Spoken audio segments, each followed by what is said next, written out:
हाँ excuse me, एक glass रखो यार। जब यहाँ पे दो नेम टैग है तो दूसरे ग्लास भी चाहिए। नहीं चेयर तो चाहिए यार, एक तो है और चाहिए और स्टेज पे लगा।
साथ ही साथ ये लगाना चाहते हैं।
No, no, that's you will also go after speaking. You will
And vote of thanks after the panel. Vote of thanks in that. And sir, do we present the memento to each one as he addresses because he's leaving We will present him. as soon as his address is over, and even to these two as soon they address? Yes. MP will give the memento to MP. MP will give the memento to him.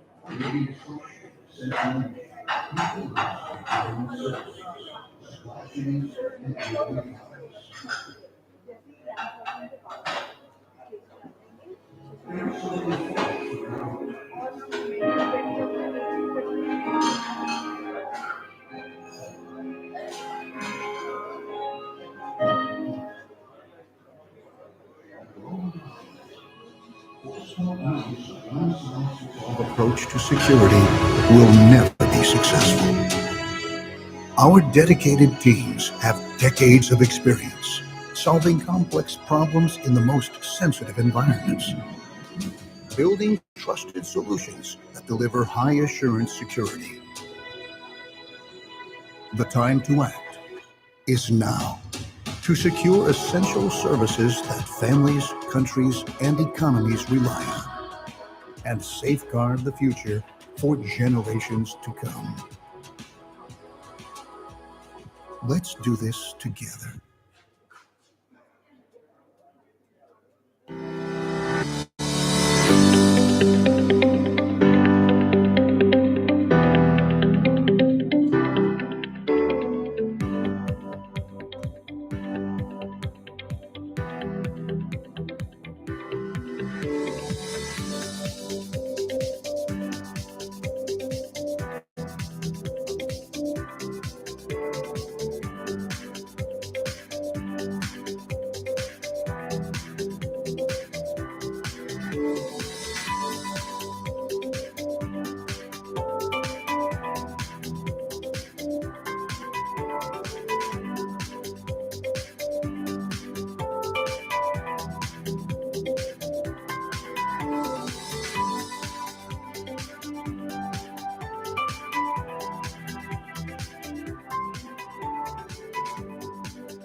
Good morning, ladies and gentlemen. A very warm welcome to today's conference. May I request all our guests to kindly take their seats and be seated as soon as possible. Also, requesting for all mobile phones to be either switched off or put on to silent mode.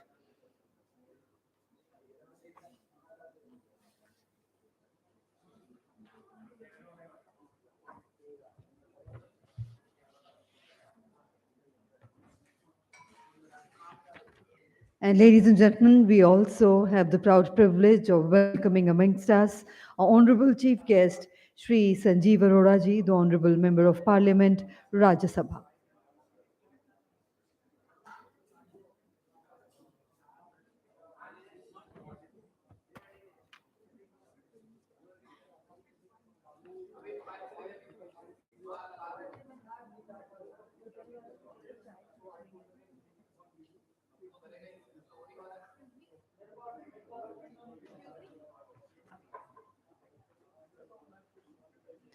Requesting all our delegates to kindly be seated as soon as possible.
या फिर उनको बिठाई दें नहीं वो प्रशांत हम्म? अच्छा नहीं तो मैंने बोला एक साथ एक ही कंपनी के दो लोग हो जाएंगे ना एक चेयर एक इसको पीछे कर दिया स्टेज पे कर दिया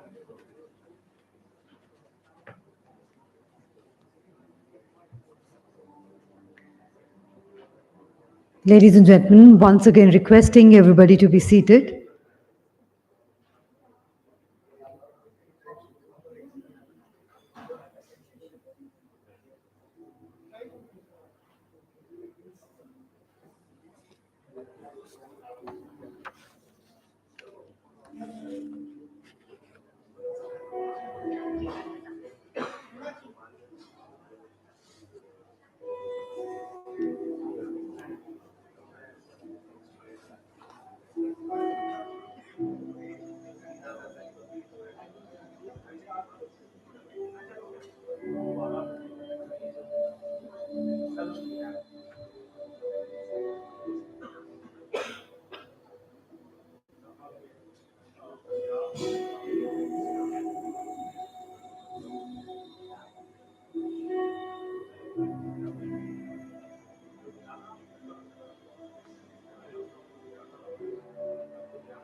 Ladies and gentlemen, may I request everybody to kindly take their seats.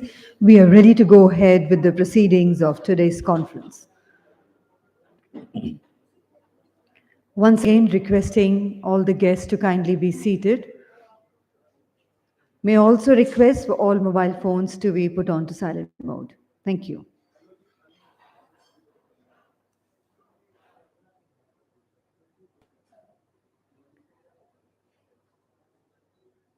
May I request all the delegates at the exhibition area to kindly join us in front of the stage and be seated.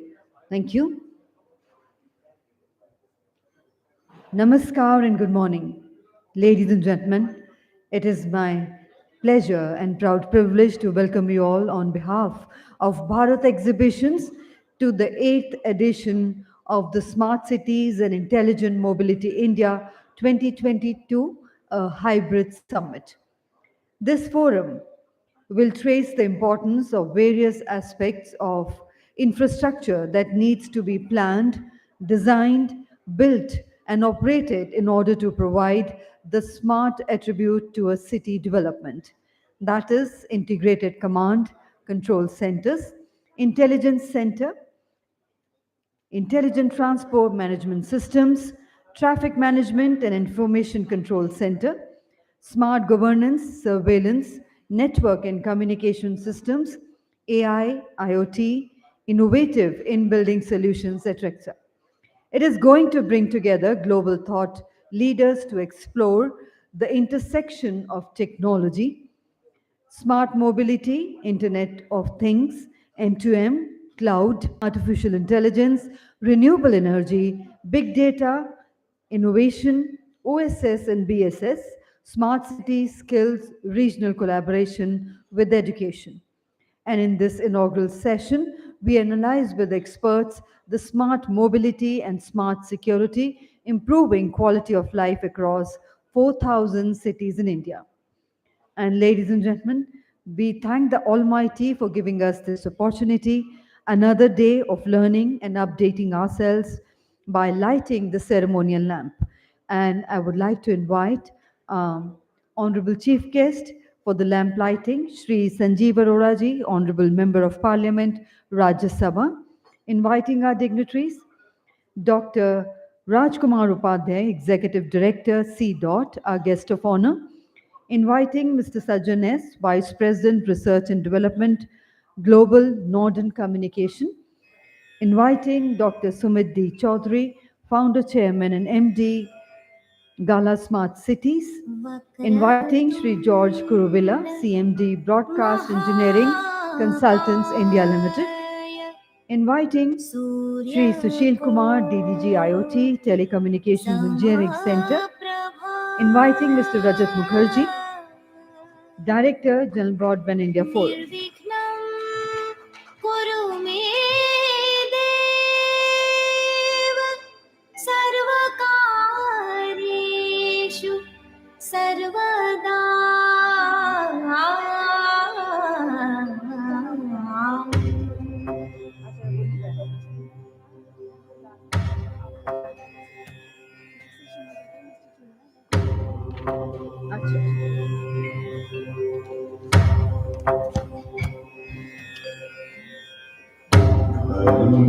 Only that.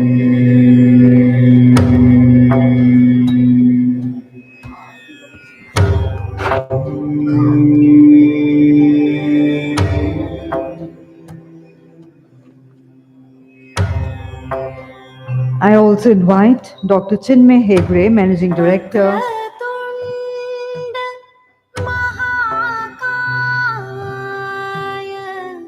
Astricos Consulting Private Limited.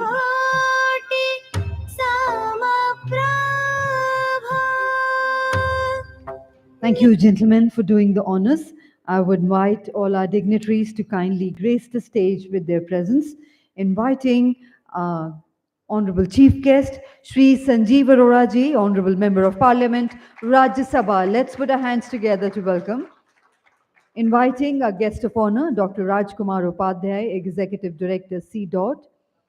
Inviting Mr. Sajjan S., Vice President, Research and Development, Global Northern Communication. Warm welcome, sir. Inviting Dr. Sumit D. Chaudhary, Founder, Chairman, and MD, GIA Smart Cities. Warm welcome, sir. Inviting Shri George Kuruvilla, CMD, Broadcast Engineering Consultants, India Limited. Warm welcome to you. Inviting Shri Sushil Kumar, DGT IoT Telecommunication Engineering Center, to kindly grace the stage. And also inviting Mr. Chinmaya Hegre to kindly grace the stage with his presence. Warm welcome to all our distinguished dignitaries gracing the stage. And before we move ahead with the proceedings, I would request Mr. Shashidharan, Managing Director, Bharat Exhibitions, to kindly welcome Honorable Chief Guest with a floral bouquet. Thank you very much indeed, sir, for sparing your valuable time and gracing this occasion. A very warm welcome to you. I would now request Mr. Shashidharan to kindly propose the welcome address.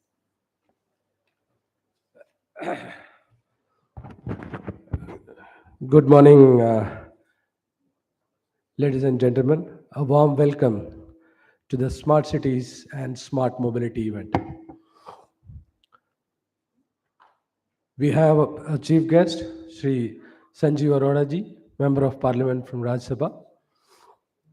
And we have distinguished experts, those who will be discussing how till now the smart cities have been and how can we monetize these smart cities and what next. When we talk about smart cities, smart cameras, my only request to the government is that you should not look at L1, because when we look at L1, the quality of cameras goes down or the systems goes down, because most of the cases when it happens, smart city means it should be secure city as well. The cameras, if they can't take the correct image, then we will not be able to catch hold of the crime, the guy who has done the crime. There has been a lot of smart cities projects has been done, a lot of things to come. Smart mobilities is coming. We will listen to the experts, what they have to say on the smart cities and how we move forward on smart cities. I'll not take much of a time. Once again, I welcome our chief guest and all the distinguished panelists to the smart city event. Thank you.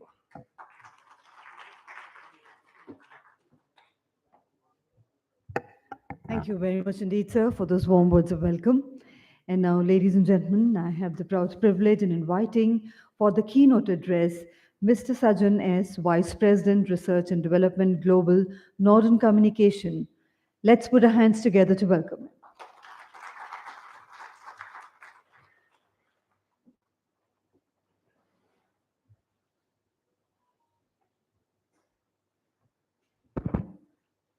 Good morning, ladies and gentlemen. Our uh, distinguished guest on and off the dais. This is a moment of happiness for us. We, Norden, came to India around 5 years back. And by the time India was already discussing about smart cities,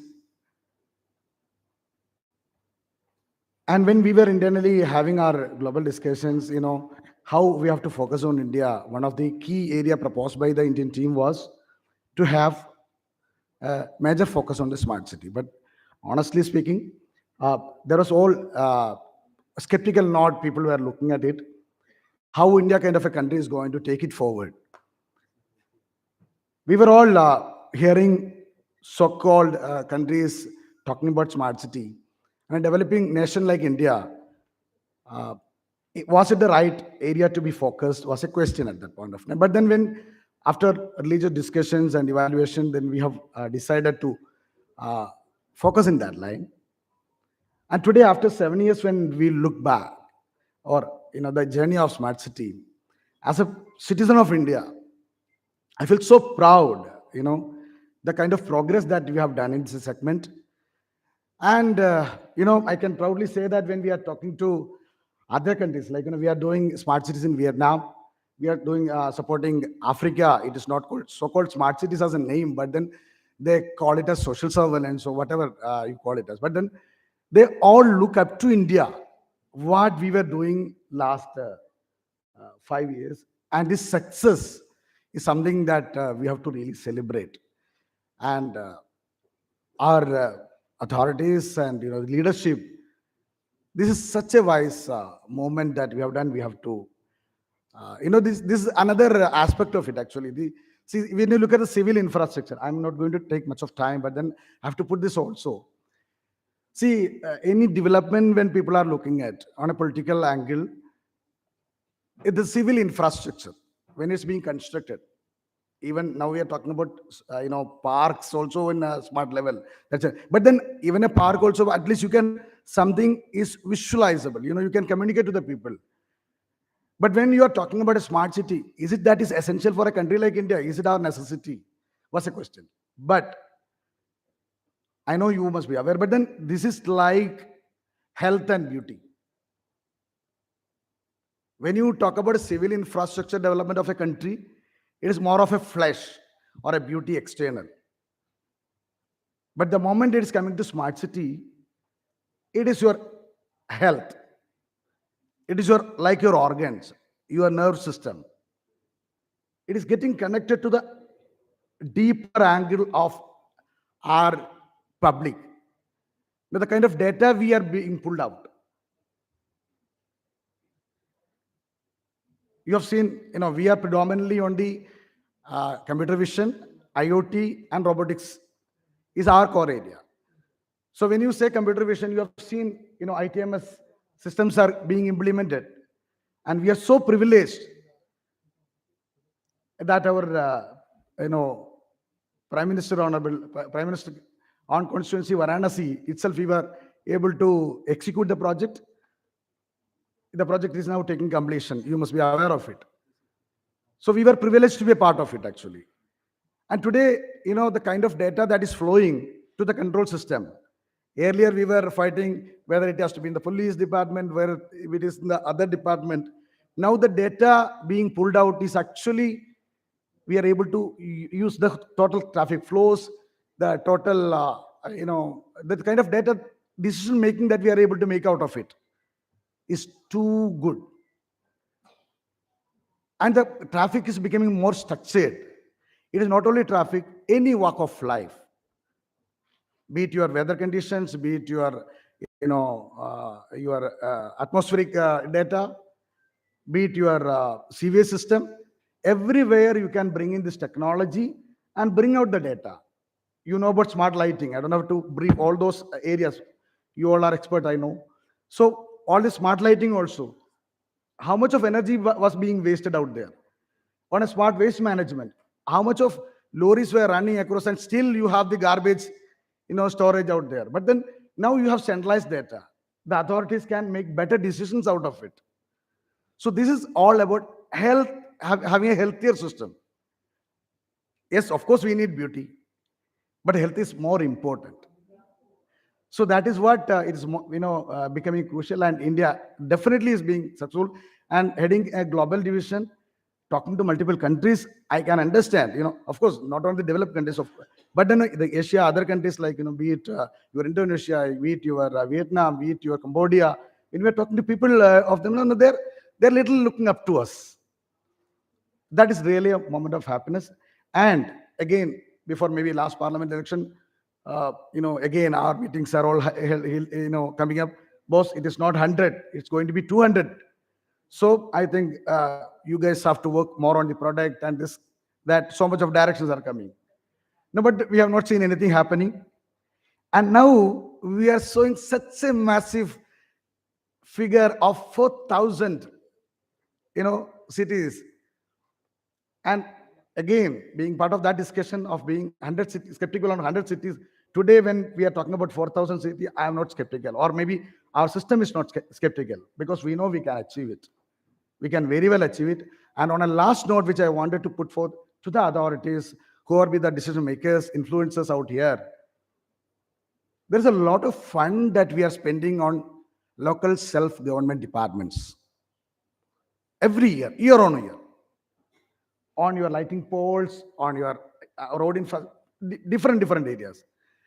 Let us have a guideline formed based on a smart city guideline. What we have a lot of use cases available.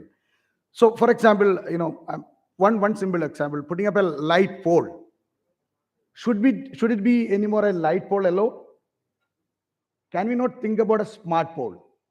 I'm not saying about having a smart pole today, but why can't we have provisions to attach your a LoRa connectivity system, or maybe a weather sensing system, or maybe your the e-waste management could be plugged onto the pole, wherein people can throw that every 100 meters people can one could be a green, one could be yellow, one could be red.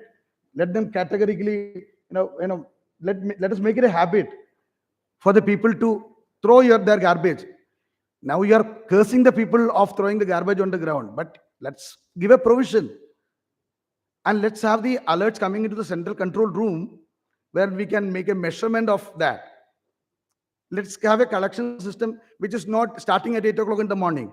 Let's start at 3 o'clock in the morning, wherein if the systems are running properly, you can actually manage the timeline also. You really don't have to run a whole lorry as a rally. Instead, sense the data. Send a small vehicle out there to pick up that alone. It will not affect your traffic also.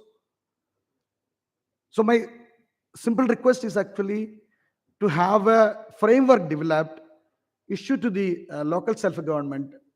So whatever the investment, it will be 10% extra or 20% extra.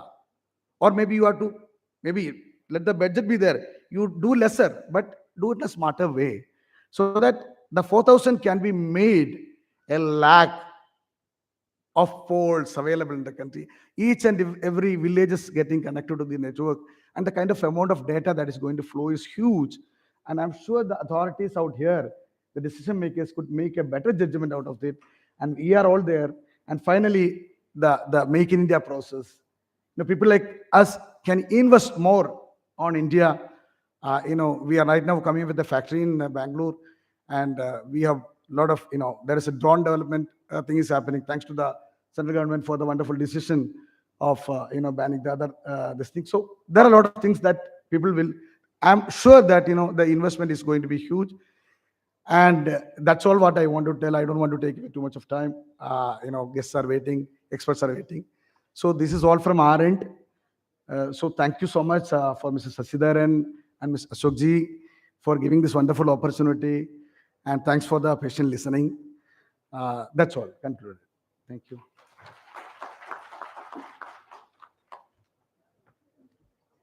Thank you very much indeed, sir, for that wonderful keynote address. And before we proceed further, I would request Sri Sanjeev Aroraji to kindly do the honors of presenting a token of appreciation, a small memento, to our keynote speaker, Mr. Sajjan S., Vice President, Research and Development, Global Northern Communication. Thank you very much indeed. Thank you, sir, for doing the honors.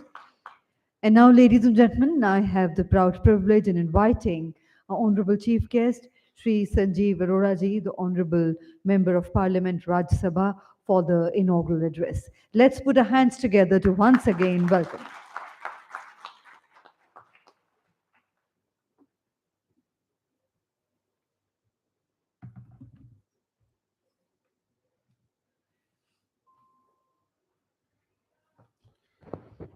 Good morning, ladies and gentlemen, and distinguished guests on the stage.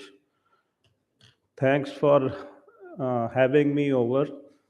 And you always end up learning a lot by attending such events. But the only thing is, Shri Dharanji didn't give me enough time. I mean, I am replacing somebody here. So he called me like 1.5 hours back, and he said that I have spoken to my party people and also you need to come. So I had a quick shower and came here. So whatever I could think on my way, I am going to let you know about smart cities.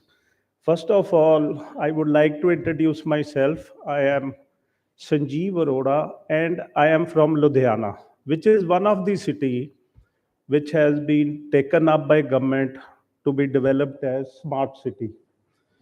And mm, I don't know, maybe it is Ludhiana. I don't see anything smart happen till now, but let us hope it doesn't remain the same. So what I think is that the basic infrastructure should be strong to begin with to develop it into a smart city. Of course, it's a part of smart city, but that should be developed. Now it rained few days back, and the cars were floating there. So what will smart city do? What will mobility do? Unless and until there is rainwater harvesting, there is proper sewerage system, underground wires. I mean, all this is part of public health. So there shouldn't be waterlogging. Sewerage should be strong. Now in Ludhiana, I don't know if anybody is from Punjab or have visited Punjab. Uh, there is a Buddha Nala going through Ludhiana, and it is always. Let me tell you, half of the hospitals in Ludhiana have patients because of that Buddha Nala. There is so much population on both the banks of that kind of a riverlet, which is always full of pollution, industrial as well as domestic. I don't know how many environmentalists, how many consultants have gone, but that has not been fixed. For some reason, there have been change of three governments. Now our government has come. They are serious, but it's not that I am praising my government, but they let us see what the time will tell, because we are there only from last 4 months. So, if such a thing is going through the city, whatever you do to the rest of the city, I don't think it's any good.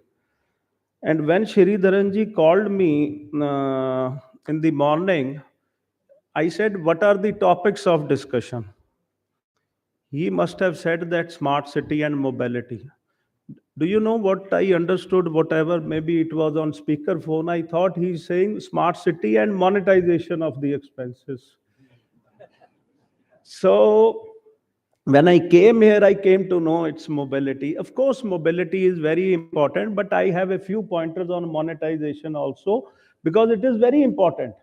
You see, central government says that state government had to spend this much money, so we are not giving you the balance.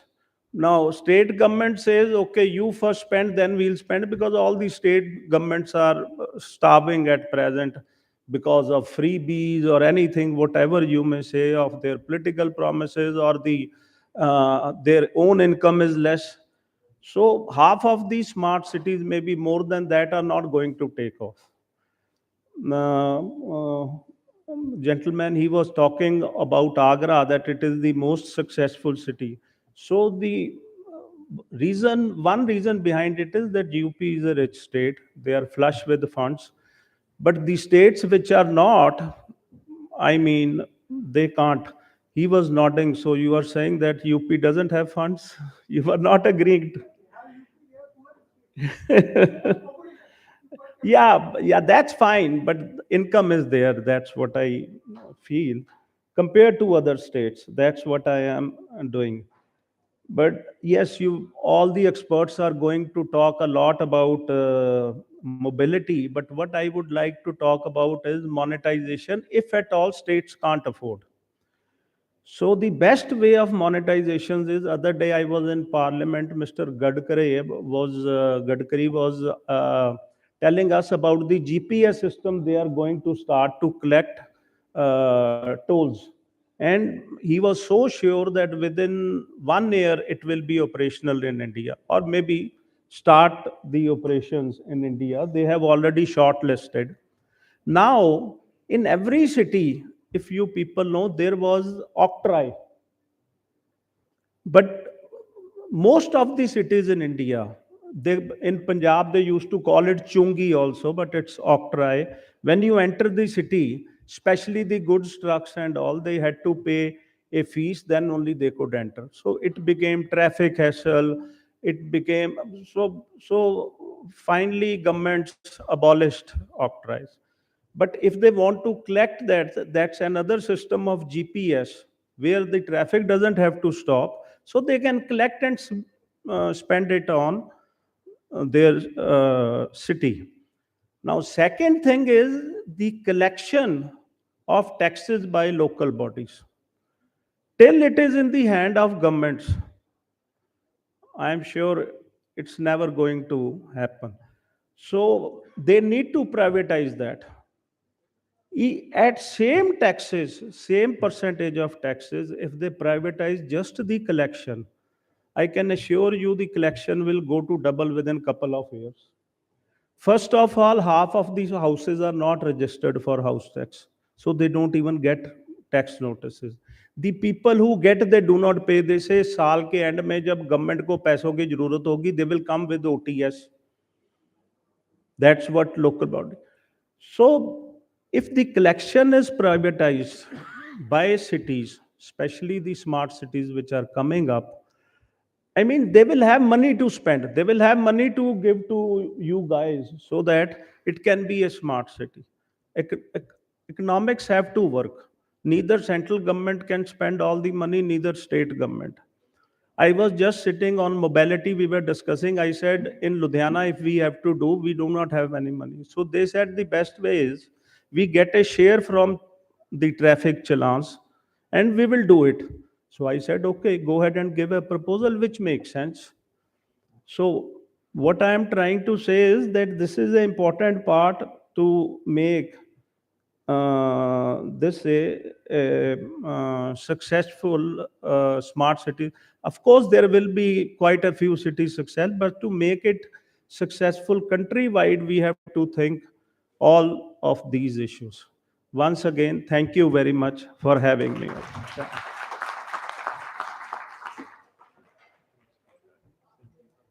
Thank you very much indeed, sir, for that wonderful inaugural address, for sparing your valuable time and being here with us. I would request Mr. Shashidharan to kindly do the honors of presenting a token of gratitude and appreciation to our honorable chief guest, Shri Sanjeev Arora ji.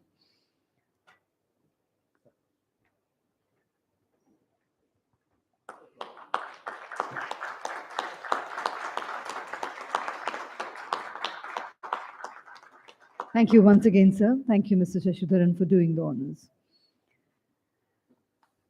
And ladies and gentlemen, with that, we move towards the inaugural panel discussion session.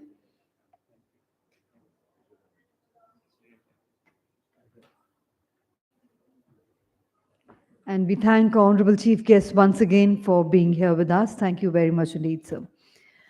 And moving towards the inaugural panel discussion session, the session will be chaired and moderated by Dr. Sumit D. Chaudhary, founder, chairman and MD, GIA Smart Cities. And Dr. Sumit Datta Chaudhary is an Indian entrepreneur, a business executive, and an author. Currently, he serves as the managing director and founder of the GIA Smart Cities on IoT and AI company, focused on telecom and ICT solutions for smart cities and smart sites. He's working with several cities in India to define their smart city solutions and building unique propositions to solve urban problems in the cities. He is also the technical advisor of BARC India. He was also contracted as the CTO of Brookfield Properties in India. He is also the founder of Sesovera Inc., a US incorporated edge compute AI platform and solutions company. And ladies and gentlemen, eminent panelists for the session are Dr. Rajkumar Upadhyay, Executive Director, C. Shri George Kuruvilla, CMD Broadcast Engineering Consultants India Limited.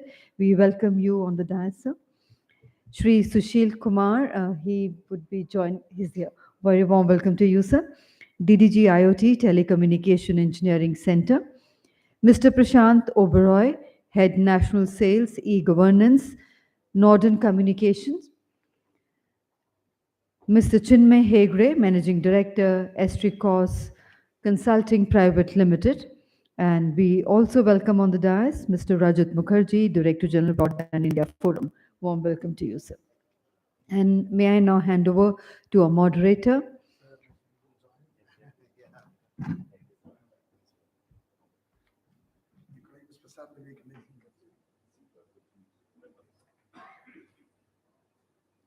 I hand over to Dr. Sumit D. Chaudhary to carry forward the proceedings of the panel discussion. Over to you, sir. Thank you.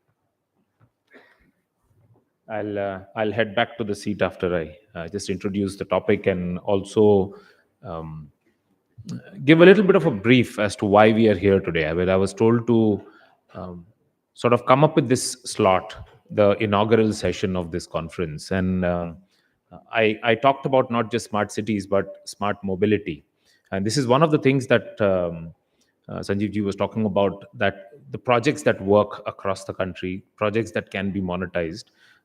Mobility and smart mobility is something that the private sector has taken up, and it is going to be monetized. So thank you. Thank you for inviting me to this event. And this is one of those events which I have been associated from the first session itself, from the first version. This is the eighth session. And we launched our company 8 years ago, working only in the smart city space. And since the last 8 years, we have worked in more than 17 smart cities. We have worked in more than 150 Swachh Bharat cities. We have worked in railways, airports, focused on how to make our environment, our built up environment, smart. Now, what is smart? I always start out by saying what is smart. Smart is things that are constantly learning and evolving. You can have something which is good, well built. This room is well built, but it is not smart. It is not learning how many people are sitting over here and changing its temperature. It's not learning anything. It's just there, it's built. Versus a smart city is a city that has figured out how to keep on changing and evolving. Looking at the current traffic, can the traffic lights be changed? Looking at the current temperature, can things be moved? Can the lights of this building change based on the audience, based on the number of people who are there? So essentially, smart is something that is learning and evolving. How do you do that? There are lots of technologies that will be talked about today. And the second thing that is there in our title today, smart cities. Cities is a built up space that we live in, we work in, we play in. It's a built up space that we interact with. So smart cities is about evolving built up spaces, and this built up space could be a traffic, could be a road, could be a hospital, could be a factory that you work in, could be a schools, could be buildings, your homes. All of these things can be made smart is again learning and evolving built up spaces. Now, of all the projects that have happened in the last 7 years, as I said, I have been deeply involved in the central mission as well as in the multiple cities. Uh, Traffic and mobility has been the biggest contributor to one thing, which is the quality of life. And Smart Cities mission across the world is focused on only one thing: how do you improve the quality of life of the citizens? I am working on a project, very interesting and distinguished project for the city of Delhi, which is the intelligent traffic management city. You must have seen it in the newspapers a couple of weeks ago, putting in all kinds of artificial intelligence to streamline the traffic. And we're thinking through a lot of new technology. So the Commissioner of Police, Rakesh Asthanaji, opened the session that day with one first statement was, why are you doing this project?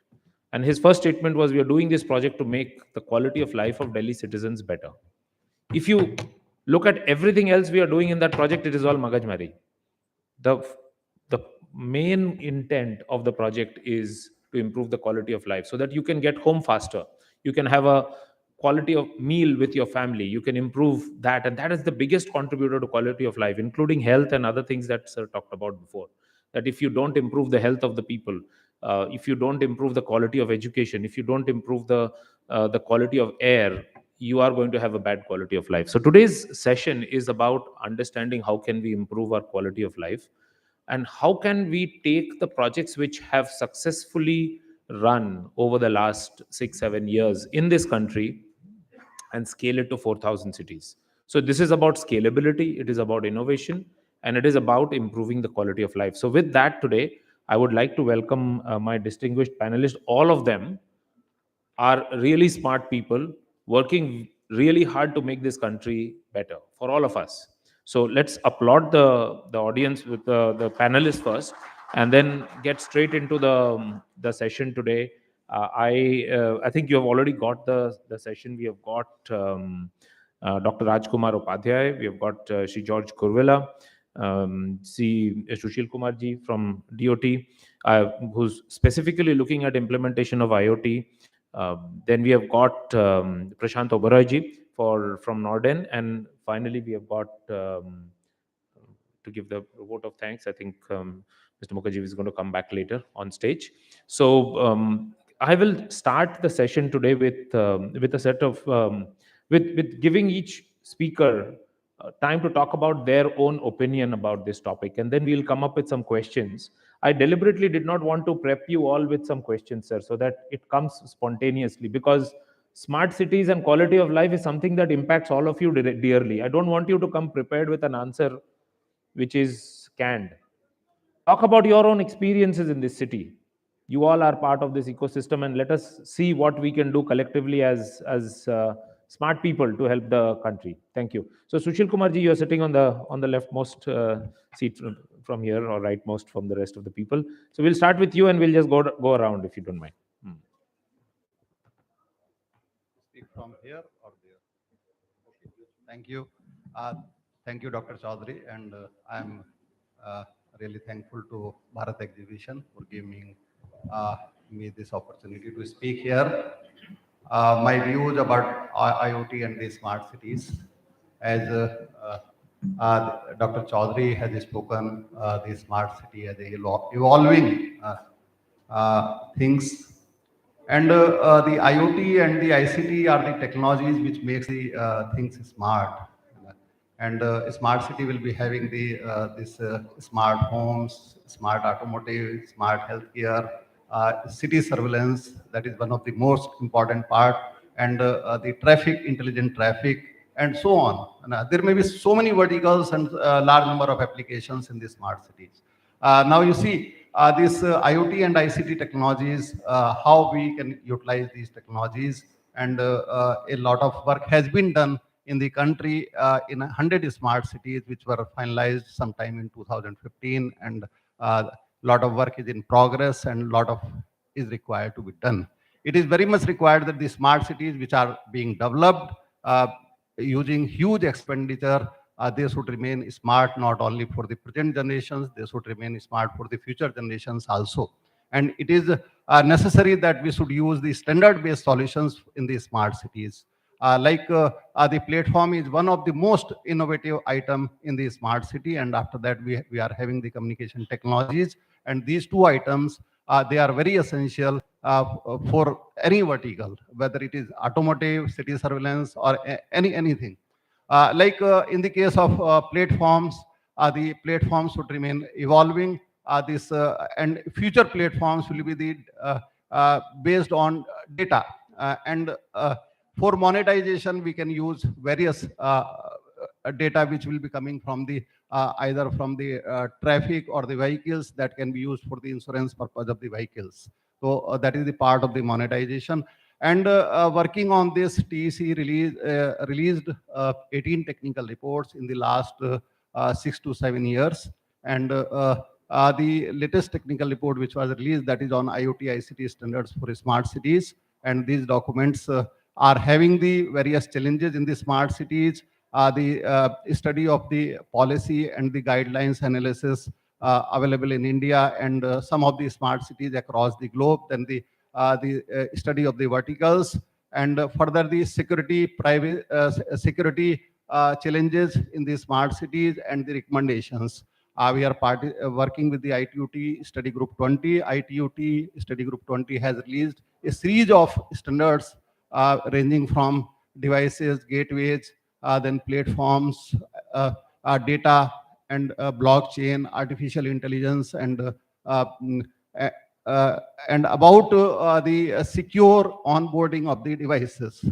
It is very important. And further, if the IoT devices, they should be secured, and security if suppose the devices are hacked, they can brought down the entire ecosystem. In the smart city, like cellular V2X, that will be the technology for the smart mobility in future. And this technology is expected to be implemented in the country also in the coming years.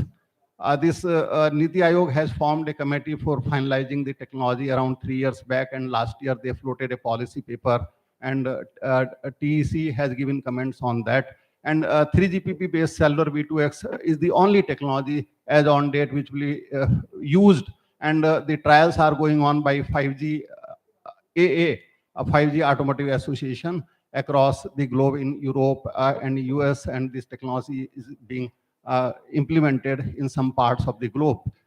Regarding the platform, the TEC adopted 1M2M standards as a national standard, and the same has been referred by BIS in their reference architecture, and further the MOHUA has mentioned the BIS IoT in their RFP, and they issued the advisory to smart city SPVs. The smart city SPVs should mention this thing in their tenders. In fact, it is very important for the smart city SPVs to understand that in future there will be so many applications which will be emerging, like cellular V2X will be in future. And if the platforms are not standardized, then it will be very difficult to implement the future applications. And we have recommended that the platform should be based on 1M2M standards. If there is some other standards which is available globally or in India, it should interoperable with the 1M2M standards. Regarding security, the secure onboarding of the IoT devices, that is very important. And for this, we have released the code of practice and the National Trust Center framework. And this National Trust Center will be able to will facilitate the IoT and smart city platforms in managing the security and vulnerability issues which are detected by the platforms, and further referred to National Trust Center, and National Trust Center will get them managed by the manufacturers and the researchers. This is really a very, very important item. I'm stopping here. Yeah. Thank you. We'll come back to you soon again. Chinmay, your opinion on the topic, and we'll come more questions that you would like. Good morning, everybody. So mobility and mobility in smart city, these are actually, quite closer topics, and it cannot go without each other, right? So knowing the relativity of the mobility aspect in the Indian urban areas, right? So mobility and mobility challenges, both of them are quite a relative topics compared to the geography. Whatever is the mobility challenge in Delhi may not be the mobility challenge in the northeast corner of the country, right? So same thing, it could not be in other urban areas. The simple aspect is the density of the traffic at the same time, or density of the mobility, or mobile vehicles in the same time. Considering these aspects, making the city smart in terms of mobility is nothing but sustainability, right? So because sustainability is the one which is quite emerging across the globe, and mobility is quite related to the sustainability aspects. It could be climatic related matters, or it could be durability of the infrastructure, or various such kind of factors when it comes to the sustainability. Now, of course, we have been implementing smart cities in key the dense cities of the India, as well as in the northeast corner of India, both the ways. We have faced different world challenges ultimately. In Delhi, Bangalore, or Hyderabad, or any such kind of cities, or in tier 2 cities also, the challenges related to mobility could be related to the density of the vehicle. But in the other terrains, like Himalayan terrains, it is more of emergency management, right? So the landslides or something, those kind of challenges we face. We look forward to such kind of solving such kind of problems, sitting in the command control center of the city, and then getting them forward to continuously evolve in terms of solving such kind of a challenges. That's my perspective. Probably mobility to be more sustainable, to be smarter. That's the thing.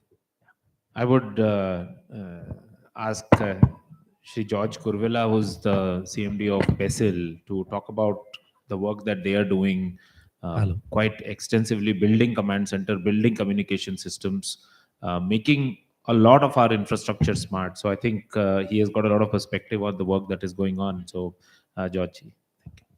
Thank you for inviting me to such an wonderful session and for such a gathering and a panelist that we have together with us. Um, I would say, one of the most important things what Mr. Kumar has touched upon is the standardization, which is what we should start at. So, standardization and architecture design of any smart city or smart mobility that we are talking about, we have to start some from there. So when different smart city authorities or they start the process of tendering, we find there are some you know companies, there are some technologies, they will go and start working with them, and naturally to get the tender they would want those specific specifications to be inserted so that the others may not compete, and things like that happen. And in order to win the tender they will sometimes quote so low and get the tender, but then we all know that it's nearly impossible to implement the tender. And perhaps that has been the bane that we are facing. Why, after the Honorable Prime Minister's announcement of smart cities many years back, still many cities are not able to start with the project. The simple reason being those RFPs have not been made properly, or the proper participation has not happened. The right kind of technology and the people in the company have not got the order. They have not been paid in time because of the reasons of the clauses that are happened in the RFP. These are the I would say the hindrances that today we are facing, why the delays are happening. So as Kumar ji has said about that once we have these standards, then we know that okay, these are the standard which the entire country, whether the TEC makes the standards, that the entire country, all the smart city authorities have to use those basic standards when they are issuing the RFP. It is not in the whims and the fancies and the specific interest of a particular company or organization that the tender and the RFP is designed and made to start with the. So I think that is my first thought, that I feel the standardization across the country about the product and the services. I feel that the work is so big. We are talking about 100 cities, but now we are talking about 4,000 cities. If I look at, improving the quality in 4,000 cities, I, look at, not 4,000 cities. If I say, the towns and, across the country and like small areas as well, they even get affected by that. So when we look at, the entire scenario across the country, we have to look at, the second part of it, what have been talked about by Mr. Chinmay, is the sustainability of the project. So how we can get the return on the investment that we are making. Otherwise, I feel that the states do not have money, even the authorities do not have money to fund the entire smart city processes of a country or of any particular city. So traffic is fine, through the challans that are given, you're able to get back the money. But what about the CCTVs that we put for the policing purposes? How do we get return on investment on that? How do we get money from the other activities that we do in order to make the city smart? We have to develop that ecosystem, how a particular project can self-generate the return on investment which a city is making, so that it is sustained for a long time. So I think that is where we have to put our head together, that what can be a simple thing like, if I'm able to manage the traffic properly in a particular city, I'm saving on the fuel, because the my lights are smart, so they know okay how much is the traffic on this particular line or this side, so it gives more time to the particular side of it, and to the other side which is small, it gives little time. So because sensors are there which are sensing what is the kind of traffic which is flowing, and so the whole light, the traffic lights are moved around this thought. It not only looks at that particular junction, but it also is looking at the nearby junctions around it, so that the holistically the entire movement of the traffic is moved in such a way that we save a whole lot of money through the fuel and the carbon that is emanated. So therefore, the pollution-based expenditure that we do, or even the carbon rating points that we can earn out of a particular system that we have evolved. There are consultancy companies, we can say that how much carbon credit we can earn through implementing a particular project, and which can be traded nationally or internationally with the other department. So I feel sustainability is, also very important of our project. The third thing that I feel is that interoperability had been mentioned. Uh, you know, as I said that, different cities, if they implement projects, but then which is not or operable with the other cities or other areas. I just say, let's say we did some part of a project of policing CCTV in Rajasthan. So 7 cities, were tendered out. So, the different companies won it. The interoperability between, the servers which have been used, they're connected. But what about if somebody does something in a particular state and it moves on to the other state? Does the server talk to each other, which is of the other, state? If not, then somebody does something here and moves on and runs away to the other state. How do you track him? Incident mapping, you can track to a person's what he was wearing, what he was looking like. You can catch those impressions, but he moves on to the other city. Other cities doesn't have the same kind of server and the softwares, to track the same person. So we lose on that. So it's, though it is a state subject, yet it affects the other states also. So the interoperability of the technologies that we're using the open source methods of technology, so that it's not proprietary to a particular company, allowing people to participate and come over and do the project. So I will close with this. Business is huge. The whole country need to be become smarter. We have not even started with Delhi as yet.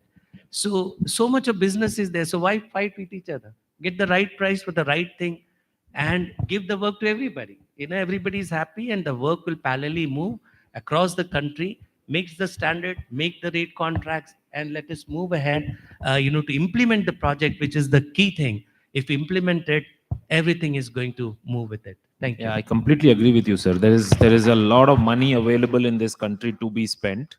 We just don't know how to spend it smartly. I think that's the first thing that we need to make smart is how to spend the money, and then the second thing to make smart is how to collect the money back. So two smart projects are here. Anybody is willing to figure out that one, you're there.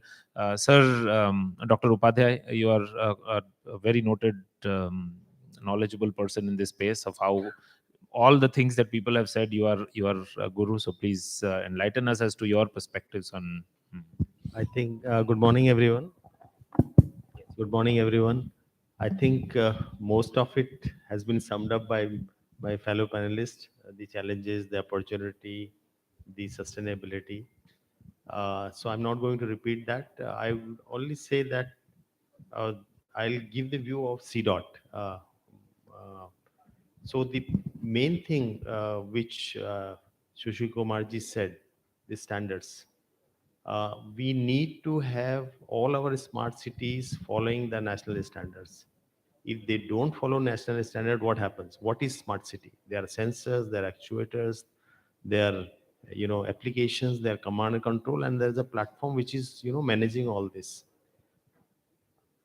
Given a company comes up and gives you a proprietary thing, you okay, one device will work. The moment the second device guy will go, he has to depend on that vendor. Otherwise, his device will never enter. And what happens is throttles the competition. The prices will come down drastically if the central platform, which is managing all these applications as well as devices and the command control center, is standard based, so anybody can get in. And why I'm saying this, look at our telecom. 3GPP makes the standards. Everybody follows. And therefore, what happens if, different kind of phones are produced on a different technologies?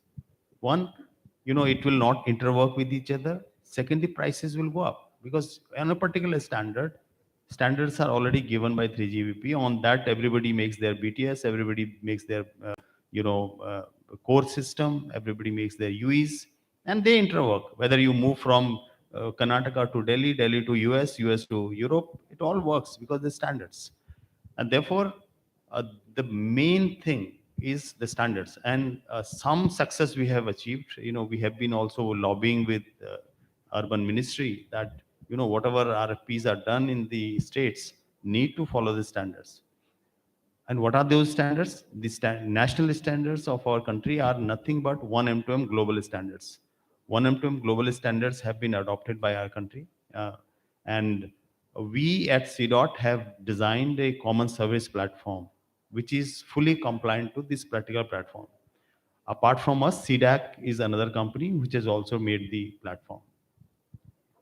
So our request will be that whatever implementations happen, they happen around this particular standard. It opens up innovation, because then people will find a better way of doing it. And what is happening in most of the smart cities, a good officer comes up, he takes the challenge. RPs are, we can't expect the officer to know everything technical knowledge, so they get guided by the vendors. Based on that vendors, the RFP comes out, and after RFP, after the officer gets transferred, the other officer scratches his head. That is what is happening, and that is how the most of these problems are there. So now somebody may say, what is the solution? Now I can give a simple example. Suppose fire takes place in this building. So the moment fire takes place, the AHU should shut off, lift should shut off automatically. Automatically, the data should be transferred to the traffic lights. And for ambulance, this thing should be created. Automatically, it should be connected to the medical facility. How it is possible if you follow the standards? Because current implementations are all in isolation. The data sharing, the interoperability, the location, the discovery, the security, the charging, everything which the platform 1M2M actually decides is not happening. The other thing Sushil ji mentioned about the National Trust Center, if a IoT device today it is there, we don't know what it is, how it is attacking others. There is no standard. But once you come through this 1M2M standard, these are all taken care. And National Trust Center will, before onboarding the IoT device into the network, it will cross-check. It will do a KYC kind of check. And there are standards. And I'm happy that TEC, CDOT, and industry work together, and one of the standard has gone into ITU. Now, in fact, from CDOT, we have been asking all the startups in our country, 30 have onboarded with us. We are asking all of them, if you have devices, if you have applications which are not 1M2M compliant, please come to us.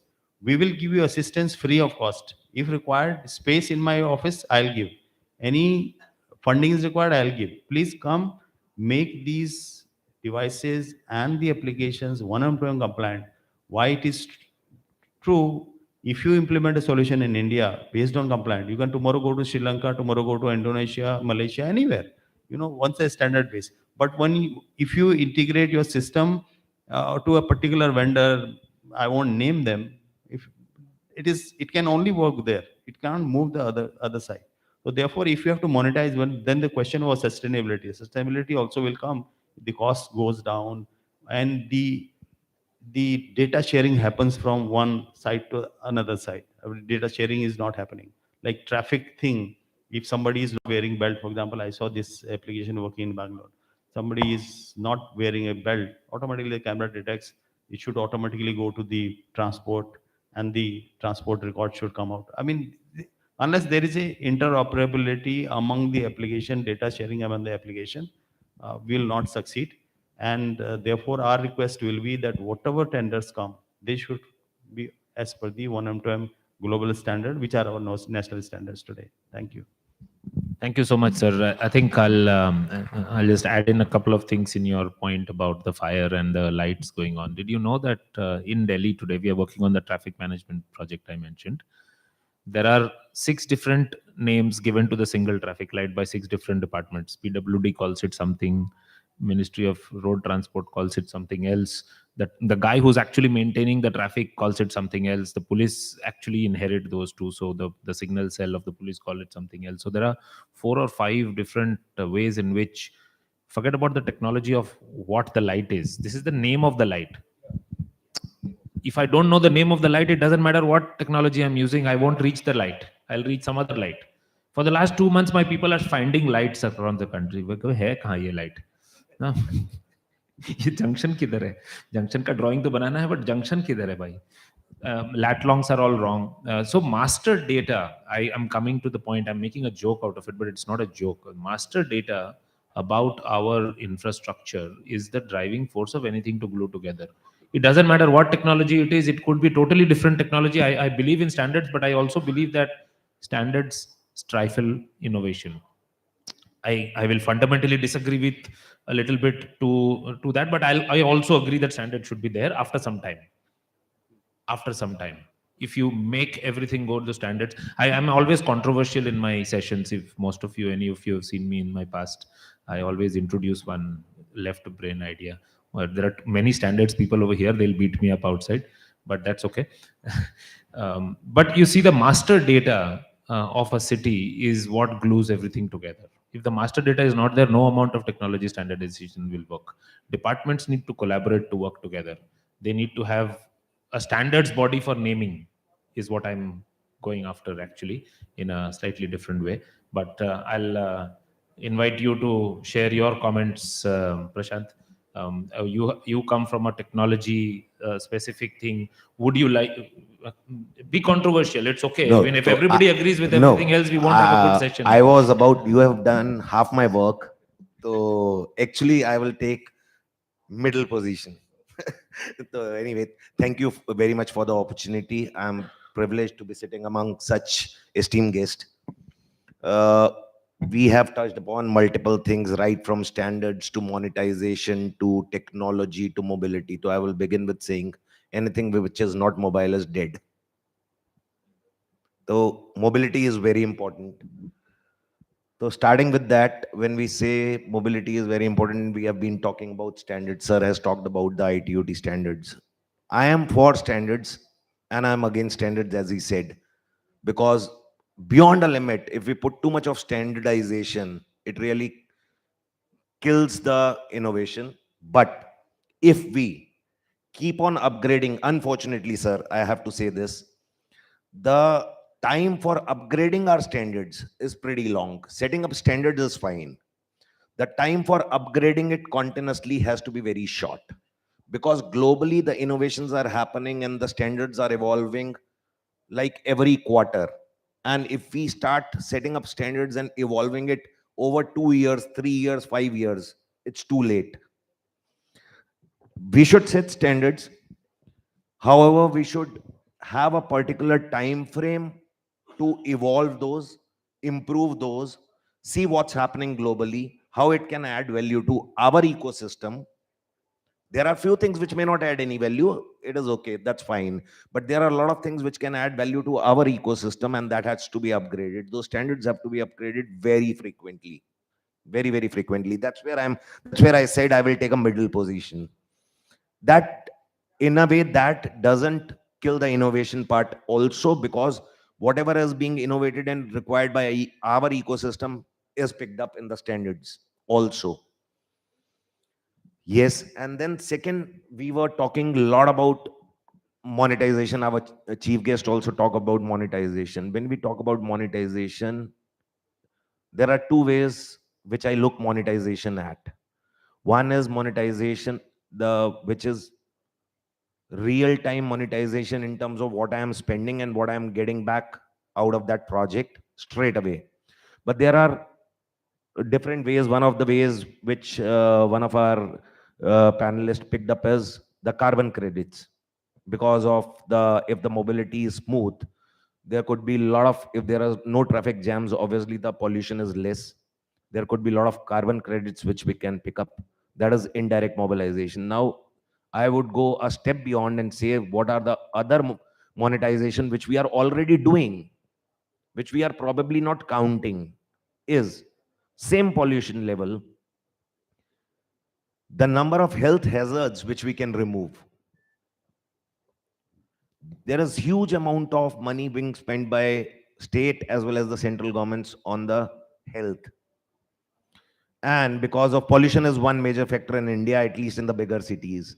And if we are able to reduce that, the spending on the health from the government on that particular domain can come down, is a monetization by itself.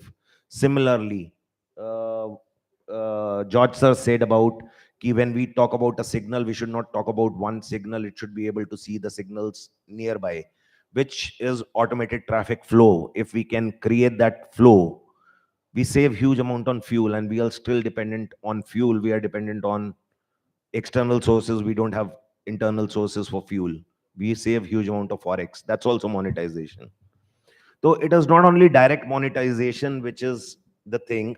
Similarly, moving beyond mobility, when because it is mobility and smart cities, we are putting a lot of sensors are being put in different cities depending upon the city condition. Let's say a city where there are many cities in India where we hear about floods every year, and if we are able to put the sensors which can tell us well in advance after a level that there is huge chance of flooding, the number of lives which can be saved and number of property which can be saved, not the unmovable property, movable property at least, that is also monetization, right? Because otherwise government give the compensation to those guys. That's also monetization. So it is not that monetization is not happening. It is happening, but unfortunately we are not counting it. We have to count that monetization also when a decision maker is talking about if I spend so much, what I'm getting in return. The indirect benefits are many. We should, rather than monetization, we should be talking about ROI, not the real monetization. What we should be talking about is ROI. And yes, in a way, the other parts, I agree, slightly moving away from the standards. I would rather say we should use open source standards. That I agree, but not binding into too many standards and that domain. So that's why I said I will take the middle path. With this, I will close my remarks. So, thank you all of you for. I have some pointed questions to each one of you based on your comments. But one of the monetization conversations that is, so the first clarification: this mobility that this conference is about is not just mobile phones. It is about the mobility of people moving from place A to place B, different kind of mobile mobility. We need to look at that mobility also as a issue. EV is coming up. Huge number of vehicles are being built and contracts are being given. And talking about monetization, it is not that the guy who's spending the money needs to have a way to get that money back. The guy, not some other guy getting the money back. The way you were presenting it, the city gets the money back. The poor guy who implemented the bus didn't get the money. We need to get the money of the benefit back to the guy who put the money into the first place. So the monetization, the monetization loop has to be very carefully thought through and actually put into place. And EVs have been the EV bus system across many cities that are going on right now is probably one classic example of how smart mobility, green energy, EV, all of it is coming together, including the PPP version of doing it, where they are telling the bus operators to collect the fees, they keep the fees, and they get the person who gets it is the one who's giving the least cost to the city. But they are benefiting from it right away themselves. It is not that the city is giving the money, the people are giving the money to the city and the city will pay the bus operator. That model has not worked anywhere in the country today, which is why private operators have come in. So how do you get private operators to operate infrastructure projects such that they can get the money back into their own thing in a equitable manner, not making monopolies out of the system, not giving some people all the things. So the way the EV one is doing, I want all of you to go do a little bit of research. If you don't know, I'll advise you. They are actually gone down to the price point. We are getting the manufacturers of the EV buses to take the prime tender. So therefore, the cost price to the city is gone down to the manufacturing price of the bus. Nobody is layering it with anything else. The manufacturer of the buses are quoting for these tenders. They are then quoting for running of these buses over a 10-year period or whatever the period of operations that they are getting. They are quoting for how to charge the fees for the buses so that they can recover the cost of the buses straight away. Now they can go to the bank and the bank will fund that project. Most banks don't want to fund government projects because they don't know when the monetization is going to happen. You have a bigger problem. So banks are funding PSUs. So, sir, you will get funding. We won't get funding for the same project, right? So that's the unfortunate thing that we need to do. We need to create these circular economies. So you have been doing a lot of the command center projects, George, sir. I'll ask you the next question. What are the challenges that you have faced when you have implemented these projects or when you're implementing? What are your biggest set of challenges? Because if we can't remove these challenges, we will not be able to scale it, because our challenges are process challenges, as you were mentioning, tendering challenges. These challenges can easily be removed with smart ideas. Mm. Yeah, so it's a big question. So challenges in tendering, we are a public sector organization and we are a bridge between, you can say, pure government system and the private world. So my personally, and including my company, I keep telling my officers is that how to make it happen. So even in the tender, once we, as we said, so we have to work with the person who is issuing the RFP, whichever department it is, to bring out those points, not because I have to win as a PSU, but because, the proper, the specification or the points are put in place. So there is good level of participation, yet those who are apples to apple comparison. If you want a particular good solution, you cannot just go on an L1 tender. Absolutely. This is what a basic problem is, that you have to be lowest and you have to be the best. These two things do not move together. So we should, when we are saying, standardization, basically what I also would agree with you in saying that it is the benchmarking. It is not, binding a particular standard, to bits and pieces, but, benchmarking that our system should be better than this level. Yeah, That helps. that I agree with. That I agree. That helps. So you allow them people, but let us know go below this quality. So the second challenge is, now the Make in India, of course, Upadhyaya is with us. He happens to be my classmate, and he happens to be my batchmate in the engineering services. We are both 87 batch engineering service officer. It just happened that he joined telecom and I joined broadcasting. But I'm really very happy to see him. He's very passionate. Every time that we do, he says, we will give free of charge, we will give you free of cost, come over, we'll help you out. A very passionate officer. Very rare to find officers like him. So so when we work on these things, these matters, that how we put a basic thing and then go for a Make in India solution. He said, CDOT is an organization created for telecom to benchmarking these technology things. The only problem today is very, inviting everybody. Not many officers do that because, a government officer, can get his salary every month, so need not worry about whether he need to be passionate or give so much of energy into the system.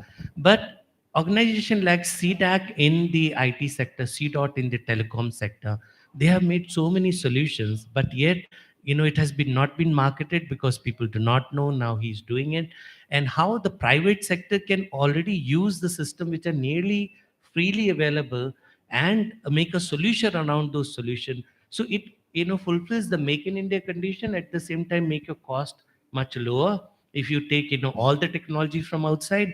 And the purpose of, so much a percentage of Make in India will also happen. So I think I would tell all the private sector to, use the government, available resources, go approach, go in such an organization, we get a networking opportunity, approach the people officers and, get the data available. I would say we were talking about the, the data, for a city.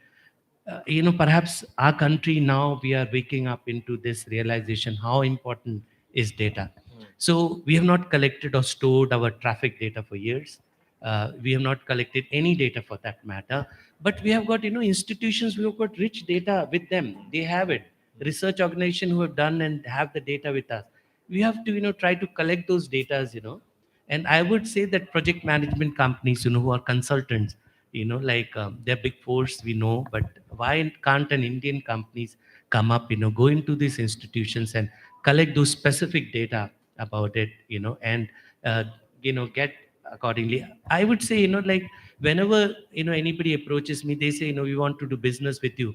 That doesn't help. You have to come out, in a government system, you have to come out with a, I say, पकी हुई खिचड़ी, बनी बनाई खिचड़ी लेकर आना होता है. That means you have to, put the ecosystem together. Now this we'll get from this. This is how we're going to do this. This is, and so, as an ecosystem, when you pitch something to a government department, things will happen. Not only the technology component, but also the price component. That this is what it will cost. This is how we can get the return on investment, as we are talking about. Everything you have to talk. Then an officer, then a minister, knows, okay, we can go ahead with this kind of a thing. So I would say, just don't sell a particular product, but sell solutions. Yeah.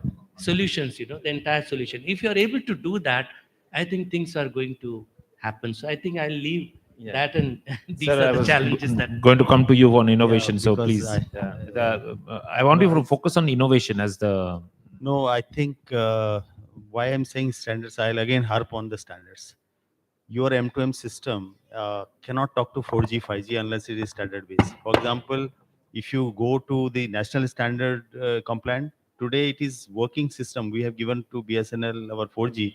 It is seamlessly integrated the M2M system because there is an interface between 3GPP and 1M2M. That is, in 4G it is SCF, in 5G it is NEF. So your 5G you will not be able to, utilize. 4G you will not be utilized if you are not standard based. Standards are only functional specification. The innovation is yours. How do you implement? Because why is these companies, Nokia's, Ericsson's, Cisco's come up? Standards are same. Using those standards, they use their intellectual capital in a manner that they become better than others. So I don't think because standards are inhibiting, standards are actually, helping you. First, it solves your problem. Because if security is well defined, you know that this is what I have to do. Secondly, the sharing between one to one. So because I have to go, I would like to, take these platforms, my presence here, that any startup working in IoT M2M we are welcoming them. They are welcome with us. We will make them one M2M compliant. If they need to be funded, we will fund them so that India gets the complete standardized one M2M ecosystem in this country. So thank you so much. We have got a question here, which we would like to open up for the session. I have a point. Give me just 1 second. Let him just ask, and then we'll come back. This is not the last. Yeah.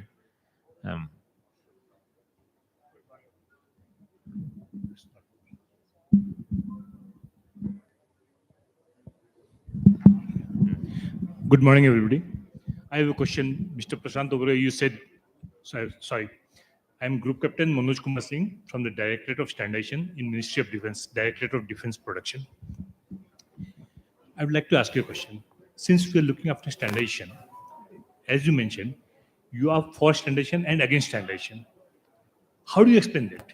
Because we in defense are facing problems because things are not standardized. Every time we face the problems because things are not standardized, we want to get a spare. Manufacturer X manufactures it some other specifications, manufacturer Y manufactures to some other specifications. We're not able to solve the problems. How do you explain your dichotomy, please? So that's a fair problem. That's where I said I am for standardization as well as against it, because if we work innovation based on open source solves half your problem. Till the time it is not proprietary, I am open to integrating other things with me, or I am open to integrated myself with others. So half the problem gets solved with open source, not with proprietary. When I say I am against standards is what I'm saying, let's say you make a particular XYZ as a standard, and tomorrow globally things have evolved and moved forward, and any company which adopts the global standards which have moved forward, obviously he has invested the capital onto that to adopt to those standards. And if we are still following standards which are old, obviously I would be unviable in terms of cost. That's where I requested, even if we make standards, we should evolve it very frequently so that we are up to the global standard, so that anybody who is investing the effort into that gets his ROI as well. And as again repeating, half your problem can be solved till the time it is not a proprietary technology, it is based on open source technology. That's where I said I am for standards and against standards as well. Yeah, please go ahead. Standards are not proprietary, and standards are global standards. They are prepared after a huge contributions from the global bodies. And, moreover, standards doesn't kill the innovation. Standards adds the innovation. Thirdly, I would give an example. European Union is having more than 400 platforms. There was a problem of data sharing in 2006-17. European Union allotted a project to AIoTI under Horizon 2020. That Horizon 2020 is a big name in European Union, to Alliance for Internet of Things Innovations, to come out with a solution how the data sharing between the platforms will be possible. As we are developing our smart cities here, we should create the standard-based solutions, at least at the platforms, so that the sharing of data will be possible. You see, suppose in the adjacent cities like Delhi and Noida, or Delhi or Gurgaon, if somebody you cannot share the data in real time between the platforms, then how the police will be able to nab the criminals? The person will hit the any car will hit the person and will run away from one city to another city. Then the video of the camera should be shared in real time between the adjacent cities. That's the main point. So good, sir, you captured on specifically the camera thing. So let me just give you an example why I said I am for standards and against standards. Today, on the again open source, no proprietary, the biggest body which does the set the standards for integration of cameras is ONVIF. No, no, 1 second, sir. I'm just giving you an example. Open Network Video Interface Forum, which is an open standard. There is nothing proprietary about it. There are different profiles in it. SGTM. We are as late as few months back, there is a MHA document which comes out, which still talks about only SNG. We have not moved to TNM. That's where I said we need to evolve very quickly, because what it means is when we are talking about SNG, we are only talking about the video and the playback and the recording, nothing else. We are not talking about any analytics. No. The data should be shared between the platforms, whatever be the camera.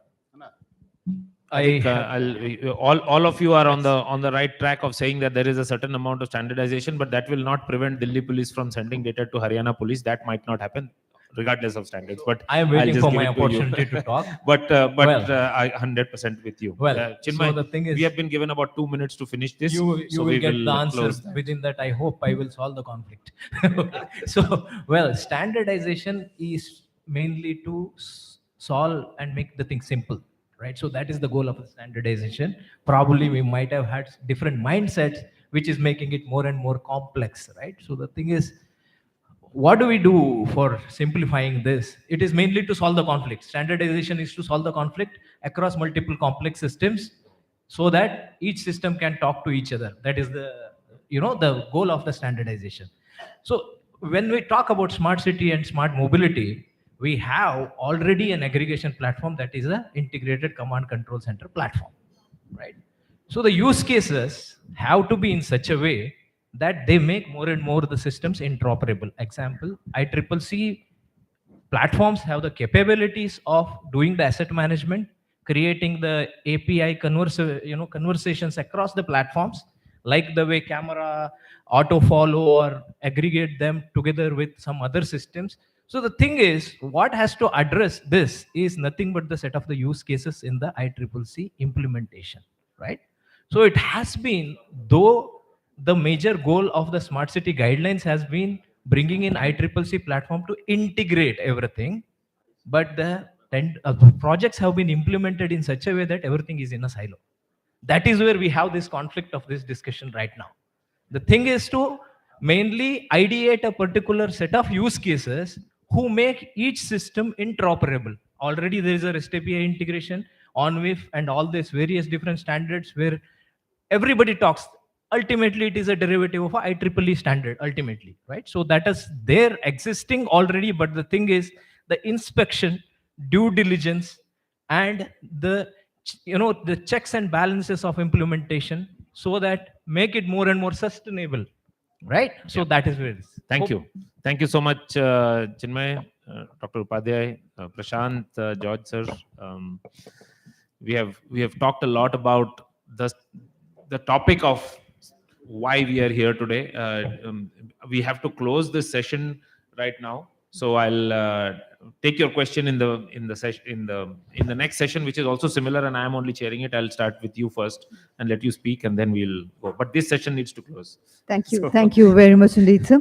Ladies and gentlemen, let's put our hands together for the wonderful session we had.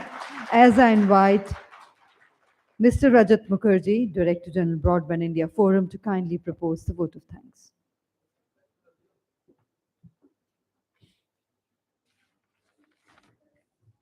Smart Cities, Intelligent and Mobility for India 2022. What could one have expected more than having such a smart panel here?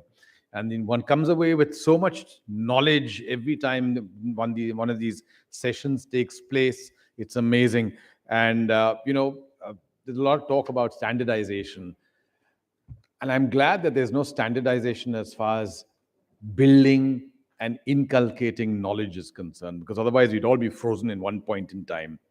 But, cities have to get smart. There's no question about that. Whether it is use of cameras, whether it is not the use of cameras, just the lights, the example that was being given to us about the categorization by number of the lights. This is how the digital systems right across the entire country need to start getting first normalized, and then integrated, and then eventually smart.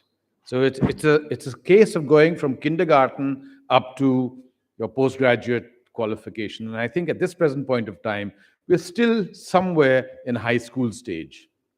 We need to be able to develop much, much more. No question about the fact that we require a good, stable broadband system.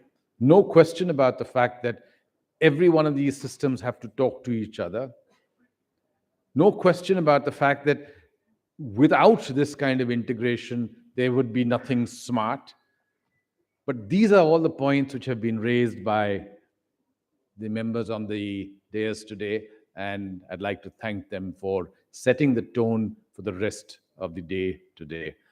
Let me just say very quickly, thank you to each and every one of them, and thank you to Bharat Exhibitions as well as Etsy for having set this up in the first place. Have a good session today, a smart session. Thank you. Thank you very much indeed, sir. And now, ladies and gentlemen, may I request Mr. Shashidharan, Managing Director of Bharat Exhibitions, to kindly do the honors of presenting a small memento, a token of gratitude and appreciation to our eminent panelists. We begin with our guest of honor, Dr. Rajkumar Upadhyay, Executive Director, C. Dot. Thank you very much indeed, sir, for being here with us.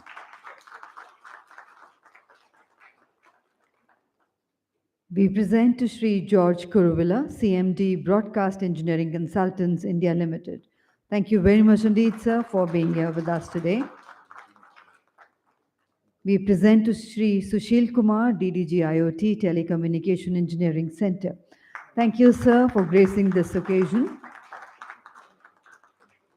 We present to Mr. Chinmay Hegde, MD, Estricos Consulting Private Limited.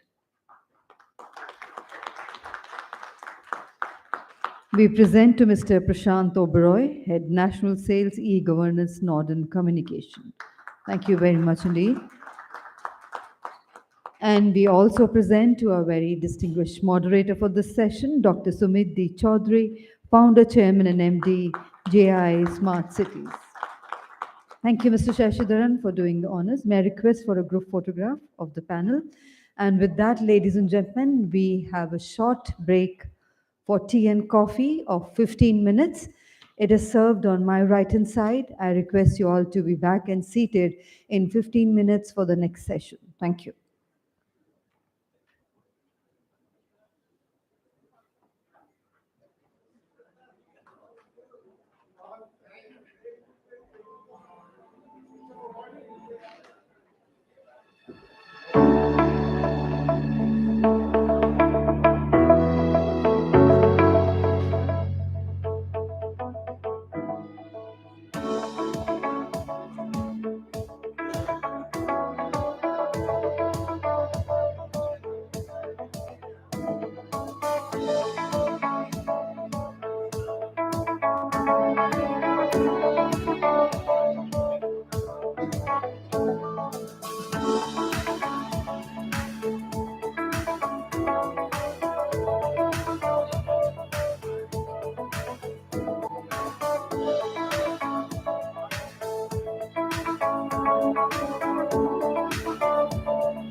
Digital acceleration has made the critical infrastructure that powers our lives more vulnerable than ever.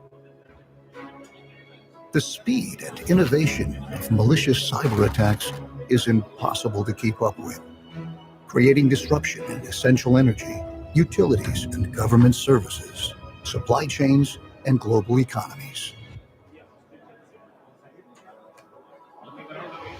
There is a way forward for governments and businesses working together to reimagine security for today's threats and your unique needs. To protect the critical infrastructure we all rely on, ForcePoint knows a one-size-fits-all approach to security will never be successful. Our dedicated teams have decades of experience solving complex problems in the most sensitive environments, building trusted solutions that deliver high-assurance security. The time to act is now. To secure essential services that families, countries, and economies rely on, and safeguard the future for generations to come. Let's do this together.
Hello.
हाँ ये army के लिए बनाना है तो भाई थोड़ा बना दो।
Good afternoon, ladies and gentlemen. Requesting all our delegates to kindly take their seats. We are ready to move ahead with the next session, which is a session of presentations. We have some very eminent speakers with us for the next session. May I request all of you to kindly be seated as soon as possible.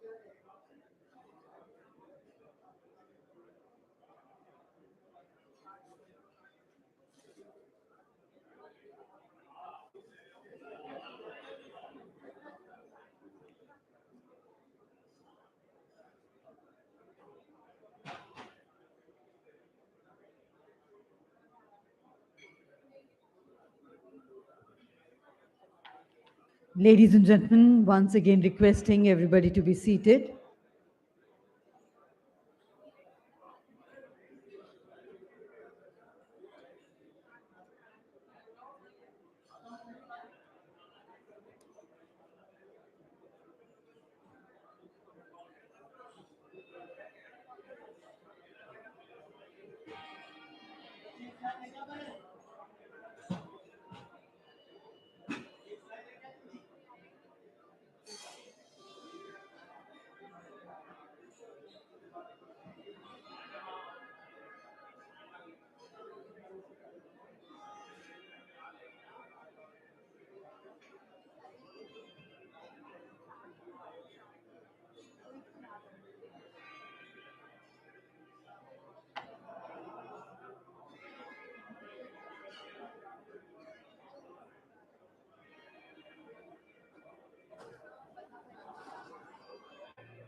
So, ladies and gentlemen, may I once again request everybody to be seated.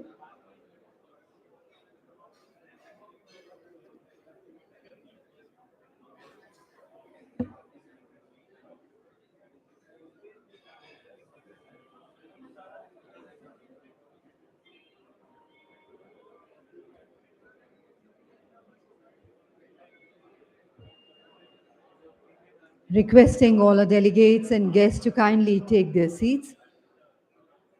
Ladies and gentlemen, we will have enough time during the lunch for the networking and visit to the exhibition stall. As of now, we need to go ahead with the next session, which is a session of presentations where we have some very eminent speakers with us.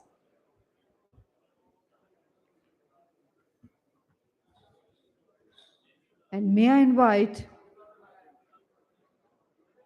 our speakers onto the stage for the next session. I invite Mr. Prashant Oberoi, Head National Sales, E-Governance, Northern Communication. Warm welcome once again, sir.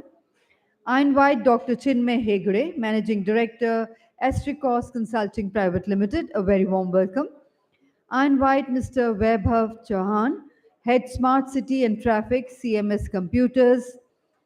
I invite Mr. Shailesh Purohit, Business Head, Smart Cities, Display Solutions, Business Unit, Delta Electronics India Private Limited. I invite Mr. Saurabh Agarwal, CEO, TechBridge, to kindly join us on the stage. I invite Mr. Brijesh Miglani, SSE Security Strategist, ForcePoint, and also our distinguished chairperson for this session, Dr. Sumit D. Chaudhary, founder, chairman, and MD, JIA Smart Cities. Warm welcome to you, sir. Gaia.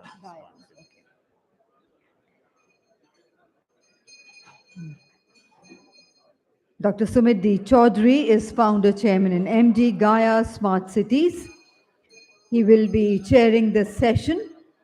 Once again, inviting all our speakers, I invite Mr. Prashant Oberoi, Head National Sales, E-Governance, Northern Communication.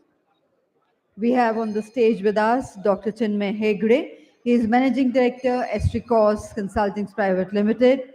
May I invite Mr. Vaibhav Chauhan, Head Smart City and Traffic, CMS Computers. May I invite Mr. Shailesh Purohit, Business Head, Smart Cities, Display Solutions Business Unit, Delta Electronics, India Private Limited. May I invite Mr. Saurabh Agarwal, CEO, TechBridge, and Mr. Brijesh Miglani, SSE Security Strategist, ForcePoint.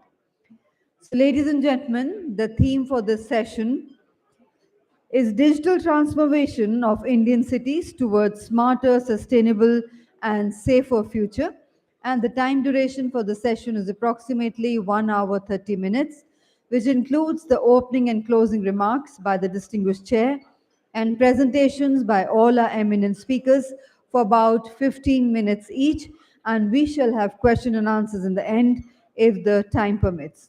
So may I now invite our session chair, Dr. Sumit D. Chaudhary, for the opening remarks. Over to you, sir. We have got everybody.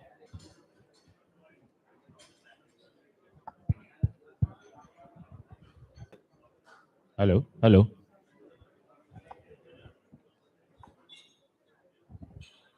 Prashant, if you would join. And Sailesh Purohit, if you're in the thing, please join us here. So many of you would have, this session is on digitization of smart cities. And I would like to introduce the topic by going by a couple of things. Many of you have heard this thing called water everywhere, not a drop to drink, right? Have you heard that? Was it a nursery rhyme or something like that? Yeah. Yeah. It's like when you're out in the sea, there is lots of water, but you can't drink it really, right? So when we started working in cities, there was a lot of paper everywhere, but no insight, right? Everybody had a lot of paper. Then digitization started happening. So digitization said, let's put systems in place. Then there was a lot of data everywhere, but no analysis there also. Then came all these models of AI and machine learning and everything, and they now said lots of analysis. Now we have got analysis everywhere, which is the right one. Right? Lots of experts have come. Which expert to choose? And throughout this journey, one thing you realize that you need to digitize, you need to have the data, but you also need to know how to analyze that data to come up with meaningful decisions that are appropriate for you. There was a time when you would have a hypothesis, you took that hypothesis and you then went and did an experiment to collect data. Once you did the experiment to collect data, you said whether the hypothesis was true or false. You could do a PhD doing this same process over and over and over again. New hypothesis, new data, yes or wrong. Now what we do is that we have a hypothesis, we decide whether we want to prove it or disprove it, then collect data, then beat the data till we prove or disprove the hypothesis we are in. Data can say whatever story if you beat it long enough, as they say, right? If you beat data long enough, it will tell whatever story you want. So this session is about digitization, data, understanding the data, presenting the data in meaningful ways in which decisions can be taken. So I've got a distinguished panel with me today. We are all going to debate, and as I did in the last session also, I'm going to throw some fire under some people here and there, and we'll have an interesting conversation. So we'll start with you, sir. Saurabh, right? Yeah, Saurabh, we'll start with you today, and we'll get your opinion on this topic. And based on your opinion, I'll throw more questions at you later. The mic is with you. So, as I said, the session is on digital transformation of cities. Everybody is, unless you do this, you won't succeed. So, right, what do you think? Correct. So, in my view, and as we see that there is lots of silos around. So we have been, as you rightly mentioned, there is all data all around, but the datas are not talking to each other. We have lots of silos, and we need to see that how we bring the data to a meaningful conclusion. How do we do meaningful presentation of the data across the board? So we have been talking about these things a lot for so many years, last 5-7 years. But that is a real challenge that we have seen, observed, and across the board. And very important for everyone to understand that how we see that something is happening, what is happening, and how do we react to that situation. And obviously, people sitting at the top or in the middle layer, they should understand the holistically how the digitization is impacting the whole ecosystem.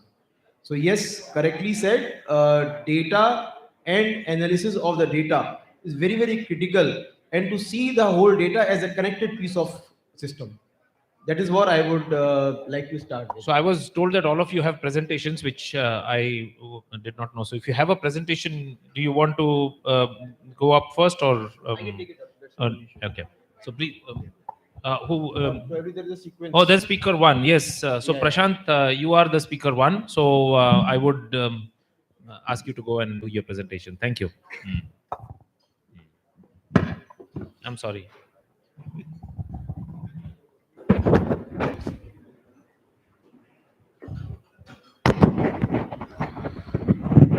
Good morning, all.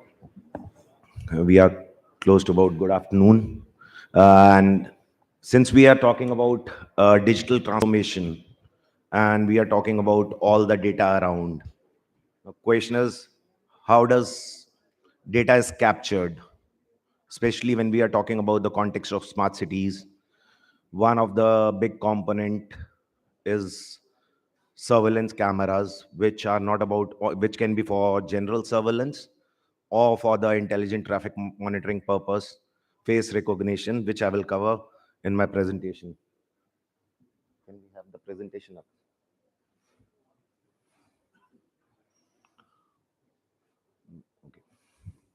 Okay. Just a brief about Norden. We started about close to 20 years ago.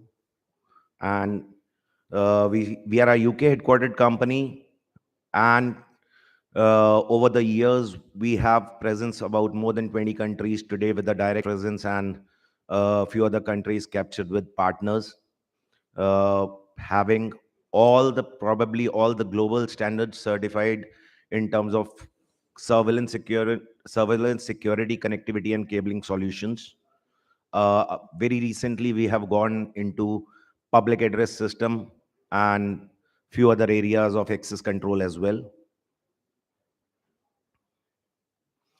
A general product range is the surveillance, public address, access control, racks and cabinets. These are things which we are doing globally. However, in India, currently we are focused very much on surveillance and connectivity systems, and adding the PA and the access control into the range in India. Balanced products, as of now, we are not doing in India.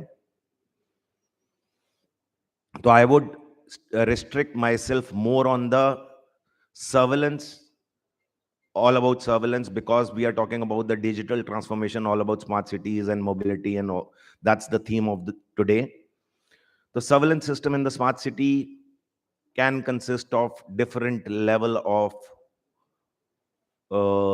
data coming in from different cameras for different purposes. Most important is the purpose of the output, what we require, be it a general purpose camera, surveillance camera, which can be used for incident detection later, or it is a real-time monitoring of traffic situation and enforcement purpose.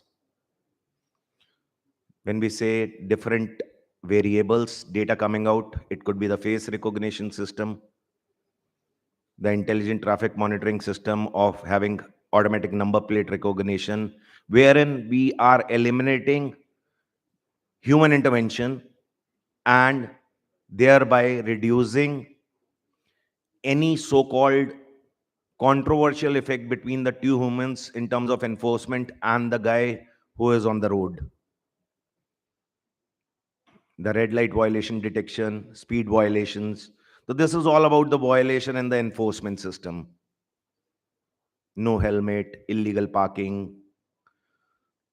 There are few specialized products which I am touching upon, and there is a lot of cameras which we have put at the back, which people can have a touch and feel of the things. Whereas we are talking about a small bullet camera capturing a range of 100 meters on a 4K, 5 to 50 meter length, which as soon as I use word 4K, I start looking left, because I know the next presentation is about all about that. Anyway, moving forward, there are now the cameras, huge cameras, which we have deployed, which can enforce. Of late, we have seen a lot of expressways coming, and in expressways, we know the speed of the vehicle is very high, and imagine a situation that somebody is illegally stopping a vehicle, which could endanger the life of other guys on the road. So we have cameras put up, which is MORTH guideline as well as NHAI guideline, that you need to read the number plate of a vehicle standing 500 meters away from the camera in the night. So those kind of cameras are also available, and we have already implemented few stretches. These are cameras for specialized applications for your explosion proof and corrosion proof, oil rigs, mines, space launch vehicles, those places where these which can take huge amount of temperature range, as well as the up to a level of explosion also, that it doesn't happen anything to the camera, and it can capture all the activity there. Thermal cameras for multiple applications, be it the security applications on the border, be it the wildlife sanctuaries where you need to track if there is a illegal human activity where the humans are not supposed to be there. DMZs, where again you don't need to have a unidentified object in a DMZ. Those kind of applications, the thermal cameras with the small range as well as range up to 50 kilometers. Few projects which we have already delivered is for one of the prestigious project is Food and Civil Supplies Department, having more than 6,000 cameras in a single installation. Varanasi Smart City, Noida ITMS, Trivandrum ITMS, NHAI. Few other names, very cutting across all the verticals, be it your atomic energy or education, enterprise, different government verticals, airports. Another data coming in and data dissemination. It is not only the data which is incoming, the data dissemination. The public address system, which are being put up in most of the smart cities or the particular area, where the information can be disseminated at a point of time as and when required. The public address system. Few things which are part of public intervention system, public address system, the IP-based speakers, which are integrated and can be created zone-wise over a pan-city network, or the city can be divided into multiple zones and different information can be disseminated in different zones.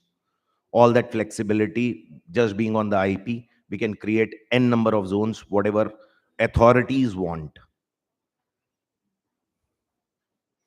These are digital conference system for the boardroom solution and the conference systems. Presentation, I would limit myself to this. If there is anything, anybody wants to ask a question, can ask a question.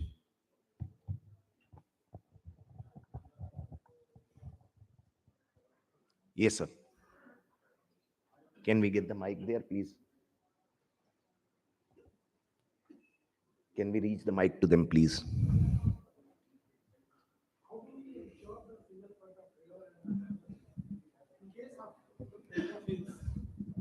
How do we ensure point of failure? Yeah, and diversity. And in case of failure. No, I didn't get the second point, sir. Diversity.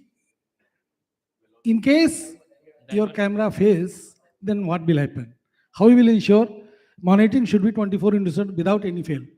Sir, first we need to identify what are the point of failures. Point of failures could be the connectivity. Point of failure can be the network attached to it, and the point of failure can be the camera itself. These are the 3 point of failures which are there. For the network as well as the connectivity failure, there are features available like SD card incorporated in the camera itself, where the camera will start recording in the SD card itself, and the whole recorded data will be sent to the central application as soon as the network connectivity or the network itself is revived. That way, the data loss is not there.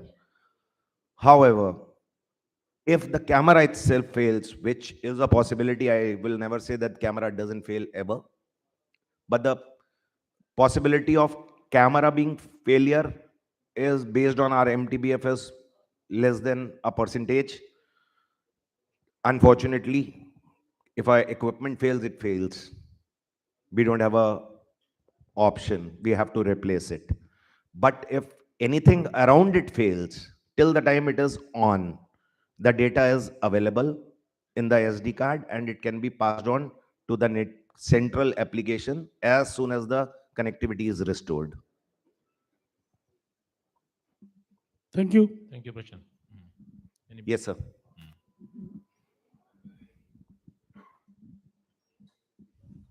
Hello. Yeah, my name is Arun. I represent a company called Phytech Embedded. Prashant ji, मेरा आपसे सिर्फ एक question है कि ये जो आप दिखा रहे हैं डिजिटल कॉन्फ्रेंस सिस्टम, क्या ये इंडिया में डेवलप हुआ है? Sorry, sir, क्या ये इंडिया में डेवलप हुआ है? Yes, sir. It has already been implemented in India. No, I'm not talking implemented. I'm talking whether it is developed in India or No. not. As of now, So- all our products are developed and manufactured in UK. So how can we take this security and surveillance when the things are going out of my country? How can I rely on UK product or any product which is being not developed, designed and developed in India? Okay, let me answer it in 2 ways, sir.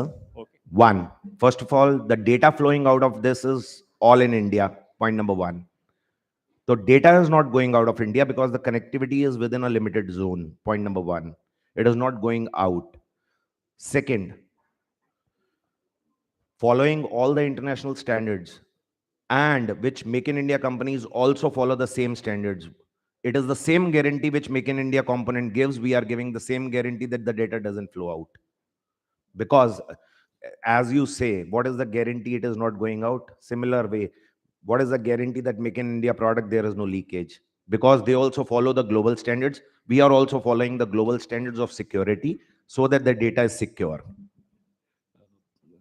Prashant ji, आपने बहुत सही कहा कि what is the guarantee that make in India product data cannot outflow? No, I said it's secure.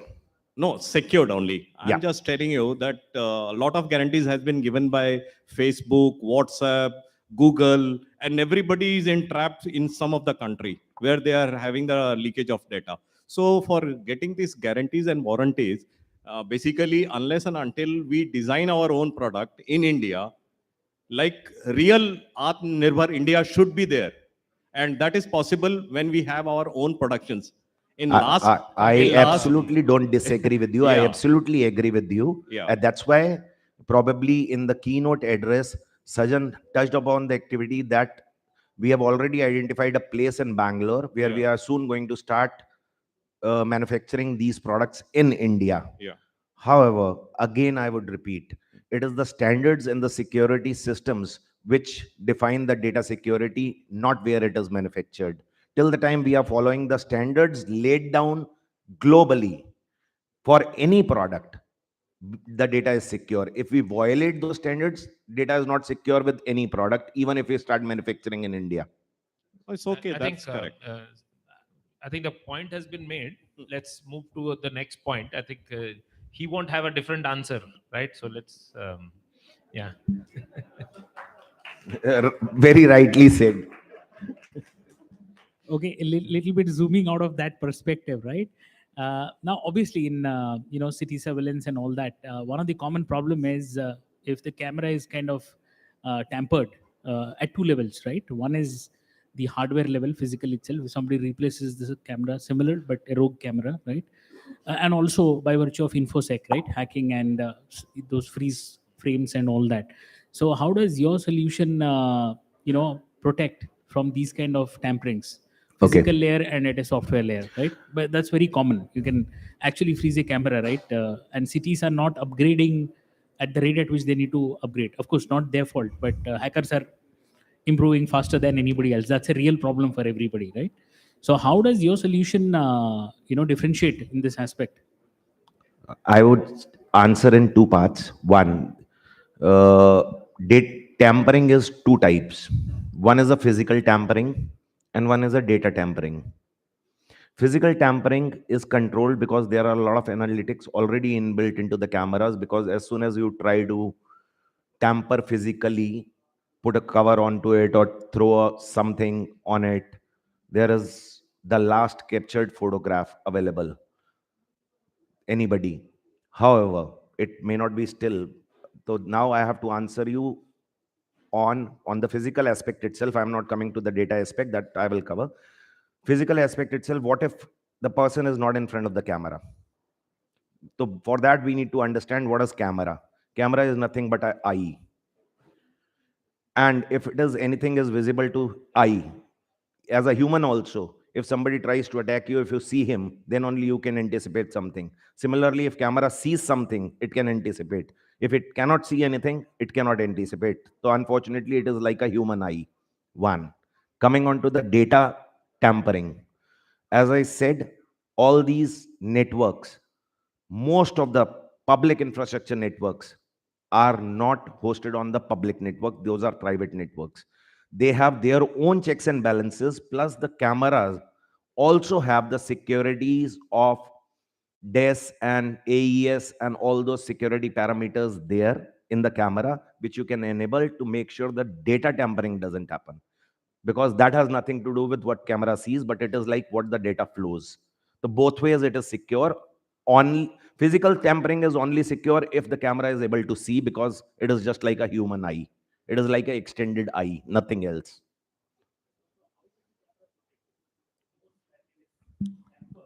Physically, is there any mechanism that your camera It will give an alert. That's all it yeah, can do. exactly. So, okay, beyond an alert, anything else? Sir, camera cannot run away from the position, unfortunately. Sure. ठीक. I think we need to move to the next Sure. presentation. Our second speaker is. We can take further questions after yes, this. Yes, we'll definitely. After the session finishes, we'll. Everybody, please write down and be succinct. And if we don't repeat the same question, we'll be getting faster. Dr. Hegde.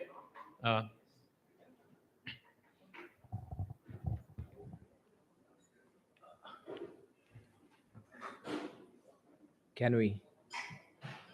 So good morning, good afternoon, everybody.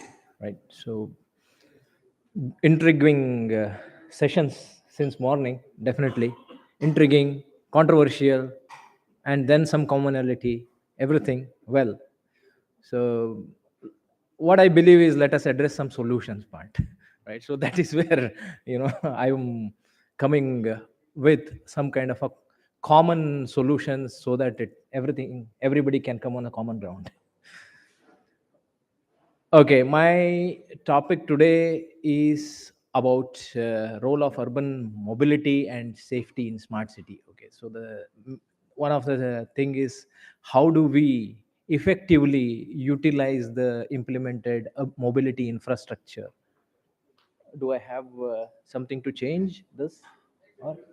Okay, does this work? No. Okay, fine. Just a quick glimpse about what we are and what we do. So we are Astricos Consulting. We also have flagship platform by name astricos.ai, which sits in the command and control center of the cities, smart cities, and we are already in the smart cities across India, around the key cities such as who are dense cities, as well as some of the remote areas which we call remote areas, but those cities are also getting significance nowadays, like northeast Indian cities of late have becoming quite strategically important for India, right? So such kind of cities also we have implemented the smart city integrated command and control center solutions, and some of the privates, because what we do is a smart infrastructure implementation for any kind of infrastructure can be as small as a building, it could be as big as a city or a seaport or an airport, right? So that is the size and scale of the infrastructure we address any of them.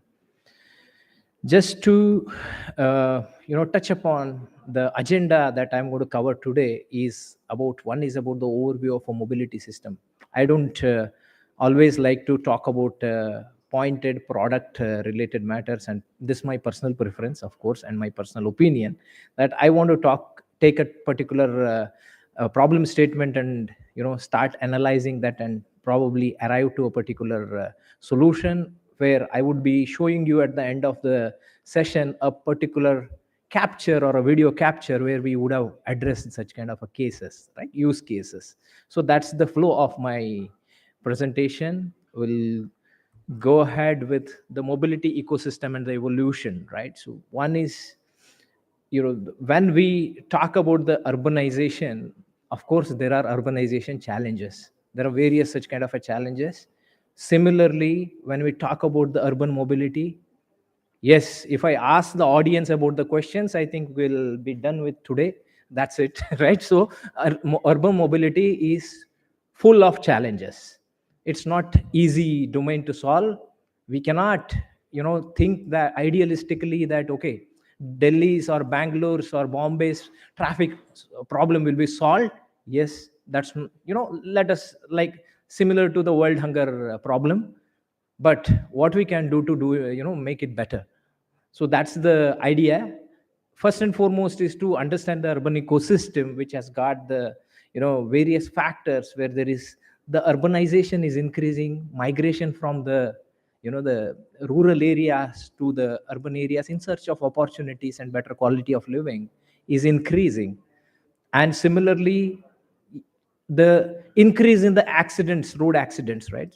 There was a study earlier that, okay, COVID has not killed as many as people who die on the road in India, right? So that is another increase in the thing, in the accidents. And moving next is the environmental challenges. When we talk about mobility, we cannot do away in immediate future. We cannot do away with the fossil fuels. Hence there are sustainability impacts which I'm talking about present. Yeah, 10 years later we'll sit and talk again. What happens, we'll see, time will tell. So similarly, the changing customer, right? So changing customer, when I say about like, okay, the type of the movement, how the mobility was 40 years ago is no longer, 20 years ago is no longer now. Earlier it used to be, it is changing with the generations. Earlier it was more of a public transport dependency on the public transports, because okay, bus has not come today, I will not go today. That was the attitude, right? So it has changed slowly to okay, if bus is not coming, what alternative can I find? Is it I am buying my own vehicle and I am commuting with my own vehicle. Now aggregation of vehicle, right? The Ubers, Olas, or whomever have come in. Now the mindset is changed again, and maybe due to pandemic again there is slight shift again, right? So otherwise there was a carpooling. Now pandemic has made it slightly dangerous also. People cannot trust people. That's the issue in that case. So similarly, the urban mobility landscape is changing constantly. That is what is the point I want to emphasize here. And the technological evolution, right? So the 20 years ago when we sit and talk here, there was no GPSs and there was no tracking, movement tracking or tagging the respective vehicles and all such kind of things. Yes, mobility ecosystem is evolving a lot. Well, what are the urban mobility challenges? We talk about Enrique Peñalosa, very famous statement, right? The developed country is not a place where poor have cars, but the rich use the public transport. That's what yesterday I was talking to somebody who was saying that a person came from a Singapore whose close friend and happened to be very rich, but he came to Delhi and he took a metro train and came to Connaught Place, right? So that's the change in the mindset. Because in Singapore, you cannot any longer have your own cars. They have made a rule that you have to deposit a lot to buy a car. Yes, because they are addressing in that way, though many of us may not agree to such kind of rule sets. Yes, that country is addressing that way, but India can address in different way. Maybe there is a better way, right? Create the awareness. People use more and more public transport, metro trains. Of course, infrastructure has to develop well for that to make it lucrative for the people. So similarly, encouraging and creating awareness and rapid mobilization of emergency response facilities. That's quite important, because one of the cases I'm going to address in the upcoming slides is about how can the smart cities adopt better emergency response methodologies, right? We spoke in the earlier session today about creating a green corridor for ambulance movement, or the fire engines movement and all those things, right? How do we do that? And without ignoring sustainability factor and environmental friendliness. Now, emphasis on the safety. Yes, when there is mobility, mobile gets more and more faster, there needs to be safety. How do we address? This is just a simple study on the Indian mobility infrastructure across various different cities. The simple study which says that death by age group, right? You see there, the youth is more prone. Youth between the age of 18 to 45, who are really the human resources of the country, right? So, but they are prone to such kind of safety issues on the road. That's the thing. Next, causes of accidents. You see there, the biggest, the share of the pie. What incident takes? Let me read it out. It is not visible to all of you, fault of driver, right? So fault of driver is the one. Why? Because maybe the awareness, maybe the sense of or sense of over urgency, right? So that could also be there, or any such kind of issues related to the impulses and emotions of the driver may lead to such kind of issues. So insights, little more insights, and the key drivers requirement for the the road safety as well as mobility safety are, most of the issues indicate the bigger the city, bigger the problem, right? In the mobility, how do we address all these things, right? So high speed, there is a high need of urban mobility management, right? That is what the solutions like adaptive traffic management solutions in the smart cities are trying to address. Yes, there is a long way to go. Maybe, like the way Honorable MP in the morning were saying that, everybody says there's a smart city, but so far I have not seen, anything. But of course, it takes time, because there are two ways to it. Implementing the solution is not going to be only addressing everything. Making people aware of that and how to use that is also important at the same time.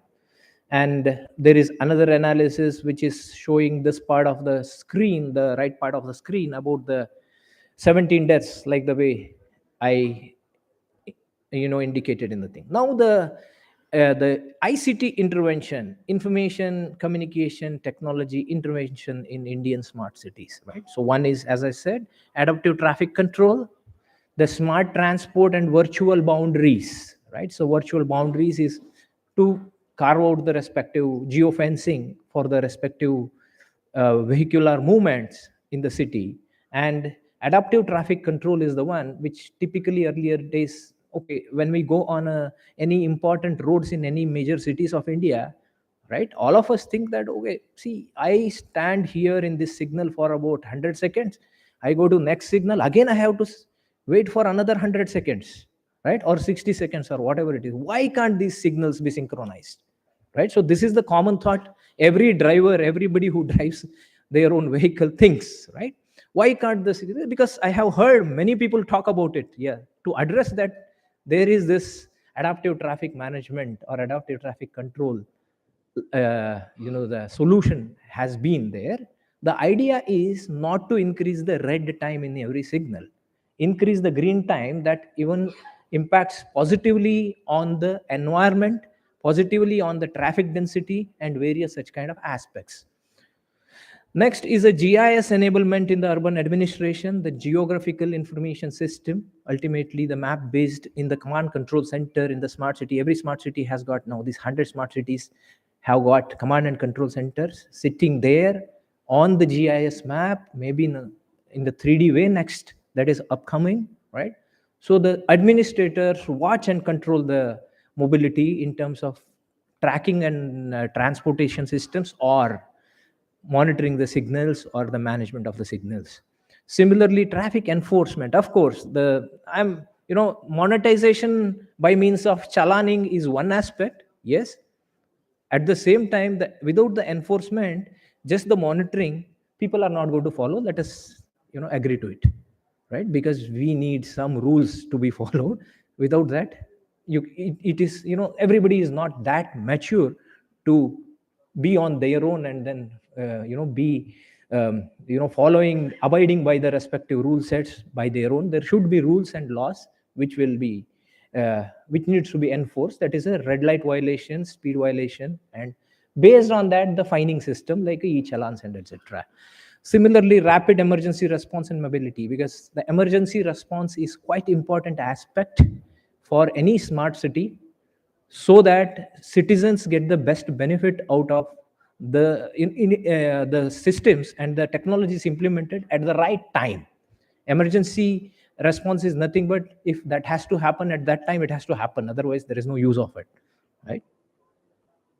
Use case, just to sum it up all, I'm going to show you one of the use cases of the smart city command and control center, how it actually addresses. I'm going to show you a video, I'm going to play this, at the same time I'm going to explain.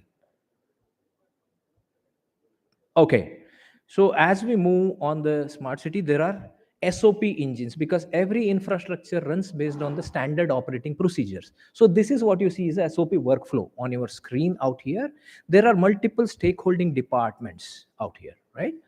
So now, if this is a case of a fire emergency movement or any such kind of, same thing applies to ambulance movement or something, how a green corridor could be created, right? So I am adding here various different fleet which is available for the emergency movement, and I am guiding a particular SOP sitting in the command and control center of a city, smart city.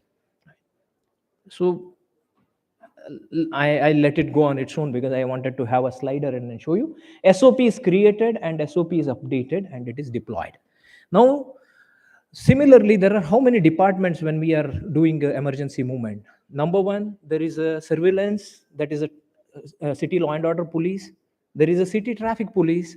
There is a fire, department, fire response department, and then there are other monitors, public safety addressing systems or any public addressing systems or that billboards who will populate the messages. Now here in this case, there is a fire outbreak. First and foremost, I need to figure out where are my fire engine fleets, right? So first I am going to figure out where are fire engine. There is a fire engine which has to move to the location of incident, which is in the center of the screen. Now route optimization, right? The command control center platform helps you to do the route optimization. So the route optimization, the shortest route is found out, and how many fire fleets are available. That also, okay, whichever is nearby, the intelligence will push there and it will start mobilizing that. Now, on the way, are there any obstructions? How to see that? Now, let us see the CCTVs in that area of that route, right? So like in the initial presentation, Prashant spoke about CCTV. Now, we are building a chain, the sequence out here to figure out, how many CCTVs are in that area. On the left pen, it is, yes, about to open, and it will show the administrator, okay, whether the road is clear or not clear, right? So now, okay, one road is clear, another road is clear, and then similarly, it will check for multiple cameras in that respective area, and then the SOP is deployed. Then tracking of the SOP happens. There are multiple stakeholders. In any city, there are multiple stakeholders. The biggest challenge in the urban operation or urban management is collaboration, right? Each departments do not work with each other. That is the biggest issue. So now the standard operating system, which is a collaborative standard operating system, is going to solve that problem. So the SOP is deployed and every respective stakeholder is held responsible for their respective service level agreement, response time, right? The mean time to respond, which we call, right, which is being addressed, and the SOP is completely tracked. Now we'll see that, okay, who has done that, who it has been assigned, whether they have done, whether the movement and mobility has happened in time or not. So that's about this particular use case, and the result of that tracking of that SOP comes here in the particular box.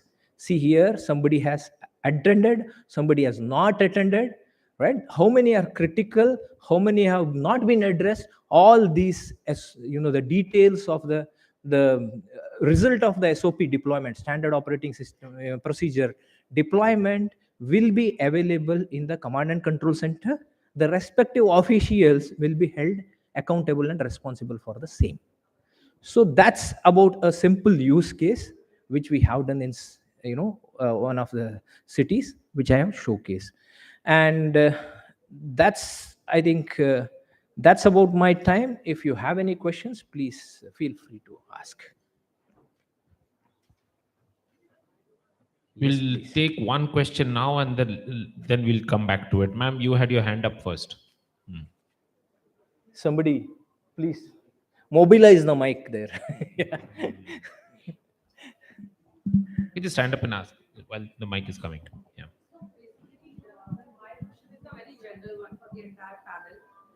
So it's since the topic is very intriguing, as you. I think you have to hold the mic. Okay, can you hear me now? Yes. So it's related to the smart cities and intelligent mobility. Like it's been bothering me a lot since the morning that the event has started. We are talking about smart city, safe city at the same time, right? So we see a lot of surveillance cameras on the roads, which tells you that you have to maintain the speed, otherwise there will be a challan. Otherwise there will be a challan that you will receive, right? But at the same time, these applications are these devices are very helpful to control accidents on the road.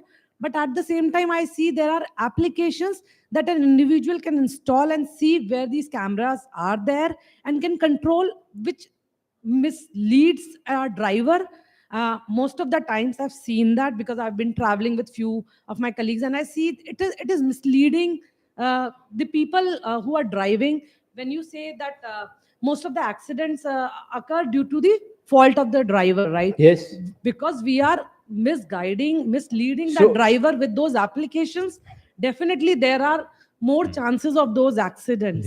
So you mean to say that, are you scared of the CCTV cameras being No. there as while driving or something of no. that sort? So CCTV camera is a great solution, I Yeah. must say.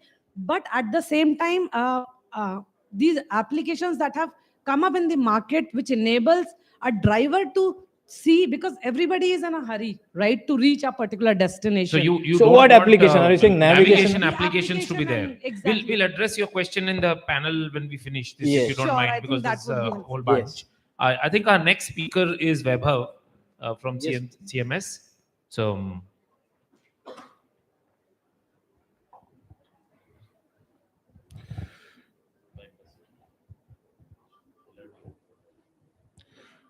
So, good afternoon, everyone. It's an honor to speak in front of you all. So, I'll quickly touch upon the history of CMS. So, CMS is a 4-decade-old organization, primarily into business, which is into traffic management, e-governance services, energy management. Okay, so by virtue of the business that we are into, we are touching uh, the citizen's life, and that's the reason our motto has been simplifying lives. Okay, CMS, the name is synonymous to traffic management. We were the ones who were the early implementers of intelligent traffic management solutions in India.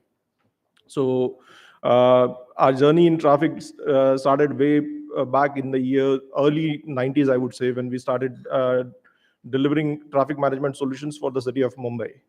From there on, we have been involved in all the marquee projects that have been done till date in India on traffic management. So we were the ones who had first deployed the adaptive traffic control system in Delhi, along with our partner from UK, Peak Traffic. Okay, there was about 100 odd intersections in the same vicinity that we are right now present in.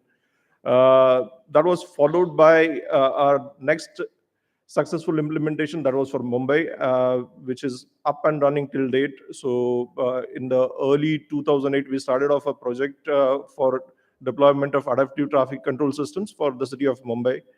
We have upgraded about 250 odd intersections in Mumbai to adaptive traffic control system, which enable say real-time monitoring of the traffic situation and accordingly adjusting the green times and saving, or rather bringing down the delays that the motorists face.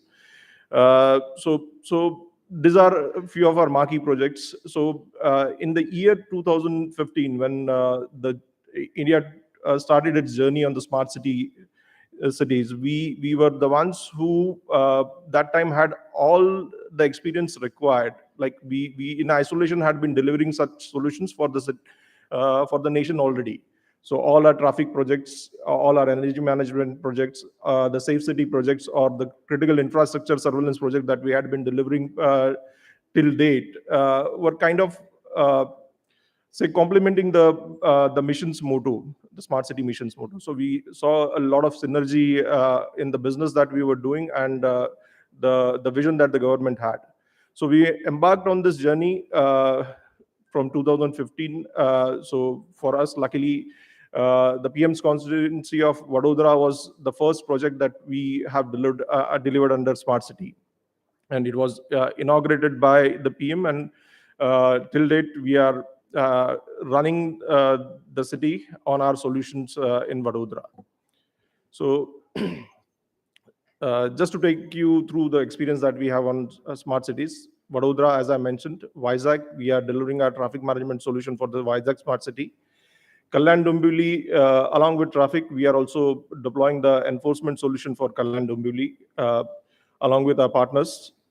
Uh, then for Rajcom, we are doing surveillance in 10 districts. Nasik Smart City, again, our traffic management solutions have been delivered for Nasik. There's a very interesting project that we are involved in for the state of Kerala. We are delivering a early warning detection and dissemination system for the state of Kerala. So it's a project which is covering the entire state of Kerala, wherein we are setting up, say, SCOCs and district level control centers, which will be disseminating information on calamities or disasters which may hit the state. Okay, so it's right now under deployment, and fortunately for us, this since past few days, Kerala had some heavy rains occurring. So the CM himself has been using our facility that has been deployed in the state to monitor the situation in the entire state. MCGM Mumbai, I spoke to you about. We have been running the Mumbai traffic for past 3 decades, I would say. Chennai, we are involved in the traffic management again for the state of Chennai, along with the e-governance services that we deliver for the state. The most recent active wins that we have in the space of smart cities is for the state of Bihar, when we are delivering 2 smart cities. One is Bhagalpur and Muzaffarpur. Here again, we are delivering our traffic management solutions along with the ICCC platform. So the way things have evolved in the recent past, so we see that there has been a physical infrastructure, the physical layer, that is the standalone solutions that we have helping the city or administrators to run the city. Like we have the traffic management solution, we have the surveillance systems, we have the multimodal transport systems. So these systems need to be integrated into a digital layer so that the city administrators have a better visibility of the overall city needs, or the system alerts that they have. Okay, so here we feel our expertise helps the city administration in setting up the required infrastructure as well as the backend applications to help them better manage the city. So I'll quickly take you to the ICCC part. So we have seen that, since the smart city implementation has begun, ICCC the core solution that is required for a city. And I would say that we have made a fairly good progress in the past couple of years, wherein say more than 80 cities now have the integrated command and control center set up and running for the cities. Okay, so it command and control center basically is a nerve center of the city. Why we say that is because the city administrators are able to visualize or have real-time information as to what all incidents are happening in the city. They can monitor the KPIs of the KPIs that they have defined. I mean, the performance against each of those parameters. It provides situational awareness to the city administrators, and there can be a standardized response that can be defined, as Chinmay demonstrated in the use case that he had seen. So there can be standard operating processes which can be defined beforehand, wherein if there is an event or an incident that happens, it can trigger off, and the city operator or the city emergency responders are quickly put into the job. Okay, or they can be on the field trying to mitigate the issues or mitigate the problems that the city is facing. So by this, it's it's automating the city processes, which itself is going to improve the life of the citizens in a way.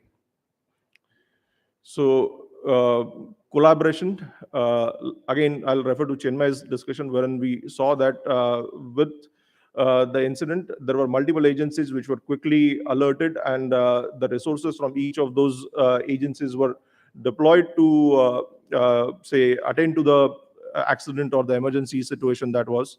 So ICCC is a best tool that allows the city administrators to achieve that. So just an overview, it's a platform which is agnostic to any kind of, say, makes and models. It can take feeds from any and every intelligent device that's available on field. Okay. So the integration basically is through REST APIs or through direct socket communications. The ICCC platform can collate real-time informations and say present a meaningful insight to the city administrators to act upon the need of the city. So what are the key components of an ICCC application, or what it delivers? So for at the command and control center, you have the real-time dashboards which enable the city administrator to visualize as to how different functions of the cities are happening. Okay, so there can be AI-based tools which are able to provide them predictive insights on to better manage the city. For the field operators, it's a bi-directional communication. They can have the alerts coming in from the command and control center, which can direct them to a particular incident, wherein they can be the early responders in helping solve the problem for the city. Likewise, they can themselves identify a problem, and using the intelligent devices like, say, mobile apps or tabs, they can feed the information back to the control center.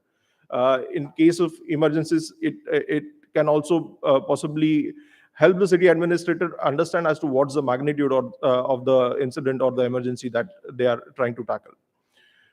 For the citizens, it's again a platform wherein they can have engagement with the city administrators or the city managers. Okay, so they can have their grievances registered onto the platform. There can be the platform can also have a sentiment analysis done on the social media posts that the citizens done. So there is a lot of capability that this particular ICCC platform has.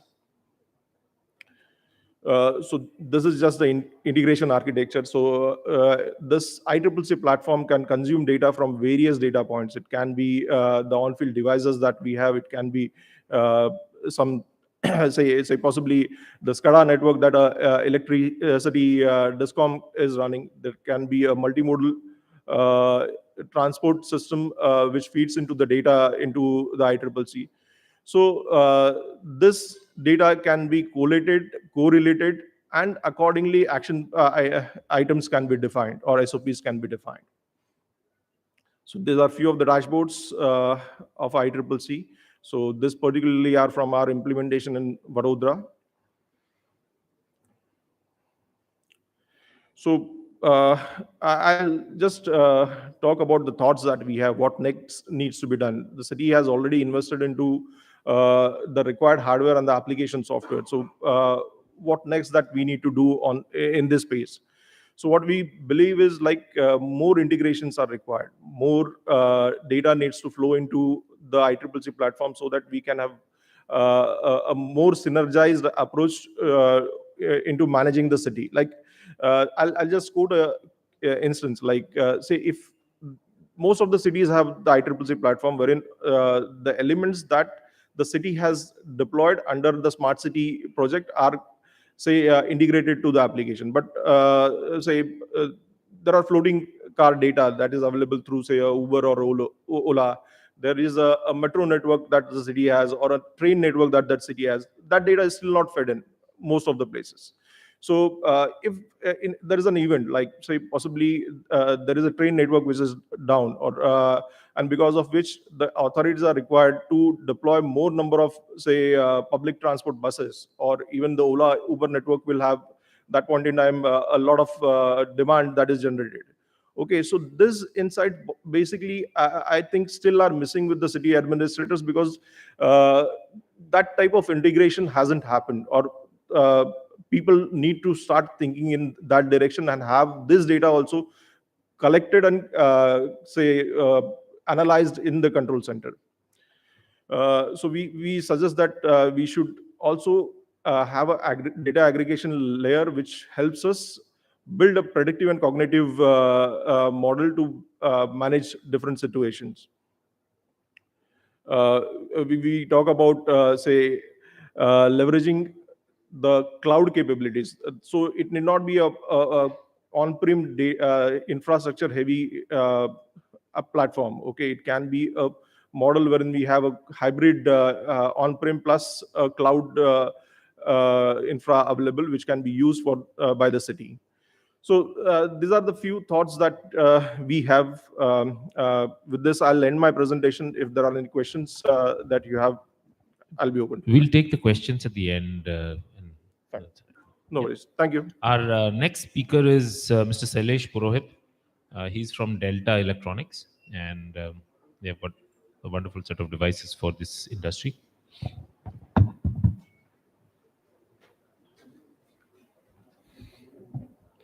Very good afternoon, everyone.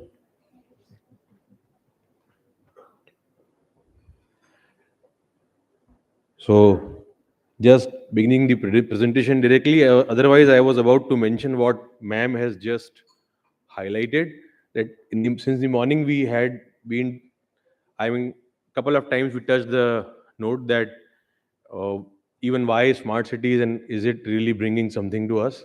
But yes, a gain and a pain in the form of e-challans we get very quickly whenever we, you know, overspeed or something. At least in Delhi and at least in all the implemented smart cities, we all face that. So I am sure most of us have received at least one e-challan so far. So that's how we are smart by now already. That's maybe the first step.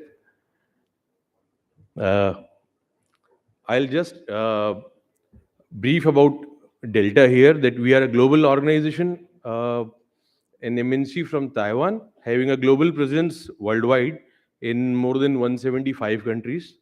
And we are manufacturers of many segments, but I would just mention about displays because I belong to that business and the agenda is also related to that. So we have R&D centers in around 75 countries worldwide.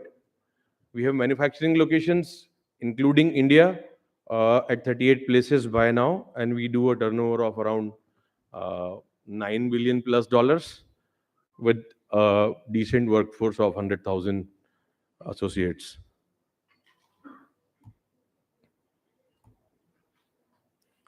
So in India, we are very much a make in India company also for displays. We have manufacturing plants and the Indian headquarter at Gurgaon. We have factories at Rudrapur, and the biggest top 20 make in India investments also comes from Delta through the Krishnagiri plant in Tamil Nadu, where we manufacture products related to power and also displays already. In India, we are quite a service-oriented company as well, also in power and definitely in displays. The biggest strength we carry is our service base at around 30 plus service centers. Another reason being that we have the biggest presence in the control room. I mean, with a big leap than any and every competition available globally. I'll come to that also in next slides. Would like to really highlight that we had in last 15 years a growth of around 28x. So when we say we are leaders in control room displays, we have installed more than 70% smart cities are up and running on Delta displays. I am in the video walls from different technologies pan India. We do not only in smart cities, but we have done around 7,500 control rooms installation already. So that's the kind of rich experience we come along with. Other than video walls, we are also the largest OEM for the outdoor displays, the direct LED displays in smart cities and beyond smart cities as well. When we say Delta display umbrella comes with 3 brands also in India. All the DLP or control room video walls comes with the brand Delta. Vivitech is a Delta company where we offer majorly small lumen projectors and majorly the interactive screens. especially used in boardrooms and conference room, and especially smart classes. Then the high-end projection mapping kind of high-end projectors are being offered under the brand digital projection. So just to brief, when we say we are industry leaders, we know this product and all. Just to mention it here, that why do we always talk about a video wall when it comes to a lot of dashboarding, lot of effective data monitoring in a 24/7 critical command and control room? Why don't we use something else? There are a lot of ways and means, maybe which looks easier and less and more cost effective, I would say, like a projector. So recently, Delta offers a projector of even up to 8K resolution. But see, ultimate objective of bringing the data and monitoring it most efficiently in a control room is the resolution. That's the key here. So we want to monitor data most efficiently, and it can be only monitored once we achieve the highest resolution on the screen, which can only be achieved through a cluster of screens in the form of a video wall and not anything else.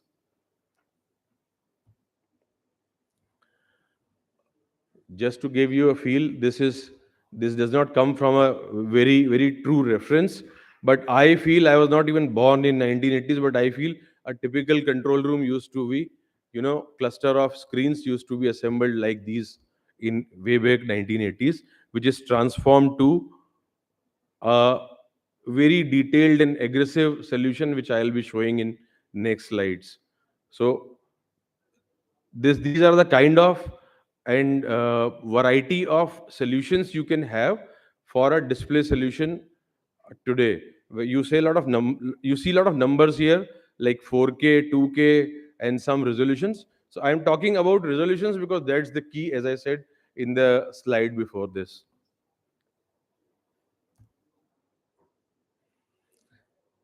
Just highlighting a lot of important factors which play a critical role while we decide that what display is required for a critical monitoring in a control room. There is a lot of relevant information available, but I would touch the two most important ones here in the interest of time as well. Today, when we talk to a customer, let's say for a smart city control room, the biggest discussion which goes around to decide a display solution is that, Shailesh, this is the size of room I have. You have to put whatever you can put here. So that's the first constraint, and everything stops there actually. And with so much of experience in video walls, we could really felt that our customers are being stuck up with the constraint of having a limited sized control room, because creating a new building overnight or in a short time is really not practical for a customer. We also understand that. So we had two things in mind. If we just for few minutes, if we understand this like a classroom, so we had learned resolution, and now we are talking about the size. If we combine both these, we actually talk about how to help our customer, I mean. So we could understand that the customer wants to see more of everything in limited space, and then more of everything is more resolution on the screen. So Delta, very innovatively and very proudly, I can say that Delta innovated this product some years back, and it was launched and installed in any global sites. At the same time, it was proposed and installed also in India. We have already smart cities who are using a 4K DLP video walls with the highest possible resolution available on globe through video walls at 24/7 solution. So how does it actually helps? That so far the full HD resolution, which is close to a 2 megapixel, because we all understand megapixels well. We all wants to have highest megapixel cameras in our phones. So this terminology we understand easier.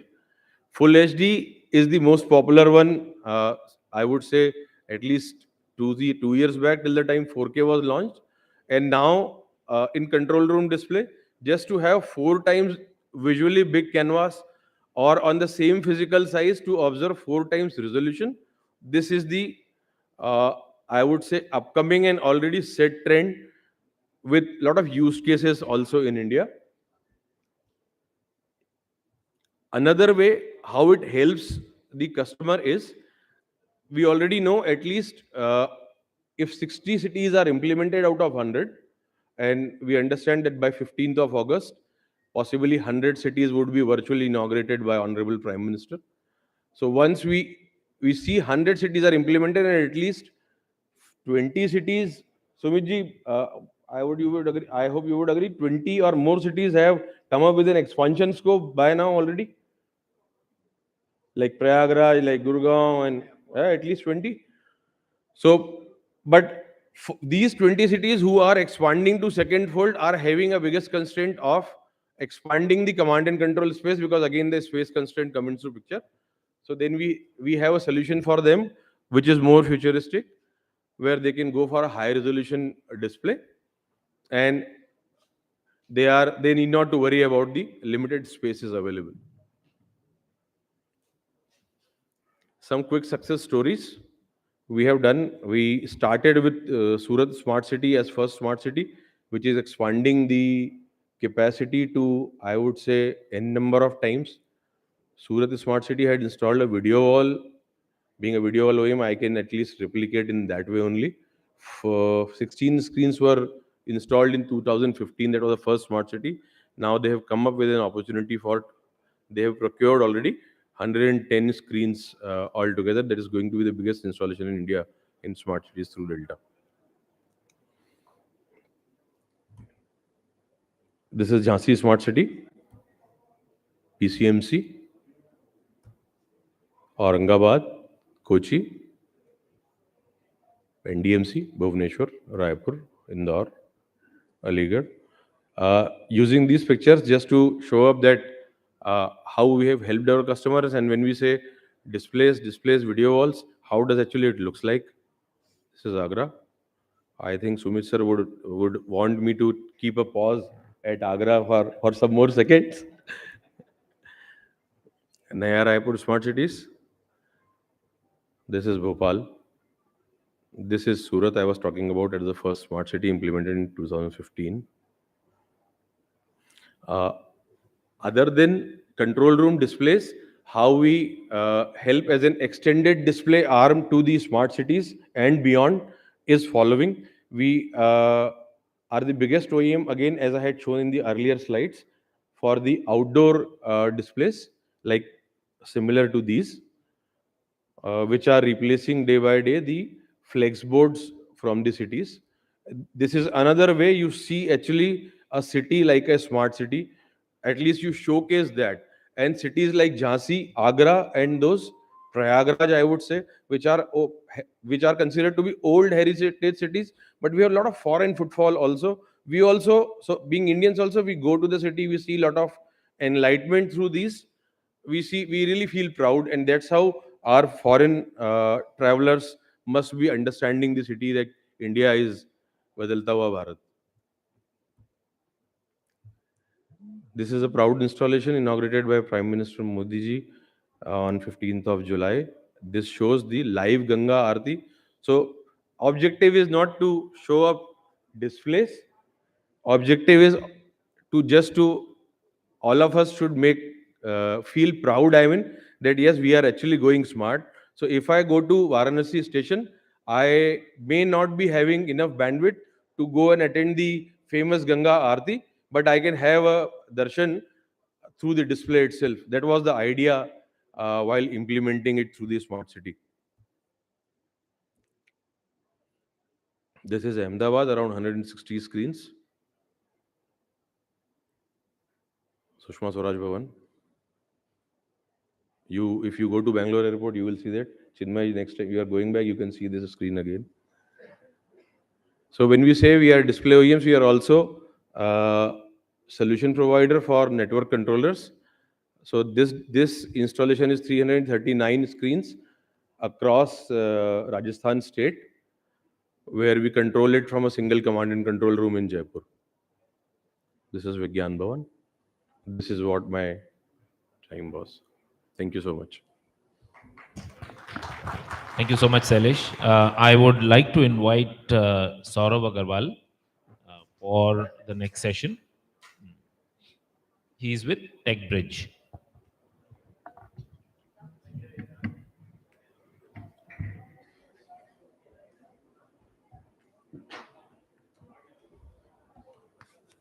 Okay, good afternoon, everyone, and I would like to take some time. First of all, thanks to the. Okay, I would like to thank everyone for their beautiful presentations, and we'll continue this discussion here.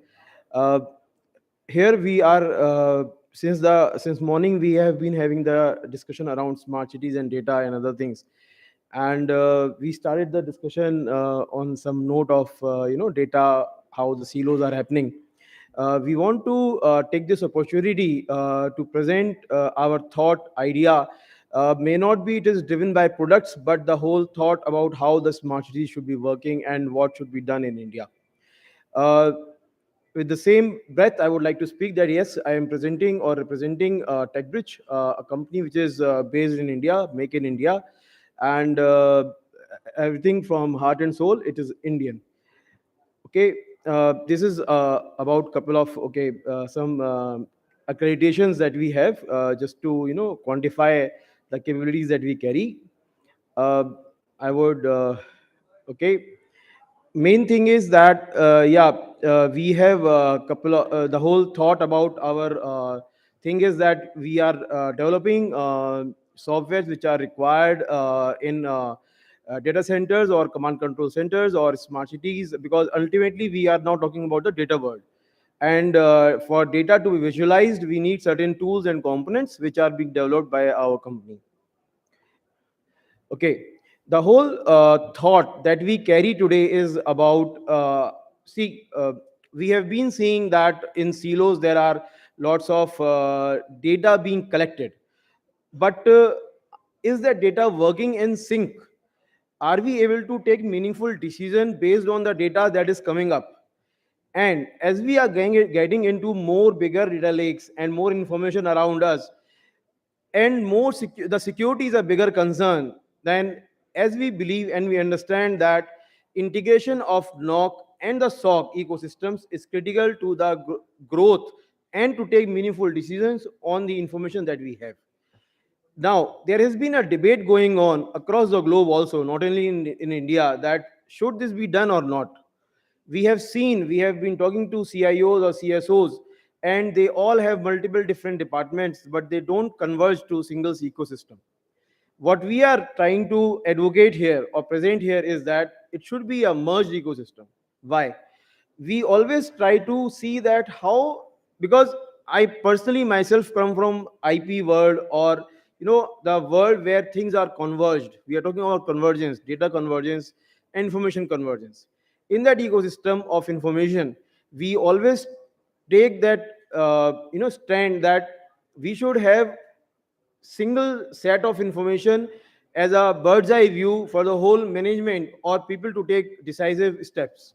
From that perspective, if we imagine a world where some incident is happening, now suppose some server is down, uh, if a knock person is looking at that server, he or she will simply take it up as an event where some machine has gone down, but they will never realize that some security incident has happened. So what we are trying to advocate here is that in terms of security, we should always look from the perspective that if some event is happening, why not we keep an eye from the perspective that some malware would have come or some attack has happened, some cyber attack is happening. We should not look at the things that that it is a silo event, teams will not work, they will not talk together, they will not see to things at from the bird's eye view from the whole organization perspective, or even from the security perspective. Maybe the incident looks pretty simple, or maybe some networking issue or something like that. Why do we want to look at it like this? At the same time, we also want to advocate a point that efficiency. If we have a converged NOC and SOC, if we have a merged NOC and SOC, if we have combined ecosystem, then how much efficiency we can introduce in the whole ecosystem? We want to advocate that. See, the point is that uh, are we getting any benefits or not? We have seen this challenge that across the in the organization, people don't talk to each other in terms of departments. They don't talk to each other. How much of efficiency is lost in this process? We are trying to position and we want to work with the ecosystem partners like even CMS or Chinmay we were talked. We also want to advocate that we are talking about ICC's command control centers. We are having single eye or single view for the whole thing, whole ecosystem, data lakes, informations. So why not we merge the securities and the SOC and NOC part, and we look at from the efficiency point of view, ecosystem synchronization point of view, how much savings can be done, can be introduced in the whole system. We want to give this paradigm in Indian market in terms of our esteemed customers or even the people users at the city level or government level or even data centers or even big enterprises. We want to take this proposition forward and to move to each other. Let's come up together and see that what are challenges and we overcome together. As an organization, we are here to support with the system, but yes, we should look at these efficiencies, because as a whole we will introduce a lots of savings around this. It will actually convert into money, and as we are talking about ROIs or things like that, we will certainly get some some value out of this thing which we are trying to propose. Okay, now a couple of points which we want to take it further on. Like, okay, fine, we are talking about it, but how do we really approach this? What is the steps that we propose here? So in our view that see, for anything, planning is fine, but execution is the more critical part. And then comes the sustainability of the solution or sustainability of the thought, sustainability of the system. How do we do that? We cannot create something and then we forget it. No, it doesn't happen like that. So first important thing is tool. What are the tools which are going to deliver this whole thought process? So the identification of such tools, the components in the ecosystem is very, very important. Then next thing is, what is the right balance? How do we strike that balance, that how we can make sure that the NOC and SOC are working together and are actually giving results that we desire? So we need to see that, because when we talk about NOC ecosystem or the NOC platforms in the organizations, it is purely being looked at the perspective of IT infrastructure management. No one looks at it that someone we can manage threats from this, we can secure our ecosystems through this. No one, the IT teams doesn't look at that, wherein SOC team is just doing the 360 180-degree opposite view of the whole thing. Now uh, with my second point, that is right, balance should be stricken. We should look at that how we can balance the view of IT and security teams in this whole setup. Then the right size team, because we all understand, we come from the business world, and the teams, the criticality of the team members teams is very, very equal and right pillar in the whole setup that we are trying to plan. So these are the 3 points which we want to share regarding how do we approach the NOC and SOC integration. Now, what are the next point is that once we have identified that, okay, these are the building blocks in the whole system in our thought, then we want to see that how these whole two aspects of an organization, how do they actually overlap? See, it's very clear that the tool sets, we have seen, we have met many people, we have worked along, we are delivering, and we are doing a lots of things around these. We have seen that there is a common tool set which is being procured in silos. They are not talking to each other. Same tool set being deployed in two ecosystems, but they are not talking to each other. So we observe that there is a big overlap which can be managed, handled, and it can, because, for example, I'll tell you, some incident happens in the NOC IT infrastructure, and immediately if that incident is reported to the SOC team through a mechanism of filtering and identification AI, then we can maybe raise an alarm to the SOC team that such incident has happened, a machine is down, and probably the machine is not down because of some power failure, but it is an uh, planned attack. So such incident reporting, such events in the EMS infrastructure or environment has to be identified. Maybe there is some SLAs are being breached, and it is again a security incident which is driving this whole thing. Why don't we, in today's environment, in the today's world where we are living, we see that it's more of a cyber war, it's more of a cyber attacks, wherein the whole IT infrastructure is being managed by separate teams. They don't understand the granularity or the deep issues which run around these security threats. So our whole thought is that why not we think and we work in the direction where we merge these two ideas and we bring up a platform or the ecosystem which can efficiently introduce the solution or efficiently manage the whole thing. We may not be having such threats, quantification of such threats today, but if we will go deep dive into these data points, then we will certainly come across such points where we will identify that yes, such threats are pertinent, they are happening, and they are going to increase slowly.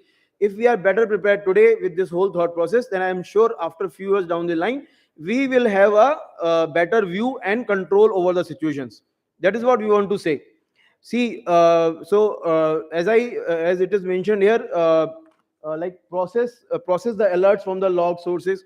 We I would like to share one more thought. Like uh, we have certain products. Okay, I don't want to. I'm not, the whole idea of mine is not to pitch the products right now, but the point is that we have seen such logging systems. We have worked on such security threat analysis where the normally what happens that the EMS infrastructure has logging systems and people having the security infrastructure. So we are trying to converge the thought process of how such logging systems can be utilized to identify threats which are being seen by the whole our IT infrastructure. And now with the smart cities and mobilities we are talking about, data is there so much. So management of IT and security, data security, or even the system securities is very equally important, not less than each other. So we are trying to advocate this idea of that how as I have mentioned, second point, utilize our ticketing system for inter and intra team collaborations.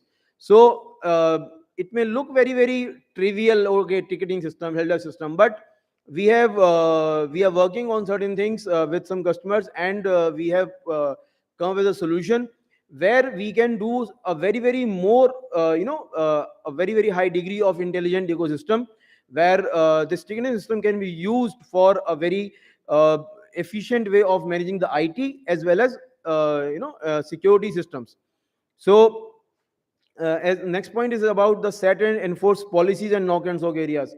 So if we will go into operational details, SOP based infrastructure, then we will SOP based things, then we will see that how there are very very ground level policies which need to be shared across. we I have met many operations engineers and we have worked upon these things, and we have observed that when knock teams are working, they have very very narrowed view of IT infrastructure. They don't look at means they just look at, okay, infra is up or down, things are working or not working. They don't and wherein if you go to the SOC people, they would look at that, okay, something is happening, who is trying to do, so they will have complete policing mindset. Now we need to see that how we can converge these two mindsets. They are 180-degree opposite, but there has to be a middle way between them. So the set of policies wherein we don't create false alarms also, at the same time we don't ignore the right alarms also. So something of that nature has to be identified and worked along. It is very very specific to the scenarios and things, but yes, there has to be a way to handle this. Now, the next point which you have shared here is the security events can result in network performance issues. So, as I am taking this idea forward, that we cannot ignore the incidents and scenarios happening in the network, and we cannot just brush them aside and think that, okay, security has nothing to do with them. We believe that in today's world where it is all IoT or IP based infrastructures, where are all about connected things, cameras being connected to the central system, cloud infrastructure, everything. So security has to go hand in hand with this whole thing. This whole idea, we know, we have seen that there are CSOs and CIOs, they don't converge, but that is not going to help the whole organization.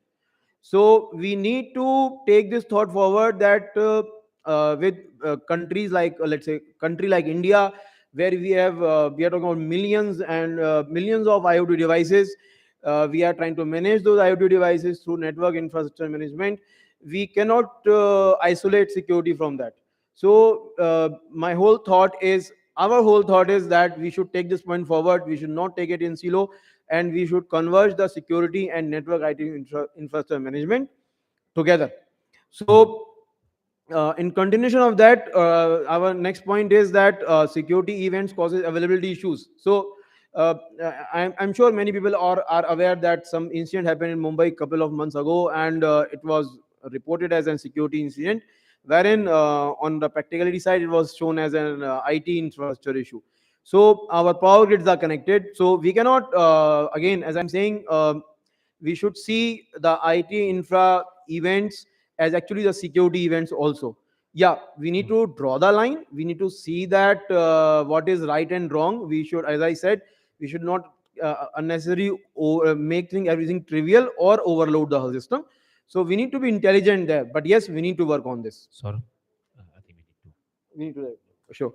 So I'll just quickly. So, anyways, this is a quantification of our thought in terms of efficiencies and how do we get them. Uh, two only. I'll just browse these three slides on the like. Okay, we have TechBridge as a company. We have knock and sock products. So I want to just kind of position the idea that yes, as a company, we have the capability to position the integrated solution of knock and sock, and that's from where we are coming up. I think I am done for this. Thank you so much, Saurav. I think it was a good point, a different point. That brings us to our security specialist, Brijesh. And Brijesh is with Force Point, and we'll probably elaborate on more things to do with security. And you're in between lunch. So yeah. So it's a difficult session because I am in between them and the lunch. Okay, so I'll try to just make sure that I'll be finishing in 15 minutes. So we all discussed, I think, from the last 1 hour on the products, on the surveillance cameras, on the data that getting ingested in the control center. Okay, so let me touch one important aspect of how we can go and secure these smart cities. Okay, and I'm purely focusing on discussing with multiple smart cities, Government of India, defense, and to some part of the enterprise as well, how we can build a zero trust approach, because that is the approach, that is the security model, which needs to be a part of every design, because security needs to go as a part of a design. So ForcePoint as a company, it's a company which has more than 2 decades of experience in securing multiple government institutions, smart cities, defense segments, and that to an enterprise. So what I'll be touching on is how the evolution of smart cities has happened. And I remember 4 years back, I was on the same stage talking about how we can go and build a security within a smart city. Okay, and but thing has evolved over the period of time. And if you see a typical control center, right, there are multiple data which is coming from the IT systems and the OT systems. So the data which is coming from either a smart parking, traffic management, it goes to some kind of a network layer, both on wired and wireless, and then goes and into some data lakes. Now, those data lakes are either on-premise or in smart cities, now we are using a private clouds to do a faster processing, and then the application layer comes, and then your security sits on top of it. Now, that is happening till this time, but everything evolved over the period of time, and we have seen, and that's what our thought is, that if the mobility is increasing, if the IoT is coming into picture, 5G is coming into picture, how should security goes along with it? And that's my discussion point today. So the new cybersecurity challenges, if I'll go and touch upon, and I have typically categorized into what needs to be focused on the IT side of it and what needs to be focused from a OT side of it. If I'll go and touch on the IT side of it, we all know that mobility has increased. We'll just start using smart gadgets. It's getting used in the navigation systems. And then there's a 5G, which is also coming and increasing the speed piece of it. The cloud has been adopted. Okay, and definitely we all see that the cloud speed and agility and the resilience will be used in smart cities as well. Okay, and the data will definitely ingest, more and more data will come. And then the emerging threats, right, which is very national states focused, purely focusing on launching some cyber attacks, which is on a very higher scale and impacting not only the IT setups, but to an individual people, right? Because we are processing data which is related to an individual people now. Now let's go to the OT security piece of it, and there were certain things which has evolved, like Industry 4.0 comes, which typically getting used by public sector, but a piece of it, based on the design that we have for smart cities, also getting adopted in smart cities because the smart sensors, IoTs, and all. And one piece of the smart cities, which I think one of the friend mentioned on the SCADA systems, right? A SCADA system which is purely OT focused. How we can make sure that the security should also be designed when we are implementing those SCADA systems?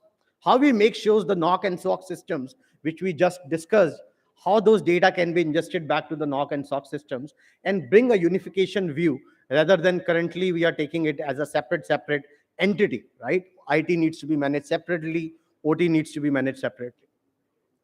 And let's see how a zero trust can help in these critical security systems. And there are certain initiatives which is done by the government and certain global standards. So the global standards, which talks about a zero trust, purely focused on certain pillars, right? So when you go and implement something in a zero trust, you have to adopt those pillars. You have to adopt the identity, you have to adopt the networks, you have to adopt the users, devices, and then go and build your zero trust architecture. Then NIST also 3 years back purely talk about what the zero architecture should looks like, right? It should be adaptive in nature. Like adaptive is the one thing which we are now adding to each and every technology. Like one of the Chinmay mentioned that adaptive needs to be there on a traffic management system, right? So adaptive means when you understand different contextual parameters and based on that you take a decision, whether it's based on the risk, whether it's based on the trust. And there are certain global standards which typically focusing on these zero trust model. And this is not only limited to just IT, OT security. It can be implemented in your everyday life as well when you talk about a zero trust. Then CERT, I think, on 28th of April has also released certain guidelines. And this is a common guidelines which typically used for your government entities, enterprise entities and all, which purely focus on that how certain information security principles needs to be adopted as a part of an extensions of an IT Act. Okay.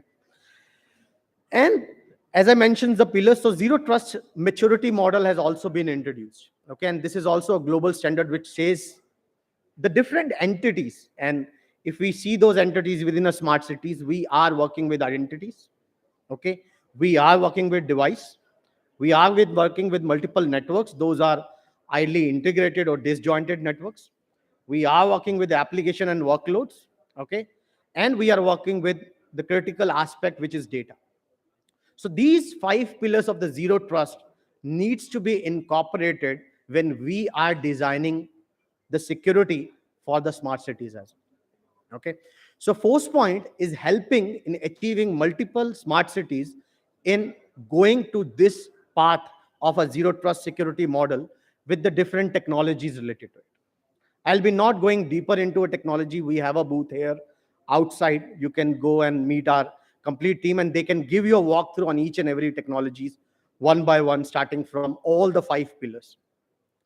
But what I am focusing on here is how you can go and implement it. And I have taken a one small use case, how this can be implemented in a critical infrastructure. And this critical infrastructure, which I have mentioned is a smart city.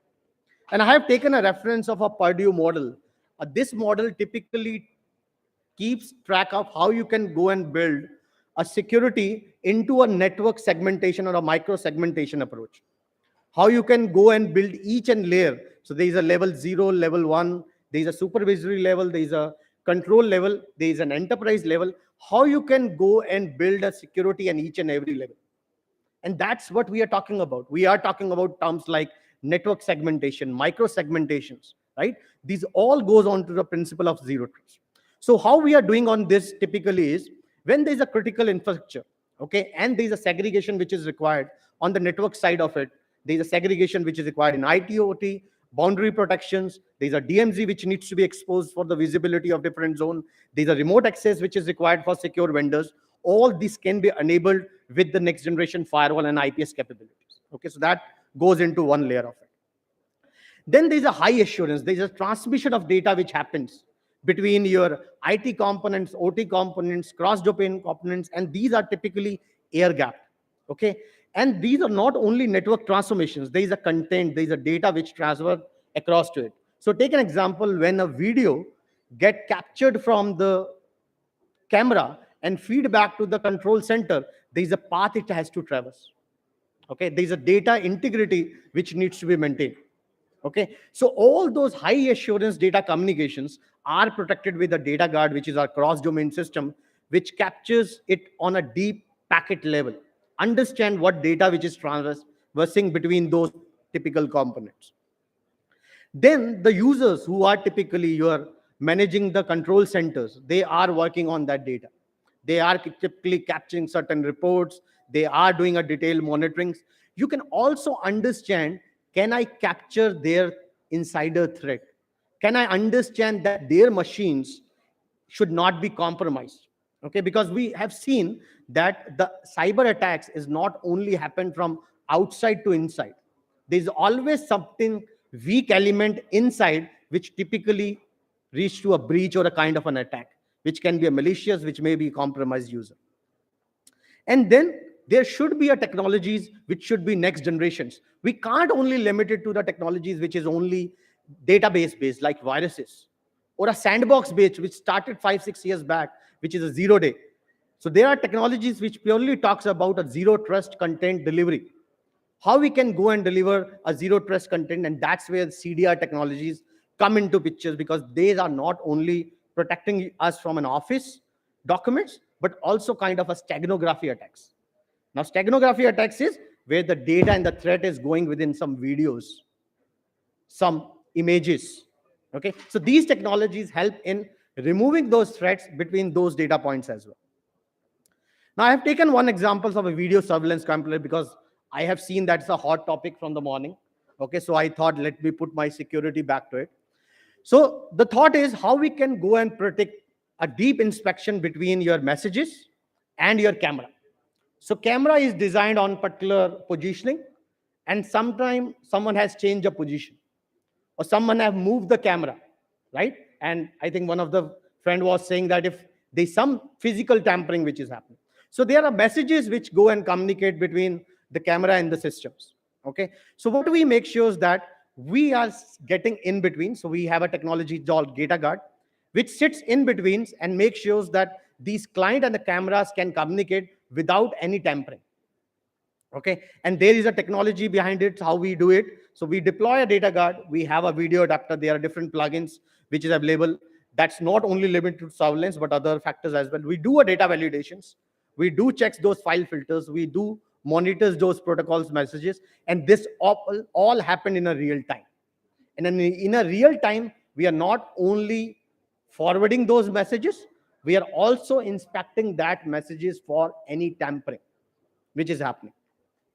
Okay, and this is not only limited to just the cameras. Definitely you go and get some validation of your metadata profiles, PTZ for the cameras, and all those SOPs which you have defined for that. And typically, just for one of the example, we are doing this for one and video audio stream for 1 GB per second of data traffic. Okay, and so this is the data guard. So data guard is not only limited to just video surveillance. It goes beyond that. Okay, our customers in India, whether they are coming from smart cities, defense, or any air-gapped systems, definitely taking and using this data guards for their structured data, unstructured data. We are using this an airspace management system, and just making sure that your disjointed networks needs to be secured at each and every layer. So I was talking about the threat, and we discussed that there was antivirus, sandbox, and all. But the CDR, what it typically is it extracts your information, recreate your information into a new document. So you are not focusing on what is left behind within the document based on the malware. Now, threat is a one piece of it. That's a one context. But threat will not go and cover each and every part of a security. The data intelligence, and we are a zero trust data protection company, where data which is lying anywhere, whether it's lying within your system, whether it's lying within your workloads, whether now it's going to the cloud, whether it's going over the internet, over in the email, we are protecting that data exfiltration anywhere, anytime. And when I was mentioning from an insider threat perspective, right, you need to capture what your users are doing. And this tool is getting used by multiple data centers in smart cities as well, to purely focusing on what the people are doing, what the typical field officers are doing. Last but not the least, the focus was also how you can go and protect the security with the different network segments, right? So you can do a segmentations, you can do a secure remote access to your vendors, all that you do with the SD-WAN and firewall IPS capabilities. Now, one thing which is also very hot, and everyone comes and discuss this when I was discussing with the government sector, can I go and adopt zero trust in certain way? Okay, zero trust is not a product, it's a security model. And the one thing which is typically coming is how I can go and access my network with the zero trust network access. Till this time, everything was on a VPN. Okay, now smart cities have also given the roaming users that install a VPN, connect to the applications which is there in the centerpiece. But they always need to be a part of a network. The ZTNA provide a capability that they need not to be a part of network. They will only get an access to an application with the ZTNA capability, and that's why the movement is happening from a VPN-based access, which is a network-based access, to an application-based access, which is a ZTNA. Okay, you can get a more detail once you go and visit our booth. So in a nutshell, what we typically doing is, this is the security maturity model. Okay, so CISA has implemented and focused on this guideline of security mature model, and that's what we are delivering back to our customers, whether they are from smart cities, government, or any other entities, focusing on these 5 pillars. Just remember how you can go and secure your identity, your devices, your application and workloads, your data, and last but not least, your network. And then building a behavioral analytics, which is a central piece, which is a governance model, and delivering this. So how we are delivering this? This is one of my last slide. How we are delivering this is by different technologies. Okay, so that's what I mentioned. Different technologies which start from your network, your data, your behaviors, your insiders, your content, all needs to be secured with these different of technologies, which are a combination of IT and OT. Now let's understand, let's see what you have learned. So please do visit our booth after your lunch. We are not inviting you before the lunch. So after your lunch, and let's learn and win. Okay, so with that, I'll take over. Thank you.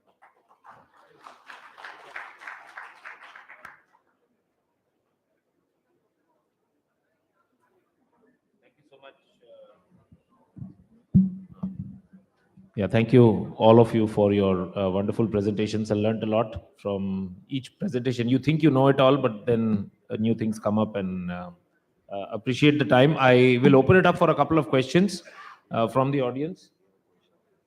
We have a question pending to answer, ma'ams, which is, people are using apps to bypass the camera systems. That was your question, not on the navigation system, right? But did you know that there are dummy cameras throughout the city, which are not cameras really, which is telling you by the app? So there is a whole concept, and somebody got a Nobel Prize for it, called nudge economics, which is saying that they will nudge you to do the right thing. So if the app is telling you to slow down, it is good for everybody, whether there is a camera or not, whether you get a fine or not. So let us understand that there is a lot of things that we need to do as a city. And I work with Delhi Police, so I can tell you with confidence, there's a lot of things that they will have to do to get you to behave. Not you, ma'am, everybody. And not all of it needs to be fined. Fine is not the only way to get people. In fact, a very controversial conversation. I mean, yesterday we heard that they actually let some potholes be on a flyover so that the cars actually slow down before they come. Because if they come too fast, there is a traffic jam in the next junction. So they let the the potholes be there.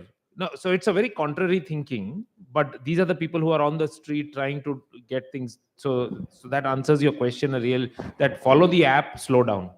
It's good for everybody. Yeah.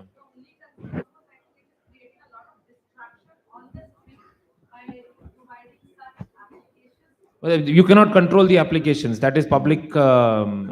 It is available. You can't stop. We can't be a stop these applications, stop TikTok community. Let it happen. You will start trusting it. So the good thing about social media is that you will trust it or you will not trust it based on your judgment and the judgment of 16 other people. If the government is telling you, then that's not the right approach. Any, yeah. You had your question which from pending from last session.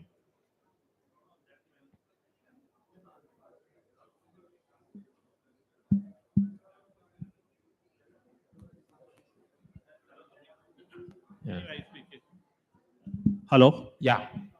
Anyway, you answered the question. Next question to Vaibhav. So can you hold the mic closer to your mouth? Hello. Vaibhav, you talk much about ICCC. So have you done any work for the integration of ICCC with AOCC? Integration with? AOCC, Airport Operation Center. No, not as of now. Because that is the budding area coming up, which all the airports has to go become a smart airport. So ICCC has to integrate with AOCC. This is very few players in India. So in these integrations, so you have no. No, Okay. not as of now. But yes, going forward we will. Okay. Thank you. Yeah, I may have an answer for that. That has been in planning because there are a lot of policy matters around it, right? So it happened in case of, the thought process actually, like the way you mentioned, that came out during this COVID period. Okay, so where urban, mainly the movement, right? The travelers movement was supposed to be tracked. That was the case. Yeah, I understand. I understand that thought got seeded at that time. That's what I was trying to tell.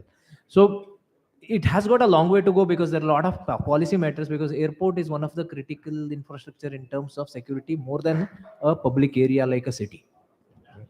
Yeah. Yes. Yes. Yes. Yet to the policies are yet to be addressed. Policy matters are yet to be addressed. It's not so matured because even city command centers are also not so matured yet, right? So it may happen in future, not right now. So Thank we have time for probably one last question. So she's the captain. So she said one last question and we'll go with that. So because we are really running behind schedule, this is the time Hello? we should have gotten You over can with hear the me, lunch. right? Yeah. Yes, sir. Yeah. The name is Hani Charnalia, and my question is to Chinmay, right? So the solution that you was representing, is it been deployed somewhere? Yes, this is currently in India, many smart cities. Okay. Right. So even we have ourselves implemented in one of the Right. northeastern state like Sikkim, Namchi, Right. to name it. Yeah. In fact, so there are challenges are also there. What challenges we are facing is from the urban administrators themselves. Right. The SOPs we suggest them.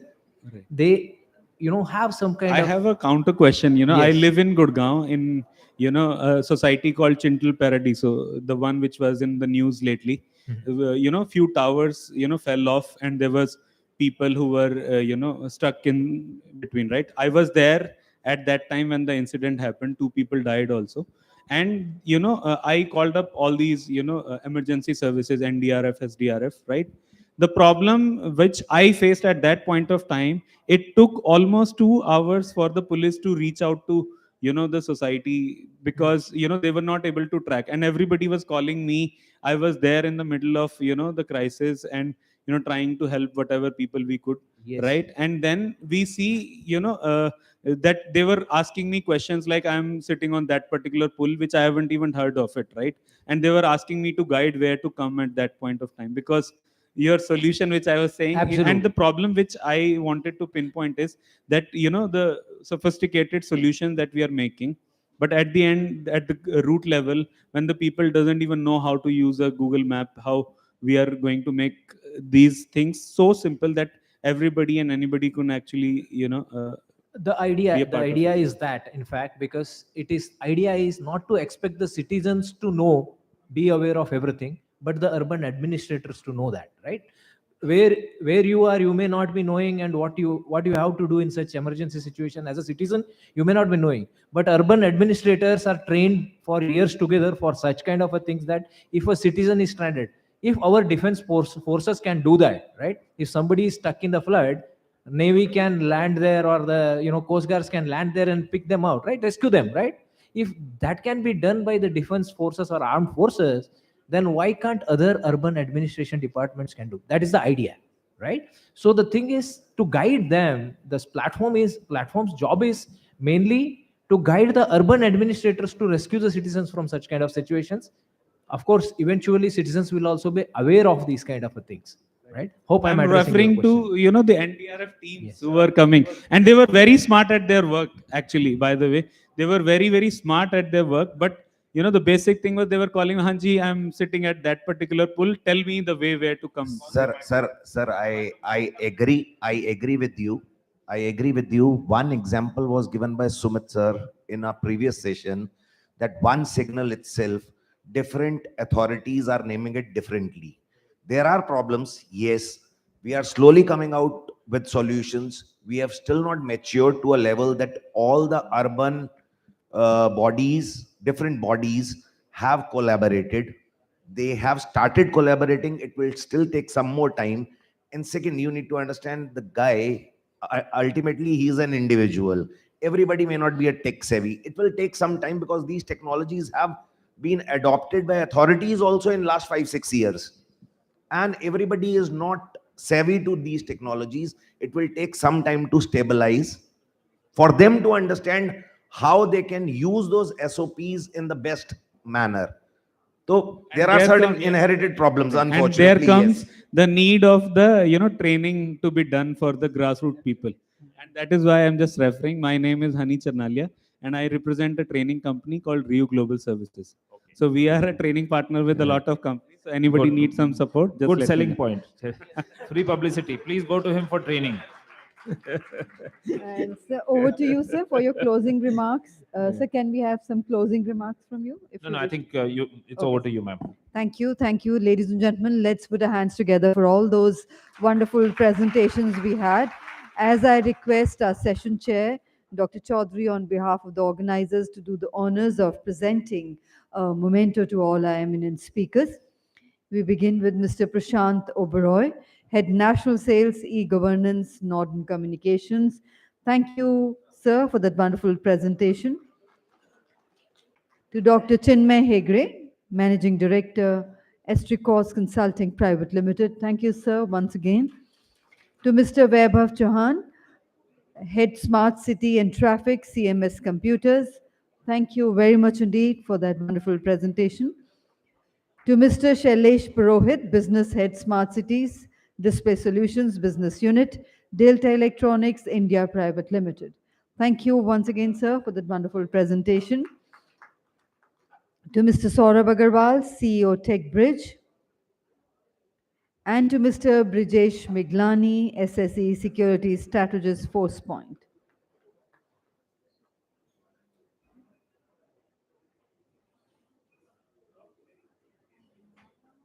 Thank you, Dr. Chaudhary, for doing the honors. May I request for a group photograph of the complete panel as we break for lunch.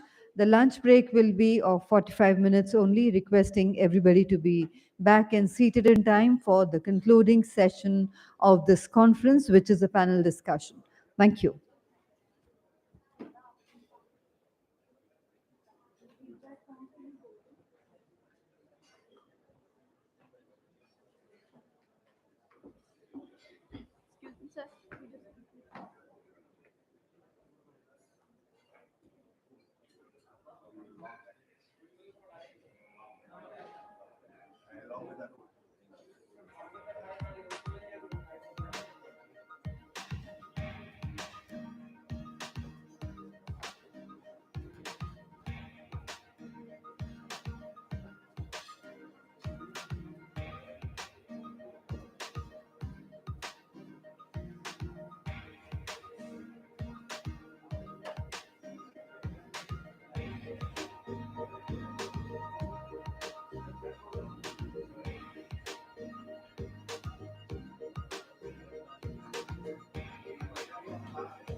Digital acceleration has made the critical infrastructure that powers our lives more vulnerable than ever.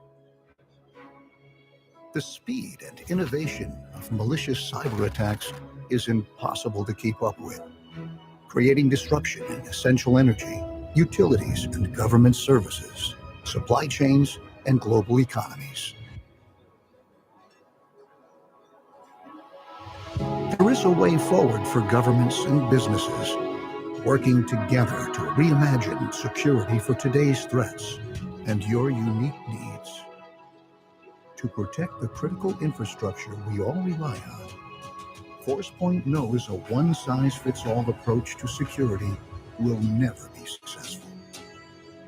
Our dedicated teams have decades of experience solving complex problems in the most sensitive environments, building trusted solutions that deliver high-assurance security. The time to act is now.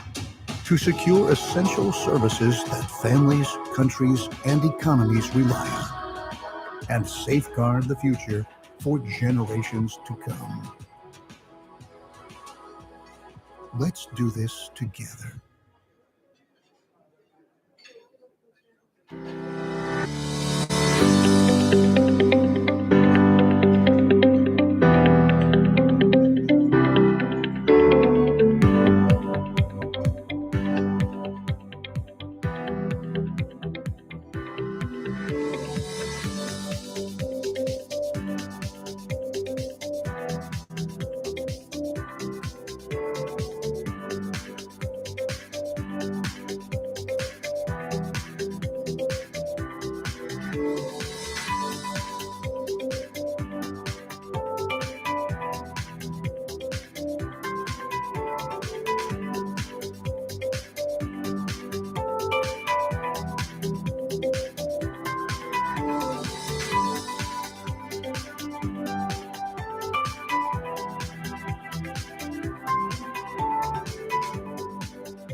Digital acceleration has made the critical infrastructure that powers our lives more vulnerable than ever.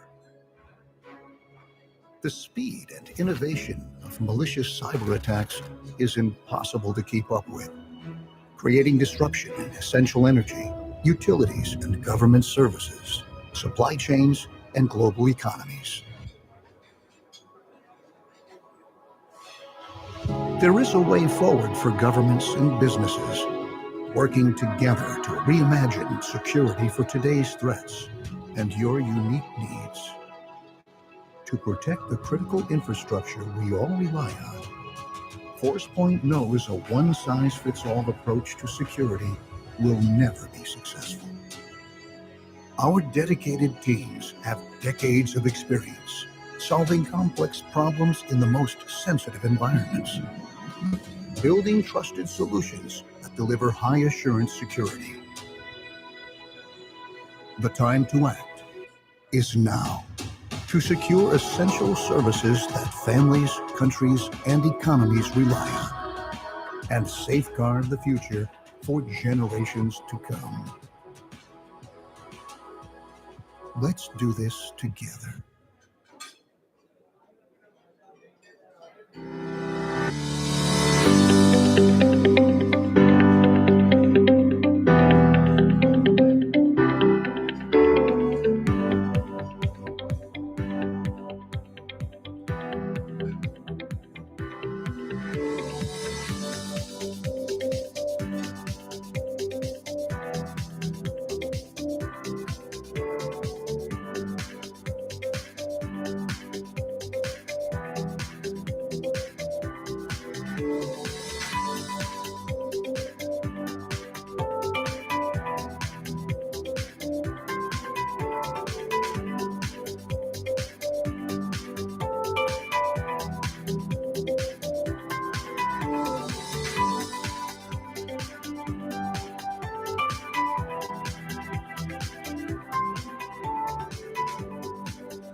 Good afternoon, ladies and gentlemen. Requesting everybody to kindly get back to their seats so that we can go ahead with the concluding session of the conference, the panel discussion.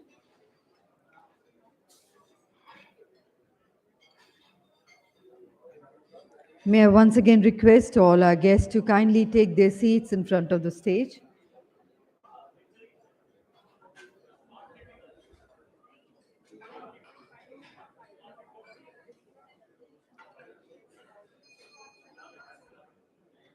So this session is on a deep dive into the future of mobility and smart cities with 5G.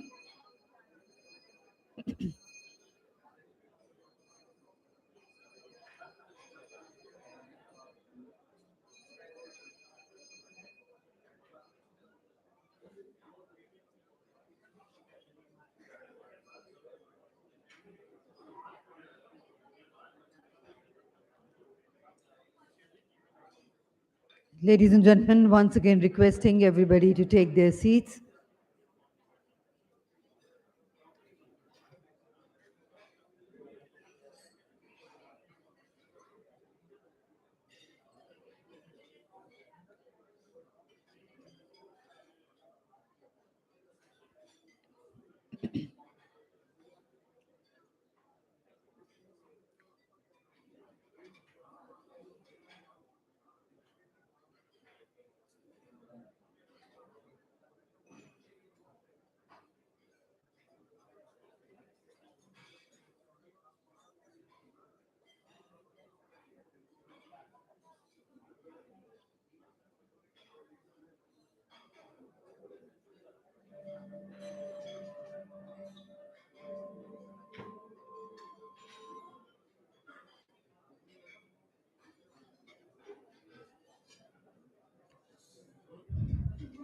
Once again, requesting all our guests to kindly be seated.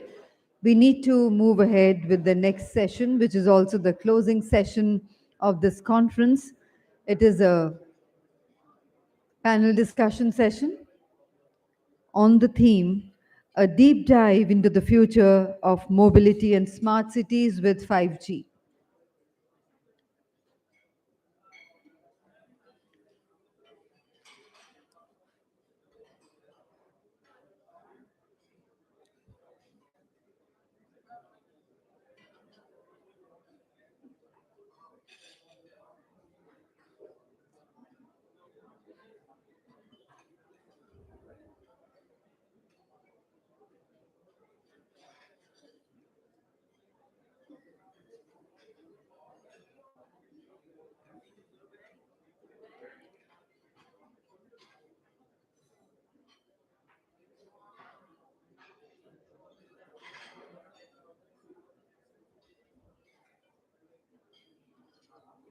Ladies and gentlemen, may I once again request everybody to be seated.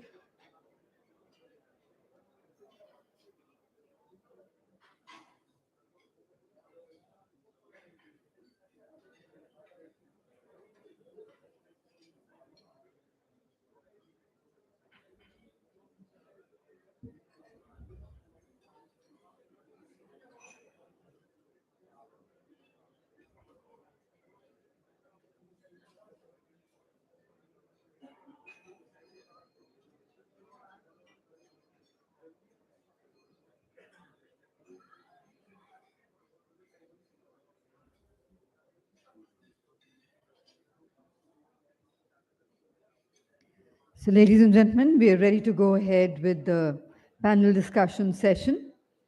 The theme of the session is a deep dive into the future of mobility and smart cities with 5G. And our keynote speaker and session moderator is Mr. Dinesh Chand Sharma, Director Standards and Public Policy, SESI. May I invite you, sir?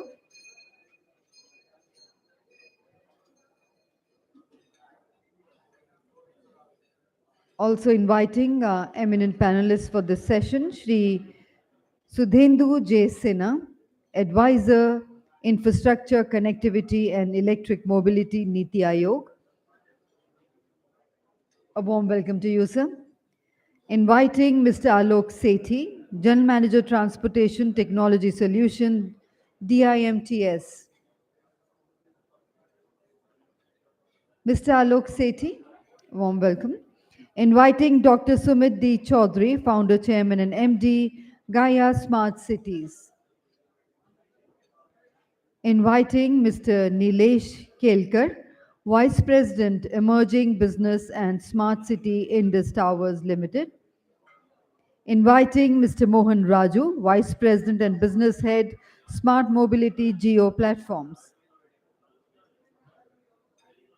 I'm also inviting Dr. Chinmay Hegde, Managing Director, Astricos Consultings Private Limited.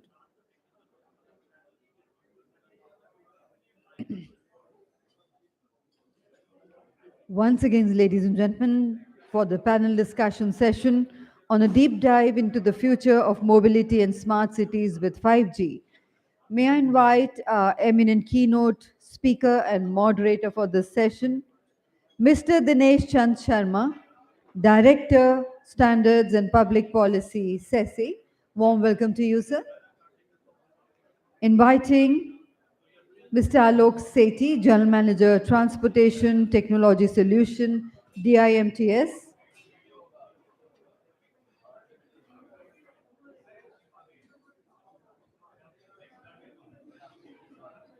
May I also invite Dr. Sumit Chaudhary and Dr. Chinmay Hegde to kindly join us on the panel.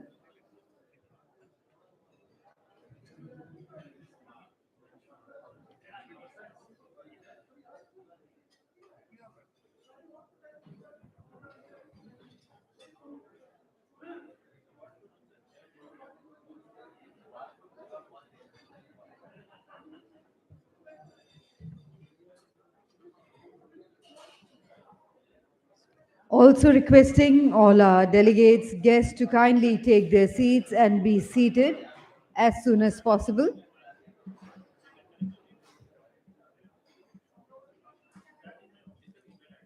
May I request everybody to kindly be seated, please? So we have our panelists on the stage. I would request everyone to kindly take seats.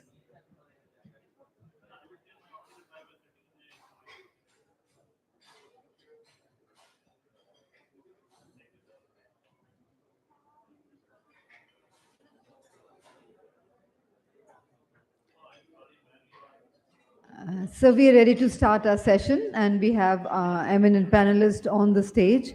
May I request everybody to be seated, please? We are waiting for a few of our other panelists to join us.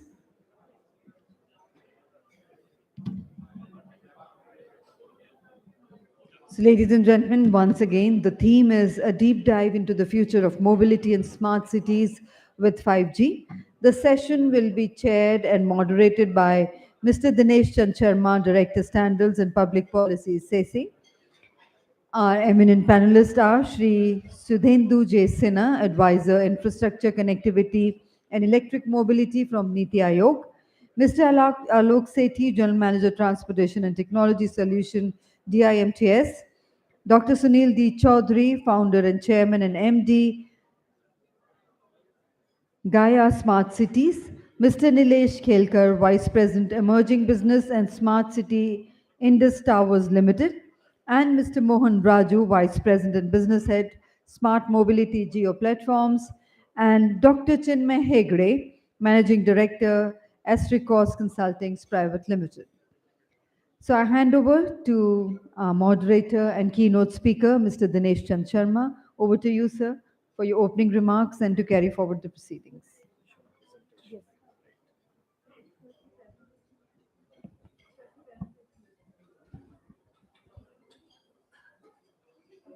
Good afternoon.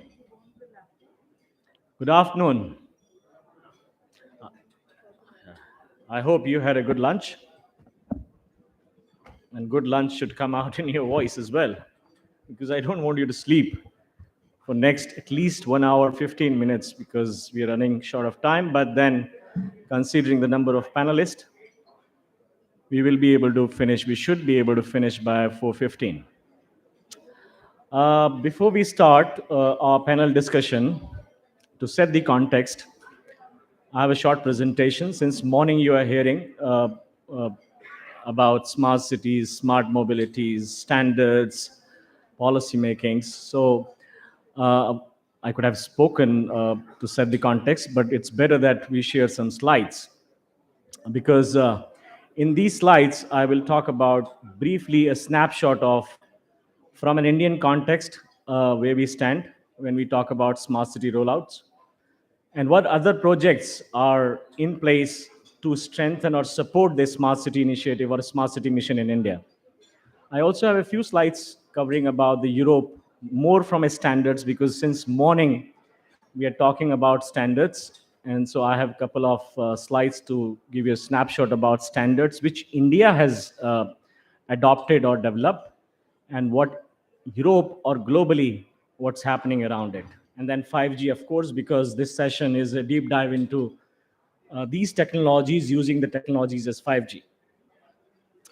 So if you go back, there was a study by United Nations that by 2030, the world will reach, as far as urbanization is concerned, at the rate at 60%. So you can imagine if such a tremendous growth has to happen from an urbanization point of view, you got to be ready to take care of those exponential growth, and the technology is there to help around it. Benefits we all know about it. Smart cities will create a more efficient way for the life of its citizens. At the end of it, whatever we roll out, it's for the citizens. You know, when we talk about smart cities, we must talk about smart citizens as well. So which means deployment of the technologies to strengthen smart cities and smart mobility will play a crucial role in the realization of a smart cities rollout in the cities, especially the use of data using technologies like artificial intelligence, blockchain, all those technologies. But at the end of it, it is the data which will be accumulated, and we have to make a best and efficient use of this data to help our citizens to have a better life. We had 100 smart cities to drive the economic progress, and I think since morning you were hearing it, it's a beginning. I mean, the definition of a smart city is different from one city to another city, from one country to another country. For us, if we can build the basic infrastructure, we could reach to a one stage of our smart city label where we could talk about that we are helping in the quality of life of our citizens. In India policies, I mean, 100 smart cities mission, you know all the objectives. Please, yeah. Thank you.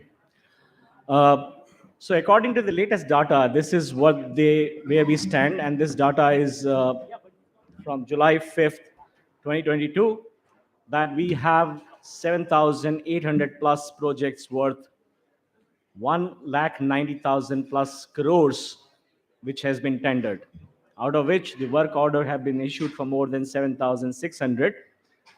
And if you see them in terms of values, it is 1,81,000 crores which has been issued. So you can see, imagine the size of the money which has gone into the tendering process or into the rollout process. But of course, the progress is slow. It's only 4,035 project worth 66,000 have been completed. And there are few cities which we say that they have progressed much better way, and we could call them as smart cities such as Varanasi, Bhopal, Indore, Surat. And on the right hand side, these are the core infrastructures which every city talks about it. And one of them is efficient urban mobility and public transport, for which we all are here. These are other initiatives which were launched to strengthen our smart cities rollout in India. For example, IUDX, which is an open data platform. It's called India Urban Data Exchange, which was launched by Ministry of Housing and Urban Affairs. This is a unified database. And the good news is one of the sub-bullet which I highlighted, the Bureau of Indian Standard developed standard for ICT infrastructure or ICT architecture, where IoT reference architecture is also part of it, and it has become a critical component in the future rollout of our smart cities.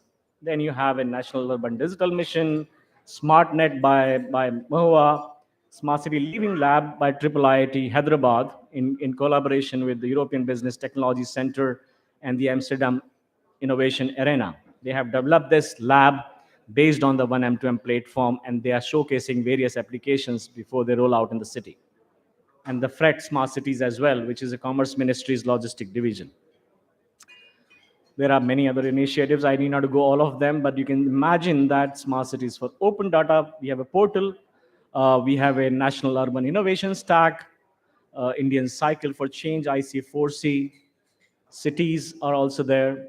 And then Data Smart Cities, Indian Urban Observatory, and Ease of Living Index as well. So these are various initiatives which were launched by the Government of India or the various departments or the universities or the colleges to strengthen our smart cities rollout in India. If you see the similar initiative in the European perspective, from a policy perspective, they had two platforms earlier. One was called European Innovation Partnership on Smart Cities and Communities, and the other was Smart Cities Information System. Recently, they have combined these two platforms, and now they call it Smart Cities Marketplace. And the marketplace main areas of cross-cutting operations includes sustainable urban mobility, integrated infrastructure and processes in energy, ICT, and transport, which we are going to focus today in our panel discussions. But then there are many other objectives which they are fulfilling by creating this marketplace in Europe. Similar to India, like the way India, we launched many other projects to strengthen our smart cities rollout. Similarly, in Europe, many project or many smart pilot projects or long-term projects exist, and such as European Energy Research Alliance, which is a joint program with the smart cities to take care of the smart cities. We have a Civitas, Urban Mobility by European Institute of Innovation and Technologies. We have LTIS, which facilitates exchange of information and experience in the field of sustainable and mobility in Europe. Bridge is also there, which is more to strengthen the research part of it. In the morning, we heard from Mr. Chaudhary that standards inhibit the innovations. I don't agree with him, because for many years we have been saying standard-based innovation or standard-based research. When you do a research or develop any platform, when you implement it, it is important to take it to the standardization as well. Otherwise, you will not be able to exploit that particular technologies at the end of it. You can roll out, you can implement it, but then at the end of it, you have to standardize it. So that's what the bridge project is there in Europe, which makes sure one way of making sure it. Then you have intelligent cities challenge, and there are many more. These are all hyperlinked. This presentation will be posted on the website, so you can have future references as well. When you talk about smart mobilities, I need not to define it. We all understand smart mobility is a bigger context. It's not only intelligent transport system. It also includes e-mobilities. It also includes railways. It also includes aviation, maritime. So smart mobility is a very big concept, but under which we have many verticals around the mobilities, which is also a human mobility as well. There are various use cases, for example, vehicular information, traffic lights, emergency vehicle on approach, traffic jam parking guidances. You can develop endless number of use cases around smart mobility. Why 5G is vital? I mean, the 5G, which is a technologies in India, we know that the auction has just taken place, and many of the TSPs have already announced that they will be rolling out the 5G in few months. So, but 5G is critical because it does addresses, because it brings latency, it brings bigger pipe, which is for the data. On the other side, for the faster communications, there is a latency, and then there are various use cases which is addressing. For example, public safety and security. The 5G will be most critical to have addressing the emergency situations, because you need a lot of data from the site where we have emergency disaster and then start communicating it. Mobility, we talk about it. Mobility will be another important aspect, especially when we have more and more data. You would need an application like 5G. Then smart healthcare. Healthcare is another important business use case from a 5G perspective. On energy efficiency also, there are a lot of development in happening around 5G. And then there are many more features. I need not to go it. I will quickly show you. Standards. This slide highlights the benefits we get out of standards. I need not to cover it since morning we are talking about it, but it brings a common understanding. It brings a solutions which has economies of scale. It brings a solutions which has a true competition. But then it is interoperable, because when you talk about information communication technologies, without interoperability, solutions are not viable for a long term. And interoperability is only addressed by the standardization. These are just a snapshot that there are various technical committees or standard development organizations are working on it. You see, the biggest challenge is when you talk about smart cities, and when you see from a vertical perspective, say for example, mobility. Now, on the mobility, which was a sector handled by the non-ICT player, now by saying smart mobility, I'm only putting an ICT layer on top of it, and we call it smart mobility. So these were non-ICT sectors until few years before. But now by putting the smart, just by putting the layer of ICT, we are bringing the ICT context into those non-ICT sectors. And that is the biggest challenge. So the challenge is such that the traditional telecom or IT, the way they were working, now they have to change the approach, because non-ICT sector is coming. So that's why you see various technical committees are ensuring that there is no duplication of work. And that's why we see system committee at IC, we see joint working task force, and that's how the structure is. If on the right-hand side, we have a Bureau of Indian Standard, we have a TSDSI and TEC who are working on the standards, and we are working with them very closely. Thanks, Sumit. This is one slide which will give you a snapshot of what different standards have been developed in India by Indian standard development organizations, including various reports.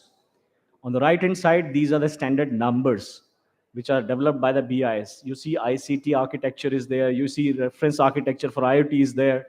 Similarly, there are other related standards by the LITD Technical Committee. TEC has published various reports. In the morning, Sushilji highlighted Code of Practice for Security, 1M2M for platform, which will integrate your all the IoT-based different applications. CDOT has developed. Mr. Upadhyay talked about it this morning.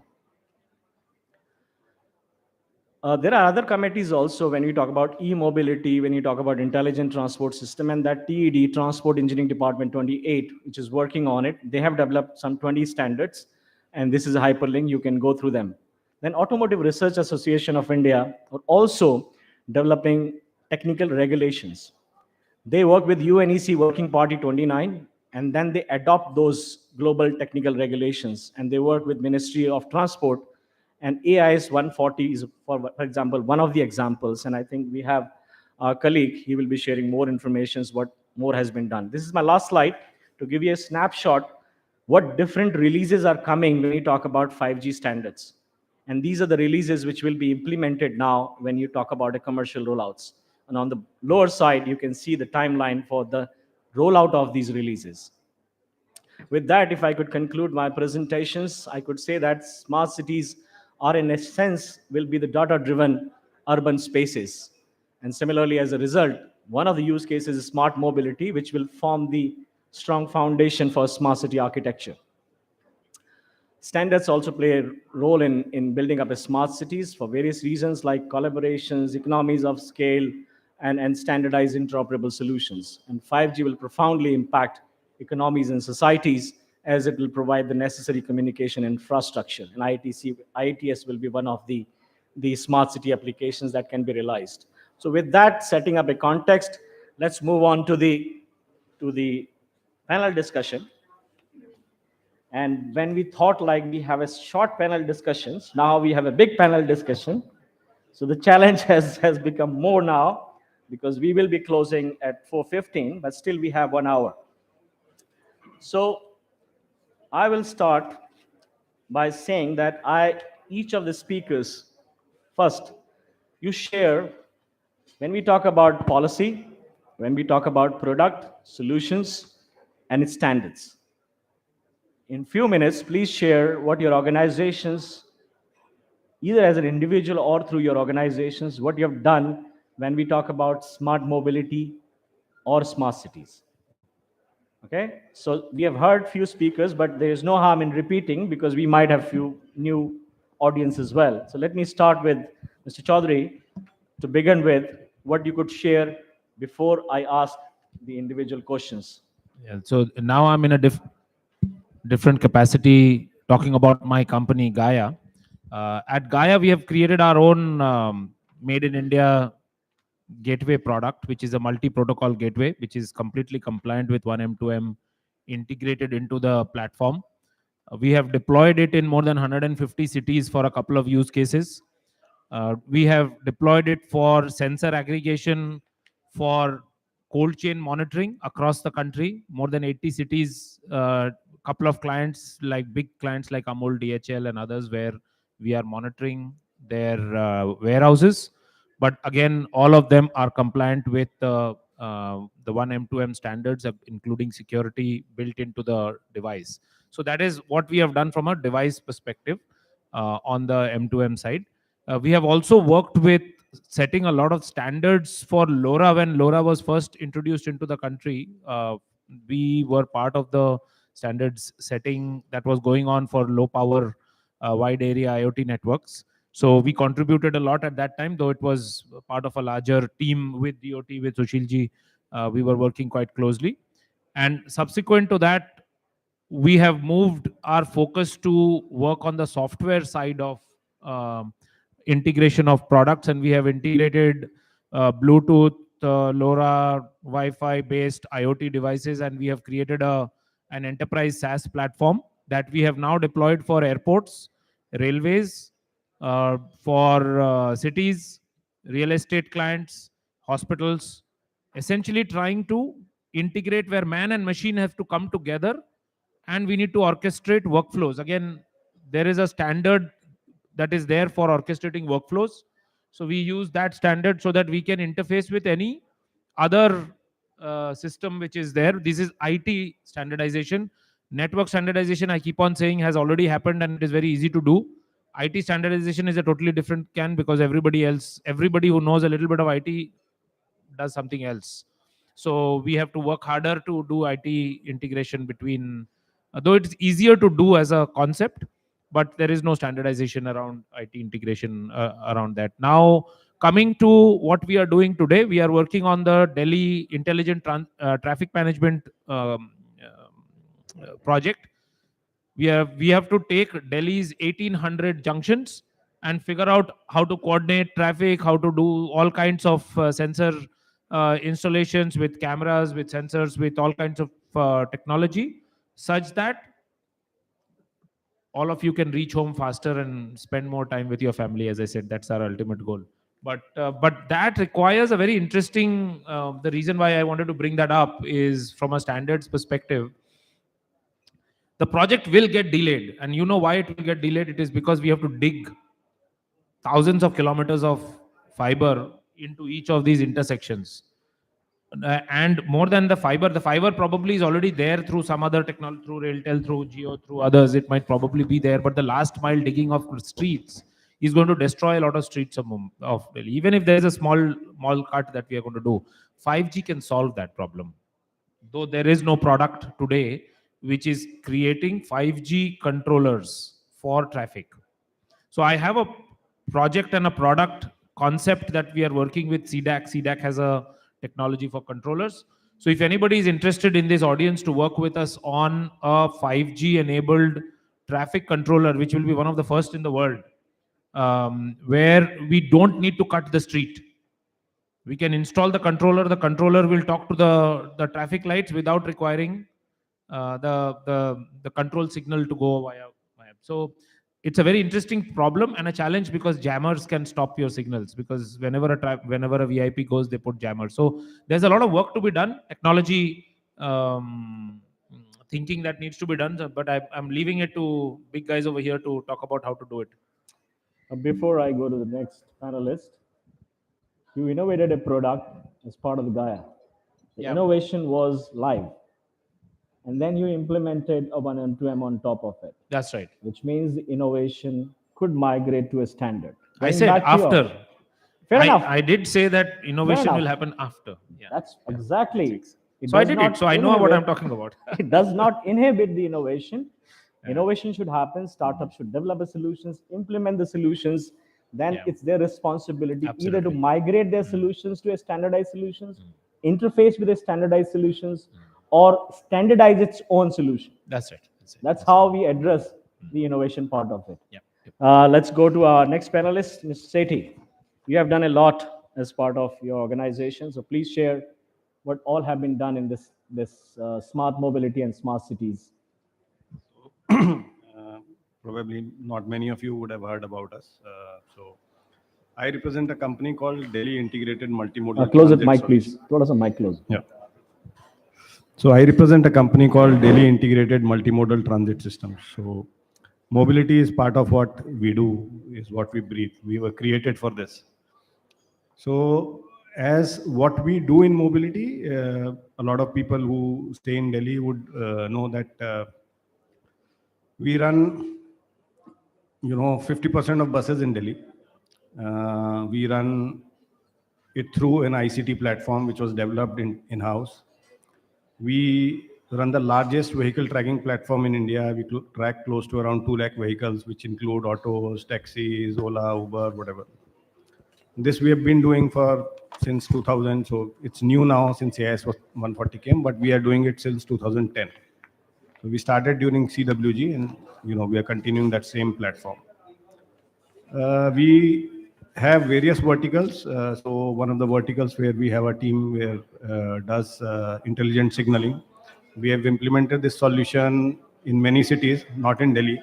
The Delhi project is being done by Gaia and CDAC right now. So, but yes, somewhere down the line we will be there, and primarily the signaling part of it, we are CDAC partners, and we have implemented our solution in Jammu, Srinagar, Ahmedabad, Surat. The team is there. At that point, somewhere down the line, we had a feeling around 3 years back that we should come with our own controllers. The technology which we are working in is age old. So not primarily what we feel should be used going forward. So now, we have an opportunity of developing a 5G wireless controller. And obviously our team would, love to work with both CDEC as well as them and do something. Other than that, my company is looking at mobility as a service. So currently we do the passenger related, you look at, journey planners, you look at ETS, we manage the largest fleets in India.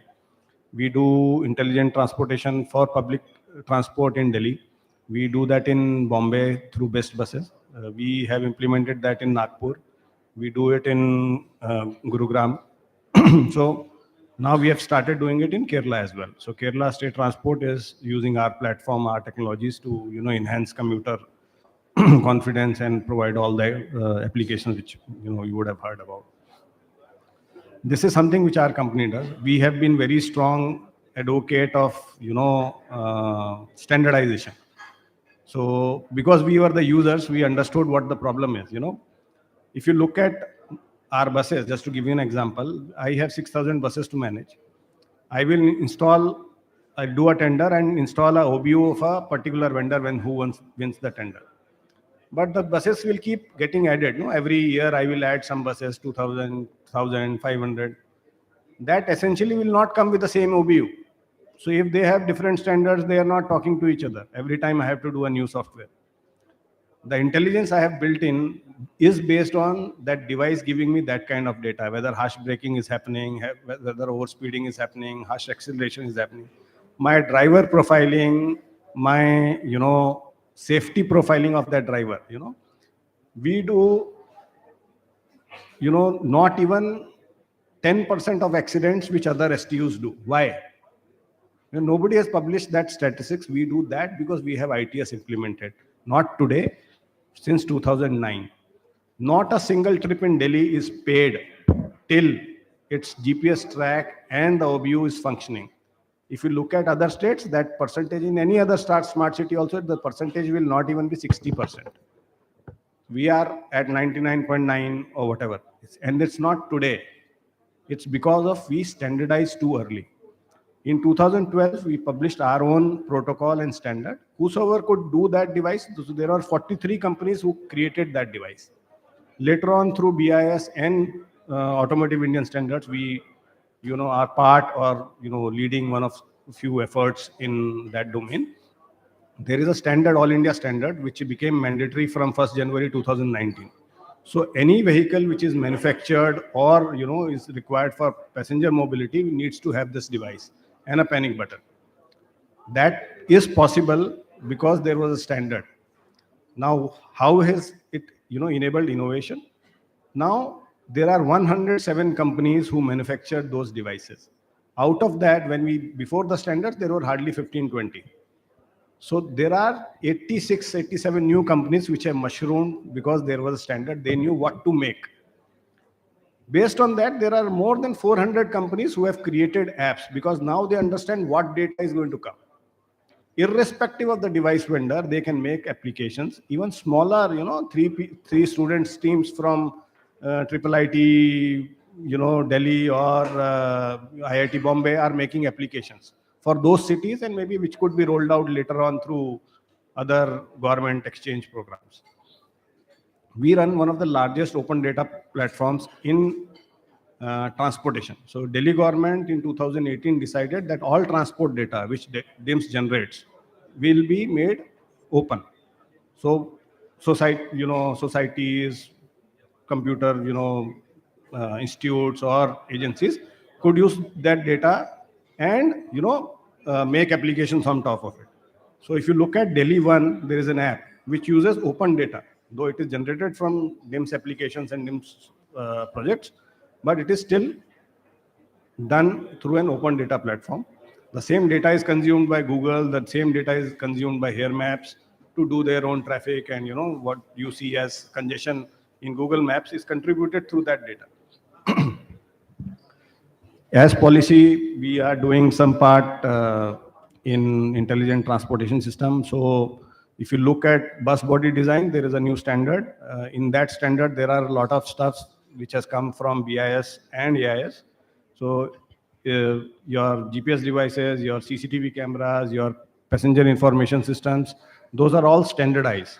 And they have been made part of a policy that any bus which is made full body needs to have all this. So, now going back to 5G, those CCTVs will, give real-time images to my control room and I'll be able to do something about it. So that's where I'll end. Thank you. Thank you very much. And he's a very strong contributor towards standardization, so very closely working with us. Thank you. Absolutely. He deserves it. Yeah, Mr. Mohan.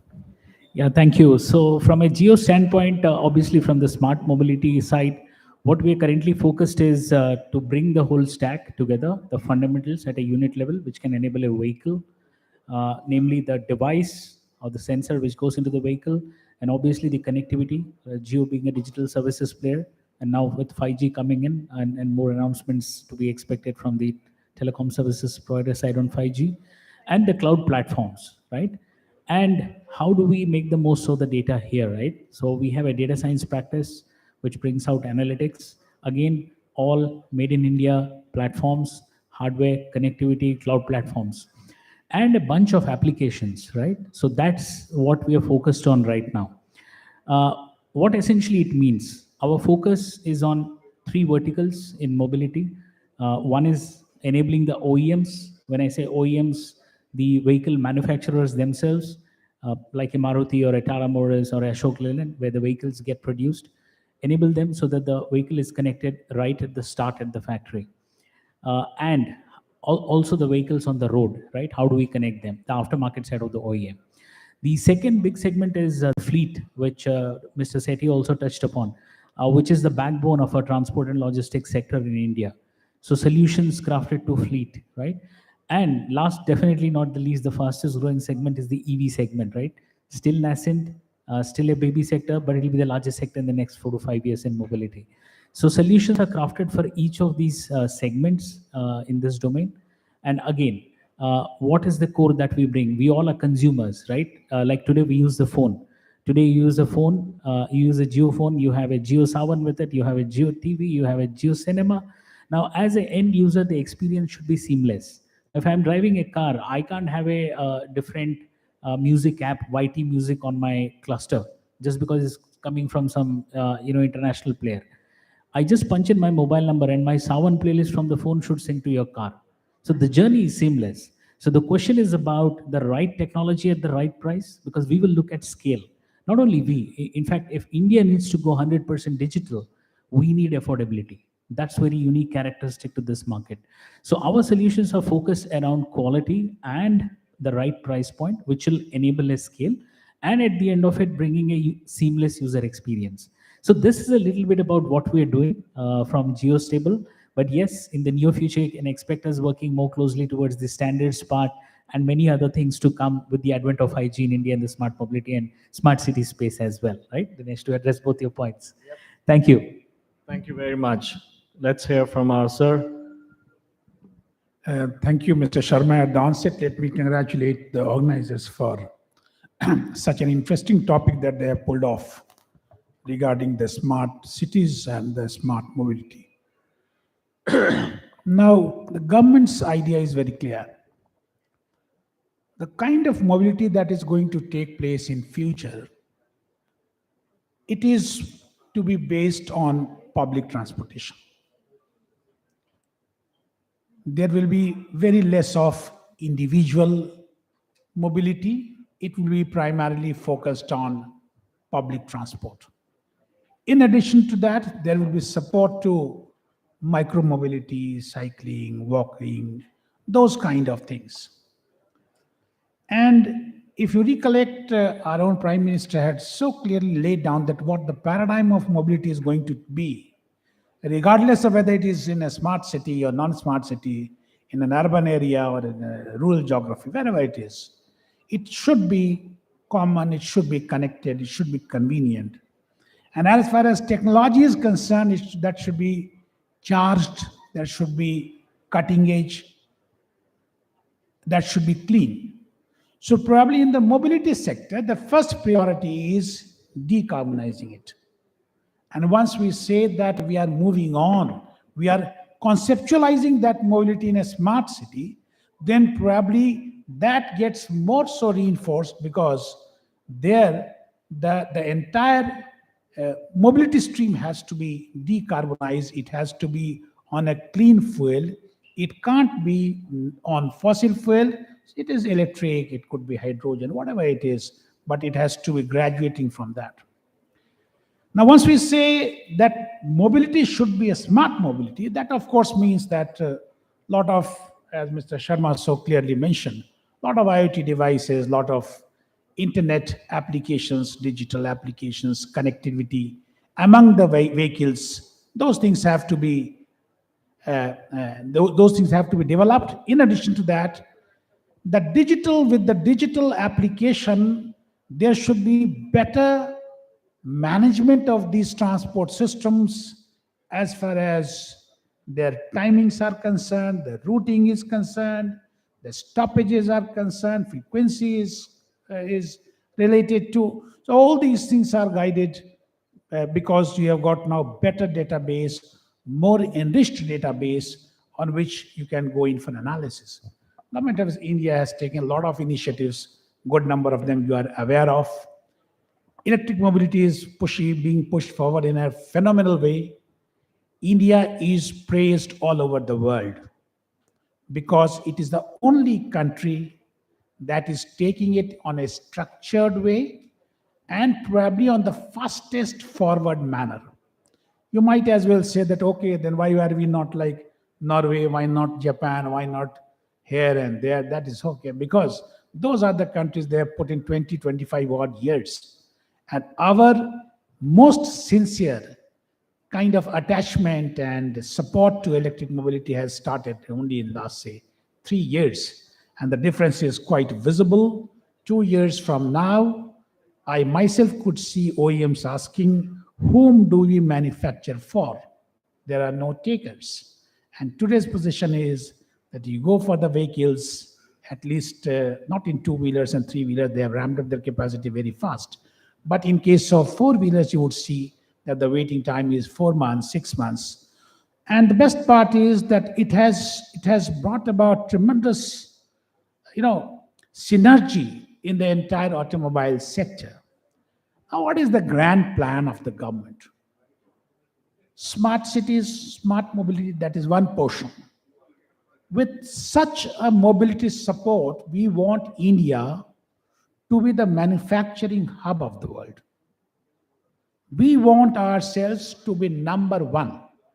And when you were discussing about the standards and the specifications, you can't be number one without standards and specifications. You have to be globally best. Otherwise, what would happen is, make in India, use in India, throw in India. If you want it to be an object of desire for the entire world, you have to ensure that the best of the standards have to be met with. And you so clearly mentioned about electrotechnical divisions of Bureau of Indian Standards, Department of Science and Technology, and those standards are pulled off with a lot of stakeholder consultation. And because I'm quite involved into it, so I'm aware. For example, in the battery swapping standards, there are a lot of pressures that don't make standards. If you don't make standards, then you will be substandard or without standard. You want to be of the world-class standard. How do you go to that level? So, okay, one can appreciate that why you are saying this, because probably you have invested so much of money already into the assembly line, the systems. You think that it would be all the more costly. You will have to take the reverse revenue stream, the positive revenue stream will take time to flow back. That's why you are not committed to standards. But standards are something that is sacrosanct. That is why in a battery swapping stream, in all physical forms, whether it is the communication protocol, whether it is the connectors, whether it is we are ensuring so that interoperability is maintained. You are not locked to a battery. You are locked to your vehicle. Where is the battery? It is something like, in a conventional gas stove, you own the gas stove. You are not bothered about whether it is Indian, it is HP, it is BP. You should not be locked with at technological obsolescence, something goes off, it's okay. You don't have to bother. You want that when you are out of your house, you want certain kilometers of range that should help you, and that is precisely you go in for. So battery swapping standard, that is, we are attempting to roll it out. Maybe by next month we should be able to see light of the day. This in this budget only it was announced. So these are some of the initiatives. Government has a lot of flagship initiatives. FAME 2 is there. Then PLI schemes, most aspirational, you see, in two sunrise areas, in advanced chemistry cell, as well as very upscale automobile components. And I explained to you that what we want to be, and that is what we are going to achieve, of course, with your all cooperation. Thank you. Thank you very much. Give sir a round of applause, because when you talk about policy measures, everything is in place, including standardizations. Sir has already covered it. And I can tell you, while I represent the European standards organizations, the world is watching us. Because if we can bring the policy, if we can bring the standard, the whole world will follow it. While battery swapping is nothing new, it's happening in pockets. But rolling it out on such a scale in India is really going to drive the entire world. So work is ongoing as far as standardization of this battery swapping policy is concerned. The battery management system, BMS, we are also working on it, and the connector type, so that could be standardized. So it's a great effort. India is doing it, and whole world is watching it. I can tell you there is associations in Europe, which is manufacturers of these connectors or the batteries. They have assembled together and they're watching the progress of India so that they can incorporate those things. So it's a very good effort happening to make the reality, especially the two-wheelers to begin with, because that's a mass market. But then once we succeed in this, it will follow on the three-wheelers or the four-wheelers as well. But two-wheelers are definitely important one. So thank you very much, sir, for sharing all those updates. Over to you. Hello. My name is Nilesh Kilkar. I represent Indus Towers. So let me quickly cover what we have done in the space of smart city, and also share some of the pointers which came before my turn came in. So as a Indus is basically a passive infrastructure or telecom passive infrastructure player. So we have telecom towers roughly to the tune of 1,80,000 all across India. Every day, around 650 million people touch Indus Tower as an infrastructure when they are making call or accessing the data. So we serve this for Airtel, all telecom operators, Airtel, Vodafone, Jio, BSNL, MTNL. As a part of Smart City, this idea started at Indus in 2016 when we started investing in Smart City.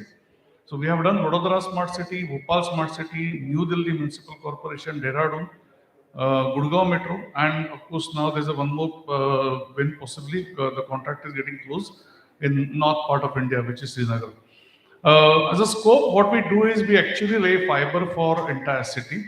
We put up a smart poles which hosts all the list of smart equipment like CCTV, Wi-Fi, environmental sensors, variable messaging display boards. Along with that smart pole also hosts telecom infrastructure. And that's the first thing which we have done across 5 cities. The more than around 500 crore investment has gone in from Indus side. We work on the PPP model. One point which Mr. Sinha talked about is battery related point. So at one location, we have actually conducted a pilot for battery swapping. So the way things are changing, that mobile tower site location is no more only for mobile, it is for advertisement. It is for Wi-Fi. It can be used as an EV charging infrastructure. It is used as a battery swapping infrastructure, depending upon the location and space availability. Rather, we are also going ahead and talking to logistics companies to host certain quick delivery supply point for as a location so that the delivery can be improved. Now, of course, in the next term, we'll talk about 5G and how we are preparing for 5G.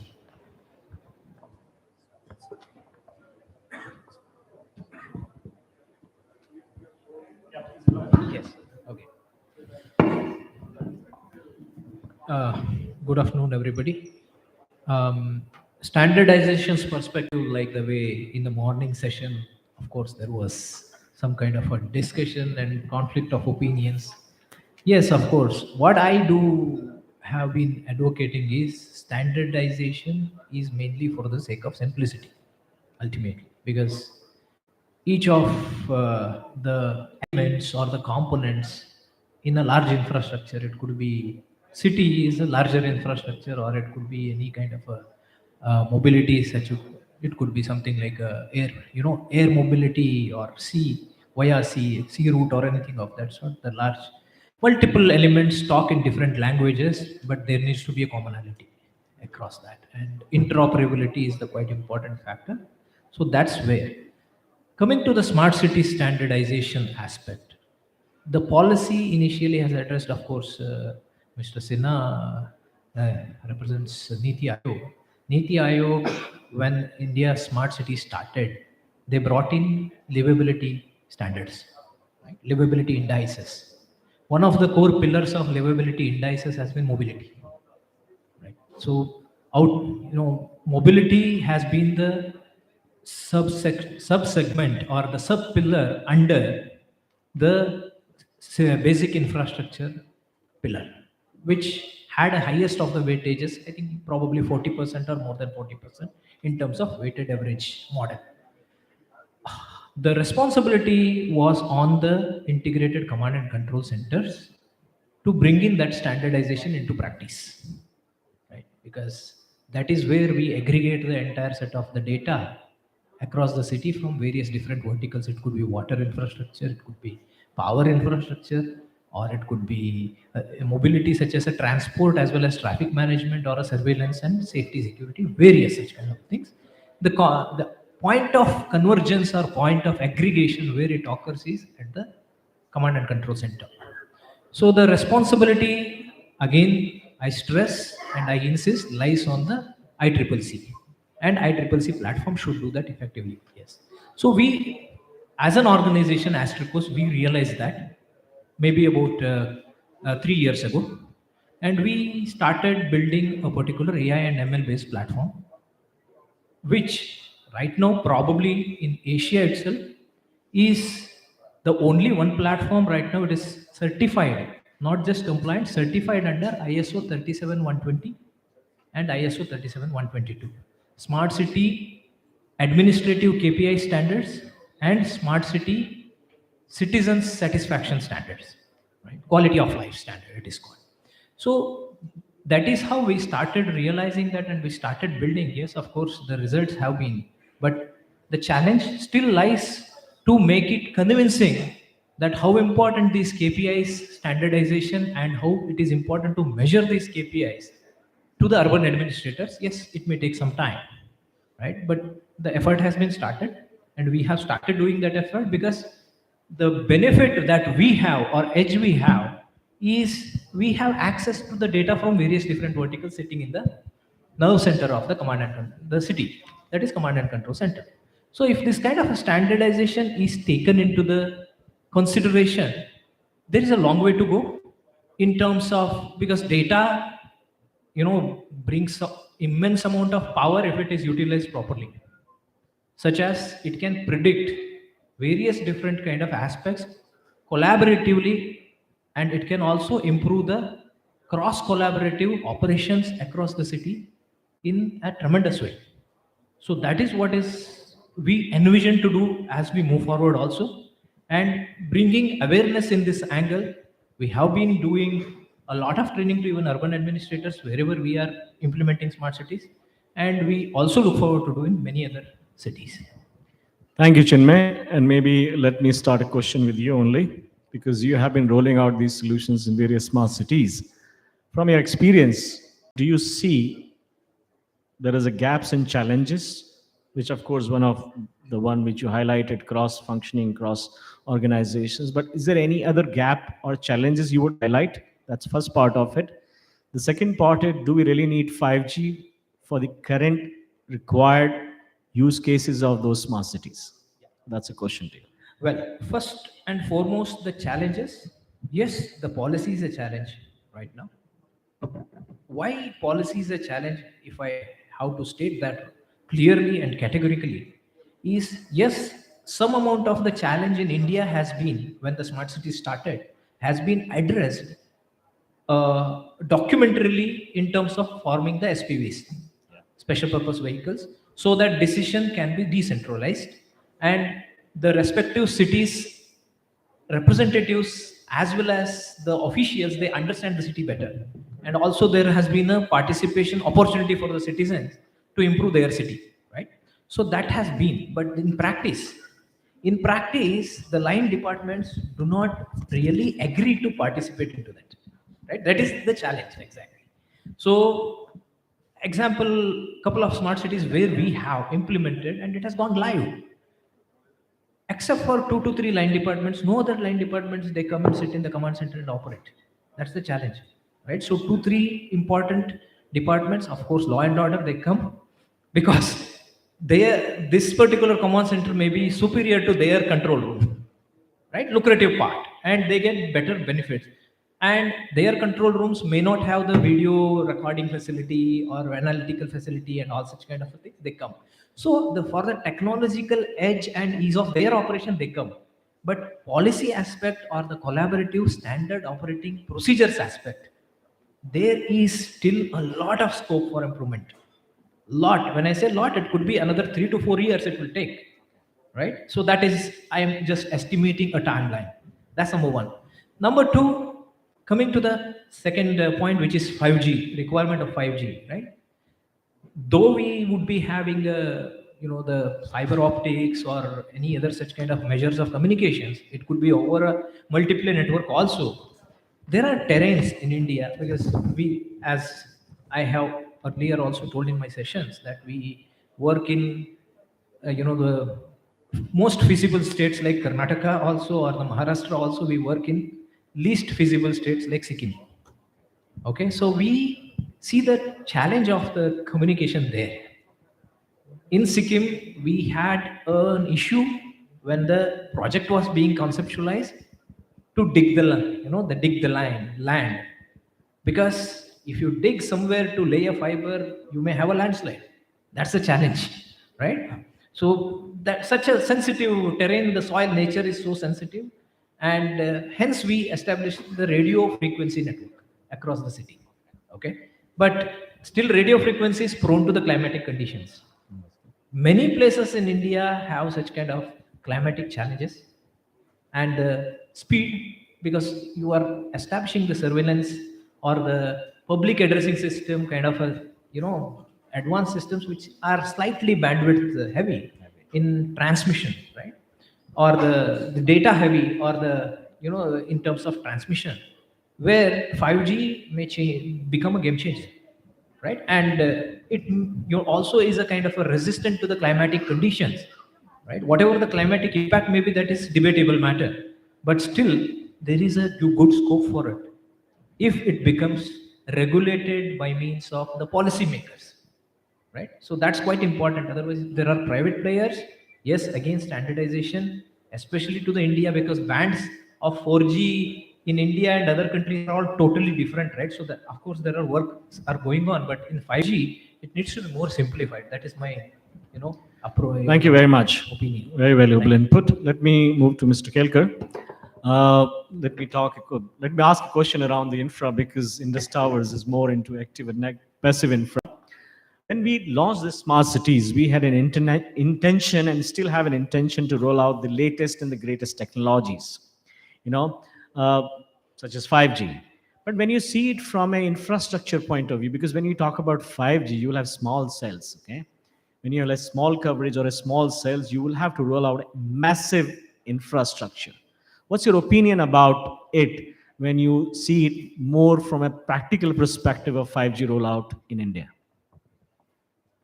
Okay. Frankly, still we have all of us have not understood in the true sense what 5G will bring in. Yeah. It is evolving, right? So some of the pointers which typically come forward is speed, latency, the reliability, and kind of a data-centric approach. There are certain aspects which possibly Mohan will subsequently address, is like network slicing, the prioritization of within the network. Today, what happens is that when you are attending, let's say, a match at Mohali Stadium, the network is jammed, right? But I need to give a priority or a preference for a security system. Can I give in the 4G? No. In 5G, we can. That is a main advantage. So in case of smart city, there will be certain applications which are very, very sensitive, security oriented or safety oriented. The 5G is going to play a role. Now the challenges are when smart cities were rolled out. Yes, intention was to adopt a new technology. Most of the infrastructure which has gone in is suitable for adaptation of 5G or equivalent technology. The challenges where and are is really dense urban areas where possibly a crane cannot reach and you can't lay a fiber there or you can't put up a pole there. Now, small pole like a light pole, today it is an asset of local no, electricity company, it doesn't belong to smart city. Can I use that, which is like some changes required in policy? Can I use that pole? Because 5G will definitely bring densification, which means lower height, very closer sites. That sites distance between two poles or the site will be like 30 meter, 50 meter, and hence it can be effectively used to use or adopt IoTization in smart city. So it is going to be a convergence between telecom industry as well as the smart city applications. Point number two here is, while I mentioned we did Vadodara, Bhopal, and Dehradun, at that time when we laid a fiber, we took a kind of a perspective of telecom operators. Where do they need a fiber, and where smart city will need a fiber? Now, at the end of the day, telecom operators will remain the biggest user of fiber. They are going to kind of fund this entire fiber investment if we go about it. Now, there are few cities where fibers have been laid, but it is laid with a less capacity. The network element is not properly planned. The ring architecture is not properly planned, and hence adaptation of those cities with the newer technology is going to be challenged. Now, whether we once again rope in some new partner who can invest, the maintenance of fiber is very, very poor. I think, Mohan, you must have experienced it. And fiber is a sensitive element. Of course, the access part, the backhaul will be a fiber based. In 5G, definitely we can go for FWA or FWA based technology or access part, which will definitely increase the efficiency.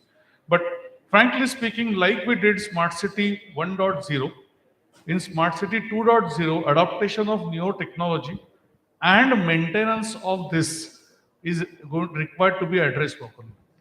Thank you very much, Mr. Kelkar. I go to Sinha, sir. I think broadly you covered the entire gamut of the policy initiative. I have two questions, sir. One is about when we know that there is a massive requirement of batteries would be there when we talk about e-mobility, an advancement in the battery is happening, should happen, because at the end of it, we will have to, if we are today on a slow charger, we have to go for a fast charger scenario.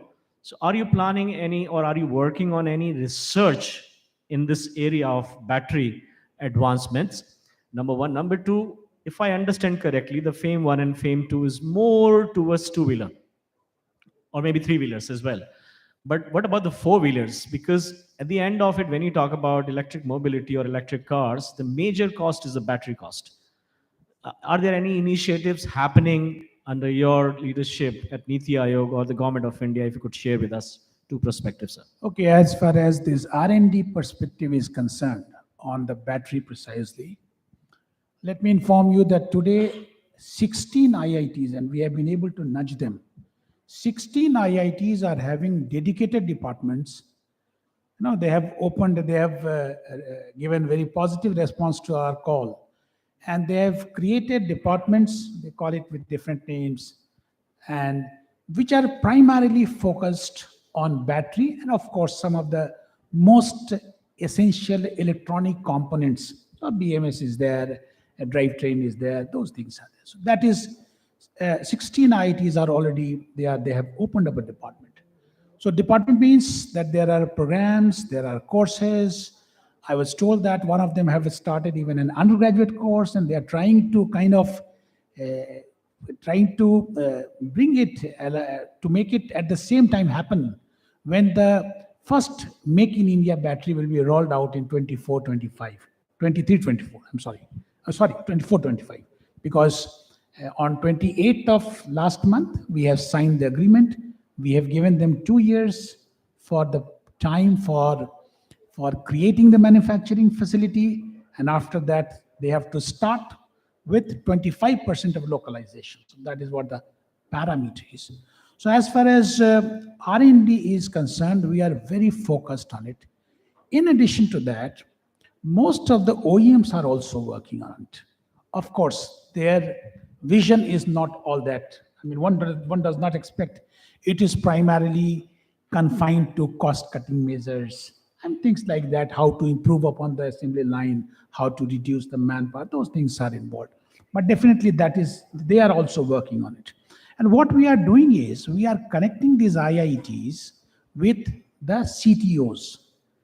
And we are telling CTOs and the IITs that the industry must come out with a specific problem statement.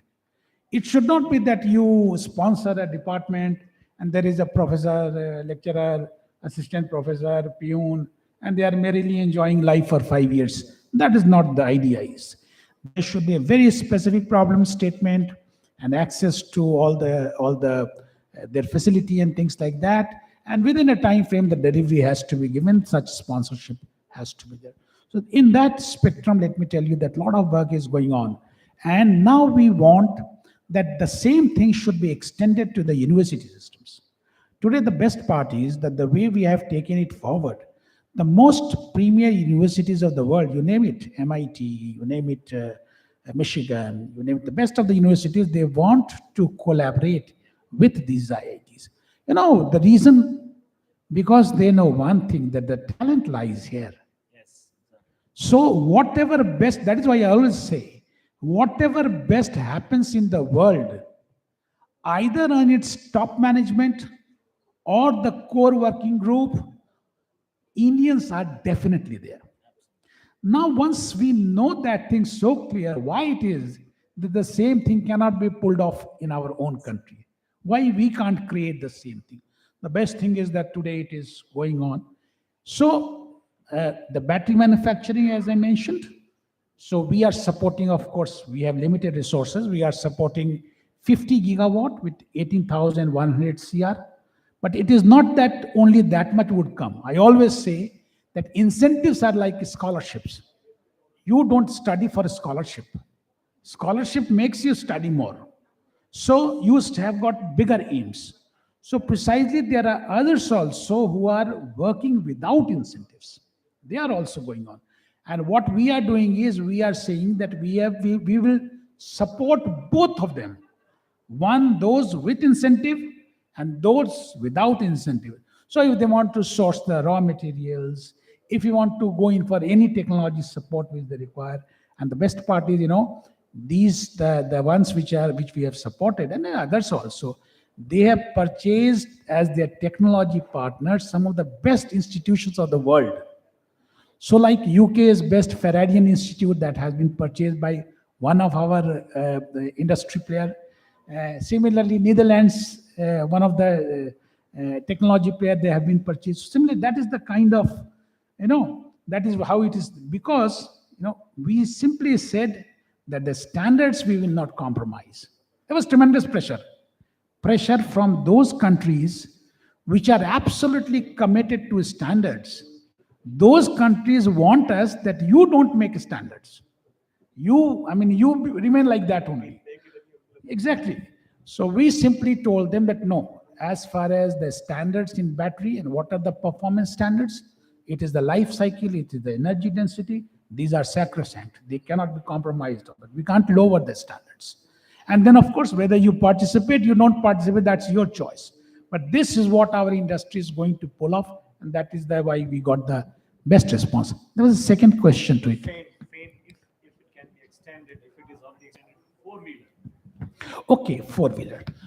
So let me tell you, we are very clear in our understanding that how precisely this electric mobility will move on, what will be the sequencing of it. So number one, it will be two-wheelers and three-wheelers. Number two, it is going to be public transport. In Delhi, next time when you come here, you will see that the transport system will be changed. Public transport will be there. We want public transport to be that it should be something that you can say that, okay, I have come with that. No, Today, what happens is when I ask you, how did you come? You say metro, that is acceptable. But if I ask you and you say that by bus, by DTC, then I say, bata diye hote gaadi bhej do. So that sort of feeling is there.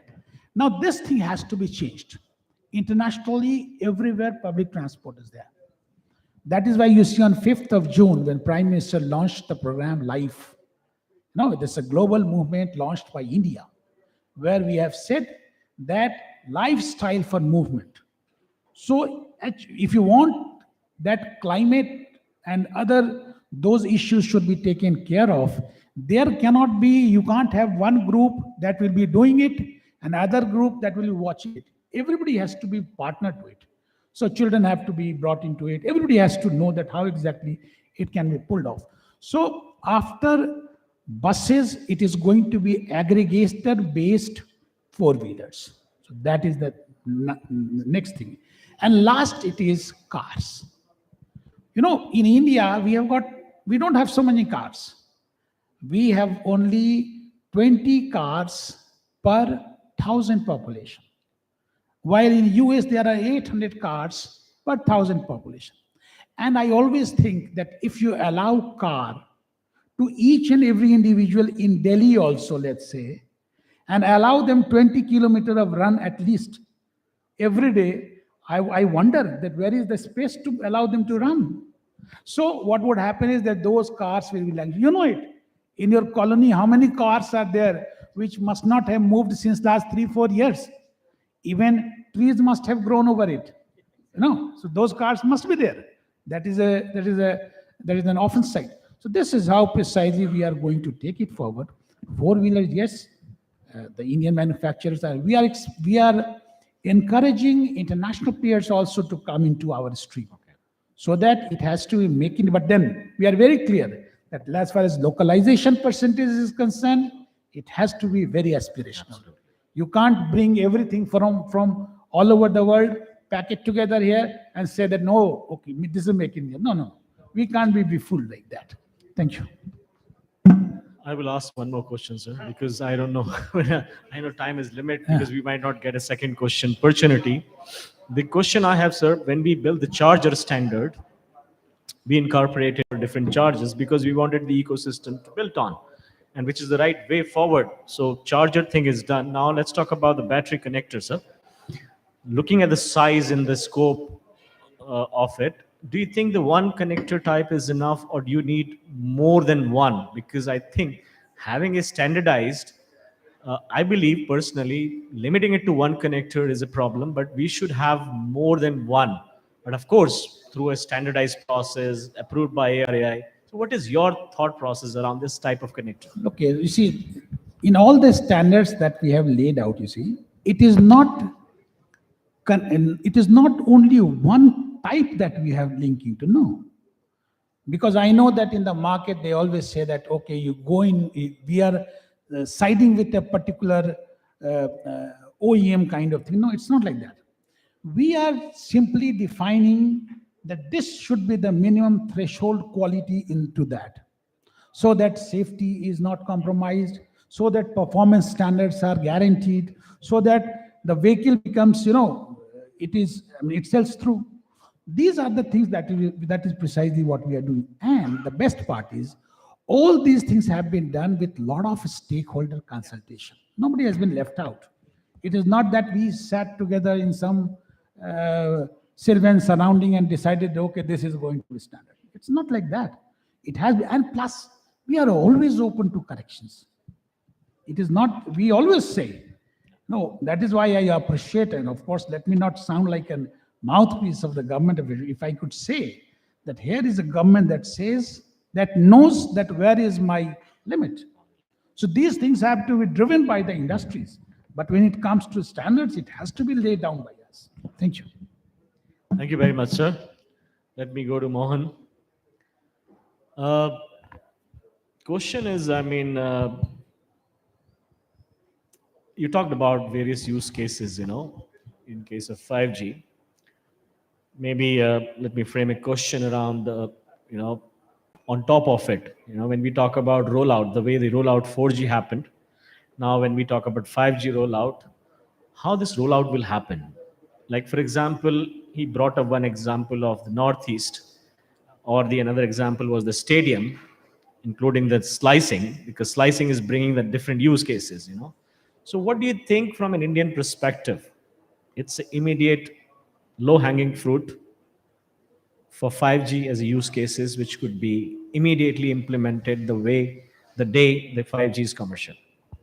So some use cases, you know, just share with Yeah, me. sure, Dinesh. Thanks. I think very relevant question of the time, I would say, right? So obviously, right, 5G. What's the hype all about, right? We all know, sitting here and all the audience listening to us online, high bandwidth, low latency, right? But it brings in a very unique advantage, which Mr. Nilesh also mentioned. You can slice the network and assure a quality of service, right? You're in a stadium full of people, your network won't choke. So these are some of the fundamental advantages the 5G technology brings in. And as we sit here and speak to each other, the spectrum auctions recently concluded, as latest as early this week were concluded, and what we see is a good level of spectrum bidding happening, right?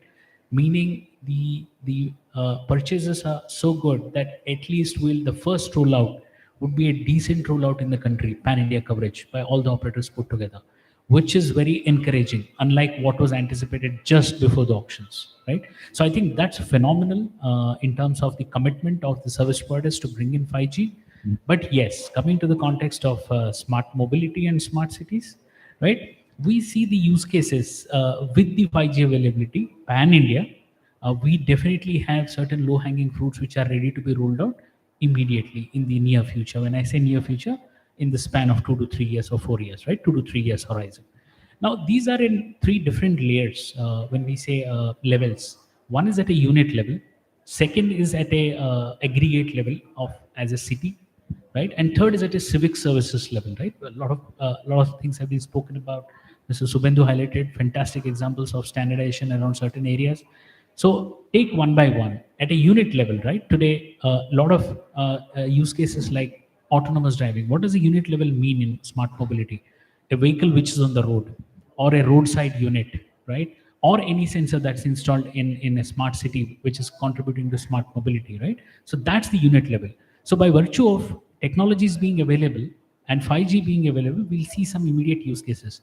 One is we'll see autonomous driving becoming a reality, right? First levels, of course, not a fully autonomous car, it's still some time away, but we'll see the very first flavors rolling out on the roads. All the automakers are ready with the technology and eager to roll out autonomous vehicles, right? So that's one important use case which we'll all see, and that will bring transformation to all of us. We need not drive every second that we are in a car. Now that's a real big relief, right? In a traffic, your car can autonomously move at least a little bit, half a kilometer within traffic. Now that's significant improvement. That's a promising use case. In line with that, vehicle to V2X communications, right? Vehicle to vehicle within the city, and vehicle to the city infrastructure. Now this is a fundamentally game-changing use case, because lot of data with the availability of 5G gets captured real time, which can be brought back, onto the data cloud, and real time traffic and many other services can be brought into life, right? So that's the second use case. And obviously some of the solutions that we're already seeing, like smart parking and traffic decongestion services, is another big use case which will come, which is much needed in the hour, almost in every city of the world, not just India or Bombay or Delhi. It's the need of the hour. These are some of the use cases which will see light of the day almost immediately. These are like need of the hour for us, right? The other big thing in smart mobility, I would say, is very newborn child in this space is aerial mobility, right? Drones, right? Now in Geo, we have our own drones arm, right, under smart mobility. And India is committed to doing big in drones, right? Last year, November, Government of India rolled out the digital sky policy, right? And recently in the drone Mahotsav that happened, our own Prime Minister came and flew the drone, right? And I think the keenness, the pace at which things are being rolled out for the drone segment, India wants to be the clear leader for drones globally. Now, that's not just an aspiration, but the pace at which we are rolling out is phenomenally great. And we all sitting here, we all are big consumers of e-commerce, right? Believe you me, in maybe less than 2 years, a drone will come to your building where you will collect your grocery, not the delivery guy. But of course, jobs will not be eaten. But these are the disruptions that we'll see in in the next 2 to 3 years horizon, right? So this is at a unit level. Obviously, at aggregate level as a city, how do these unit level solutions get integrated to bring improved quality of life? Use cases like traffic decongestion as a service, air quality management as a service, right? These all are plethora of services which we'll see coming on at aggregate level at a city, in a smart city. Third is the civic services, right? Today, with all this technology being deployed on a vehicle in a city, what do we do with all the data that's coming? Now, these will open up a lot of new things which traditionally didn't exist. I'll name two in the interest of time, like road quality management. Now, the vehicles that you and me drive today are equipped with sensitive enough GPS sensor or vibration sensor. They can accurately tell you plus minus 10% what's the quality of the road that you're driving. Now, believe you me, this point of information is so vital for the municipal authority. Today, how does municipal authority plan the roads? There are people deployed to do beat plans, to see the roads, then report back, then that gets analyzed 2 months down the line. Then the road planning authorities, plan that which one to attend first. Now, why do we need to do all this? The vehicles are today technologically enabled to give this data real time. All that somebody in a control center needs to see which is the redmost patch, and tomorrow that work can be prioritized. Now, look at it. This is a very different way than how things have been traditional, right? But yes, these are the kind of use cases like road, maintenance services, planning in real time, and road usage charging. For example, we all are charged a road tax today flat, right? Some people say I don't drive, but I pay the tax on my vehicle when I buy the vehicle. And some people are happy I drive every day because mine is a taxi and I'm paying the same amount. Now that's really unfair, right? And these are some of the smaller points, but these will become real-time use cases with the advent of 5G. That's a little bit, Dinesh, in the interest of time. Fair enough. Yeah. Good. In view of time, let me go to our last panelist. Sethi, you have already shared about the DIMTS work in various cities. My question to you is this data open for private players? The data which you're accumulating, number one. Number two, are you also working on a model like public-private partnership? Do you have that possibility? Okay, two questions to you. So, on the first question, open data policy is something which the government has published. So it's not something which is close to only government enterprises or something. Anyone, any citizen, company, or an institution can access the data. There are obviously terms and conditions attached to it, and how you use it, what is free of cost, what value adds can be done, and non-reselling clause and all that stuff is there. The next Second question is, are you also open to give solutions on a public-private partnership? Say if somebody wants to implement your solution in one of the city, are you open to do that as well? Yeah, so on that front, what is happening is we are currently engaging with a lot of governments directly or state and city, governments directly too, wherein the solution could be taken by them through some of their agencies locally. And we have been doing it up to some certain extent with some state road corporations where the same solution is given to them. On a hosted on a public-private partnership kind of scenario, there are some case-to-case requests which keep coming in. Okay. So yes, that's being done. It's possible. You can work with them. All right. With that, we have 5 more minutes, so maybe 10. We can extend it. Floor is open for questions. First hand is to him, and then to you, please. Mike.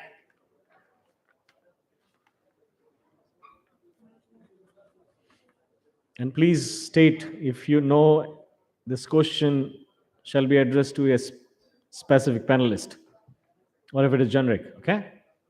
Mike, gentlemen.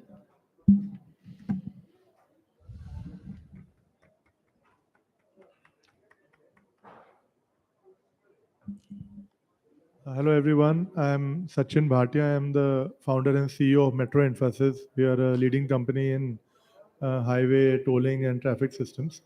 The government is now coming out with a new policy for GNSS, for tolling. I would like the panel to highlight that how 5G technology can enable the ecosystem for V2X along with the GNSS tolling. How the integration of both these things could happen, and is the government moving anything in that direction? Thank you. Who would like to answer this question if you have an idea? He's asking about 5G integration to GNSS, and there was another part of it. GNSS based tolling. Will there be a use case for GNSS based tolling? There is a committee formed and there is a consultant who is working on it. That's what I can tell you. Currently, as far as I know, there is no 5G. Though the use cases when this is something which is being done today, looking at technology available today. The standard will be progressive. It will not leave apart 5G. But as he also mentioned, road pricing is one of the use cases which is being talked about. So whether it is road tax, whether it is tolling, whether it is parking, any part of road infrastructure charging, whether it is either the use of road or parking or roadside amenities, is being talked about, and the standard or the policy which comes up will look at that. 5G essentially is not in the policy per se, because policy 5G, the technology standard will be done separately. Currently, it is the policy which is being worked out. But in case of GNSS, you don't need 5G really. I mean, it should be technology neutral as far as policy is concerned. At the end of it, when you talk about 5G, you talk about big data. I mean, you really need that kind of latency or the data. So probably policy will not restrict the technology per se. And today you could roll it out on a 4G, and then tomorrow, if you want to migrate for a 5G as a use case, yes, it is feasible. Okay. Next question, please. Yeah. Sorry, Okay. sir. So Introduce can I ask yourself, more please. than one? Huh? Introduce yourself. Yeah. First. Can I ask more than one question? First, you ask one question. You will get a second chance if the time permits. Okay. One question Okay. you have. All right. So my name is Hani Charnalia, right? So I have actually two questions, but anyways. Go ahead. Go ahead. Okay. Thank you. So first question is pointed to Mr. Nilesh Kelkar, right? So as we know that we already have started the rollout, the spectrum auction for the NPN networks, right? The non-public networks. So is there any strategy as Indus you have already created for using the NPN networks which are going to be coming? Because as a part of use case, what I can see is that it is not going to be a standalone non-public network, but a PLMN integrated NPN would be more of that I think would be more preferred, right? So is there any strategy you have already started working on in order for that? So frankly, no, because Indus will remain to be a IP1 player. Yeah. We will not participate in spectrum. Now, big brothers like Mohan and Airtel. Yeah, and Mohan and the Vodafone, Airtel guys will they talk do about it. participate. But yes, in this spectrum, the auction, there were few partners who got involved for NPA. A lot of transaction has happened on millimeter wave. A lot of focus was given by a lot of many players on secured network, kind of a dedicated network for a smaller hubs or a smart spaces. So since we don't have too much time, the smart city and 5G will subsequently lead to a development of smart spaces. The way I talked Exactly. about, like sports and event-based kind of a thing. There, this role will be predominant. Maybe I framed my question incorrectly. The point I wanted to make is that like Adani has already bought the spectrum, right? So they may obviously be coming to you for support in terms of rolling out that. Okay, let hold me it, give you. Hold a second. If you have something to add, otherwise I can share a little bit about it. And I have an audience sitting somewhere here. He's there. I had a discussion about this. But anyhow, you please go ahead first. Yeah, so I think, private networks is definitely a big use case for 5G, right? In fact, one of the biggest use cases is private networks. It gives you flexibility to set up your own campuses, right? But yes, still very nascent, right? It's very nascent across. There are two ways. Obviously, as Indus Towers is at a scale and at a circle level or a state level kind of a coverage, right? But these are really small networks. Like we're talking about this hotel's own private network. Now there are many players, who are SIs today. We call it as, right, in a traditional parlance. They can help set you up, right? You need not necessarily approach a Indus Tower or a tower company to We have have that set up. started working for this in terms of passive infrastructure requirement for private networks. Yeah. And They will support anyhow. Wherever the And one, infrastructure is needed. sorry, No, maybe you you're can. done. Sorry, I will update you on this question. Yeah, so he's one of my old colleague. He's working in a company who are working on this, and he's aware of the 4 models which work is in progress. Okay, not concluded. Work is in progress by the DOT. Yeah. Hello, gentlemen. My name is Ambesh. So to his answer, actually the thing is, that Government of India has given 4 options for CNPN: captive, private, captive, non-public network. Yeah. So it's a difficult CNP. term.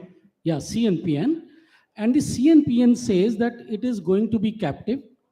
It is not going to be talking to any PLMN, neither to internet, neither for any voice over NR also. And it is basically for the industry 4.0 to promote their OT application to go to IT application and set up a DCS, that is a knock for that their application, whatever is going by data, by moving data by either pen drive or like that, they will be able to go seamlessly to the IT department. Can I request you, when you have an offline discussions, there are 4 options which DOT is working on. He will Yeah, explain I it will, to you. I will One tell more the 4 question, options. one last question, please. Okay, you will get one more. Okay, please, sir. My name is Manish Agarwal. I am working as a chartered engineer and based out of Gurgaon. So my question is that we are talking about the intelligent mobility. So in that context, like we are talking of public transport. So in Delhi NCR, like how can public transport be smart public transport? Because last mile connectivity is not there. Like whenever we have to go, I have to travel in Delhi, I use metro. But metro is going covering all Delhi NCR, all the cities. Got it, sir. But the last mile connectivity is not there. And after the lockdown, even the metro feeder services, buses have stopped. So I want that we use Google Map to see the route. So Google Map should also throughout, if I want to use public transport, it should give me the option that this is the option from this point to this point you have to travel, and this is the public transport. But this is metro come bus. Sir, combination. Google is giving this Thank you. option, but anyhow, hold up. Google gives this option for metro and buses as well. But let's talk about, you want to share something about Delhi? Hello? It is not very specific. It is not. Let's to the hear point. from out. He's implemented a solution. So, if you use Delhi One app, you get all the options. You will get Delhi One app. Delhi One app. Yeah. So the earlier name was Pucho. Pucho. Pucho. Pucho. And it gives you all the options. You will be able to see the nearest auto standing. You can call that auto. It's not an Ola auto for booking. NCR, It covers for Delhi. NCR. It covers Delhi. Only Delhi. Gurgaon. Sorry. Gurgaon is not just because of jurisdiction. It's not there. Because But Delhi Metro is going all over NCR. yes, but that's Delhi Metro. Because Delhi One app is Delhi government app. Gurugram, there is a app, Gurugram One app, which is already covering buses. They will introduce, the e-rickshaws, which are being introduced for last mile connectivity. Delhi government, if you look at Delhi, the metro feeder buses are being discontinued, but there is enough public transport available and all route information and with real-time ETA.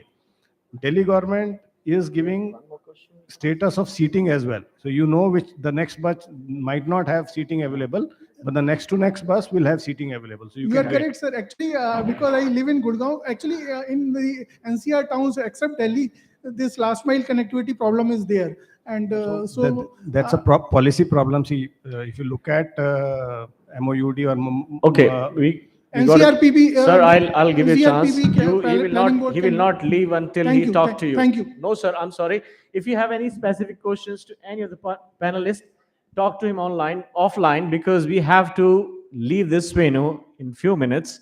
Hence, we are forced to close this session now. But please, you have a question. You know the person who knows it. Hold them here. They will not go out, or even if they go out, you go out with them. But please try to find out an answer. Otherwise, please send it to the organizer, and we will contact the panelists. So with that, thank you very much. Please give them a good round of applause, please. Thank you. And thank you very much, all audience. Thank you, Bharat Exhibitions. Over to you. Thank you very much indeed, sir. And ladies and gentlemen, one more round of applause for our wonderful moderator also. And it was a very interesting, interactive session with such eminent panelists on the panel. And before we close the proceedings, ladies and gentlemen, I have a small announcement that outside at the Force Point exhibition stall, they have arranged some Kahoot games which you can play and win some goodies. So you can, when you move out, it is on the right hand side. You can play the games and win some nice prizes from their stall. And I would now request Mr. Dinesh Chand Sharma, a moderator, to do the honors to present mementos to all our eminent speakers. We begin with Sri Sudhendu J. Sinha, Advisor, Infrastructure, Connectivity and Electric Mobility, Niti Aayog. Thank you very much indeed, sir, for those valuable inputs we had from you. Ladies and gentlemen, a round of applause for Mr. Sinha. And to Mr. Alok Sethi, General Manager, Transportation Technology Solutions, DIMS. Thank you, sir. That was a very helpful, handy information we had from in the end about the Delhi One app and the Gurgaon One app. To Dr. Sumit Chaudhary, he's left. To Mr. Nilesh Kelkar. Thank you, sir. Thank you very much indeed. To Mr. Mohan Raju, Vice President and Business Head, Smart Mobility Geo Platforms. Thank you, sir. And to Dr. Chinmay Hegde. He is Managing Director, Astricos Consulting Private Limited. And may I request Mr. Sinha from Niti Aayog to kindly do the honors of presenting a memento to our moderator. And that really calls for a round of applause. And ladies and gentlemen, with that, we close the proceedings of the conference on Smart Cities and Intelligent Mobility India 2022. Once again, taking this opportunity to thank all our eminent panelists, speakers, all our distinguished dignitaries, all our participants, our exhibitors, and our sponsors and partners for extending their whole support to us in organizing this event, which was largely successful. And thank you to each one of you. Ladies and gentlemen, we would like to announce that the evening tea is being served in the Allure Hall. Please join us for a cup of tea in Allure Hall before you leave the venue. And once again, thanking all our sponsors and partners for extending their wholehearted support in organizing this successful event. And please do not forget to participate in the Force Point games at their stall outside and win some exciting goodies and prizes from that stall. Thank you, ladies and gentlemen, once again. Have a wonderful day ahead. Safe journey home. Good evening and namaskar.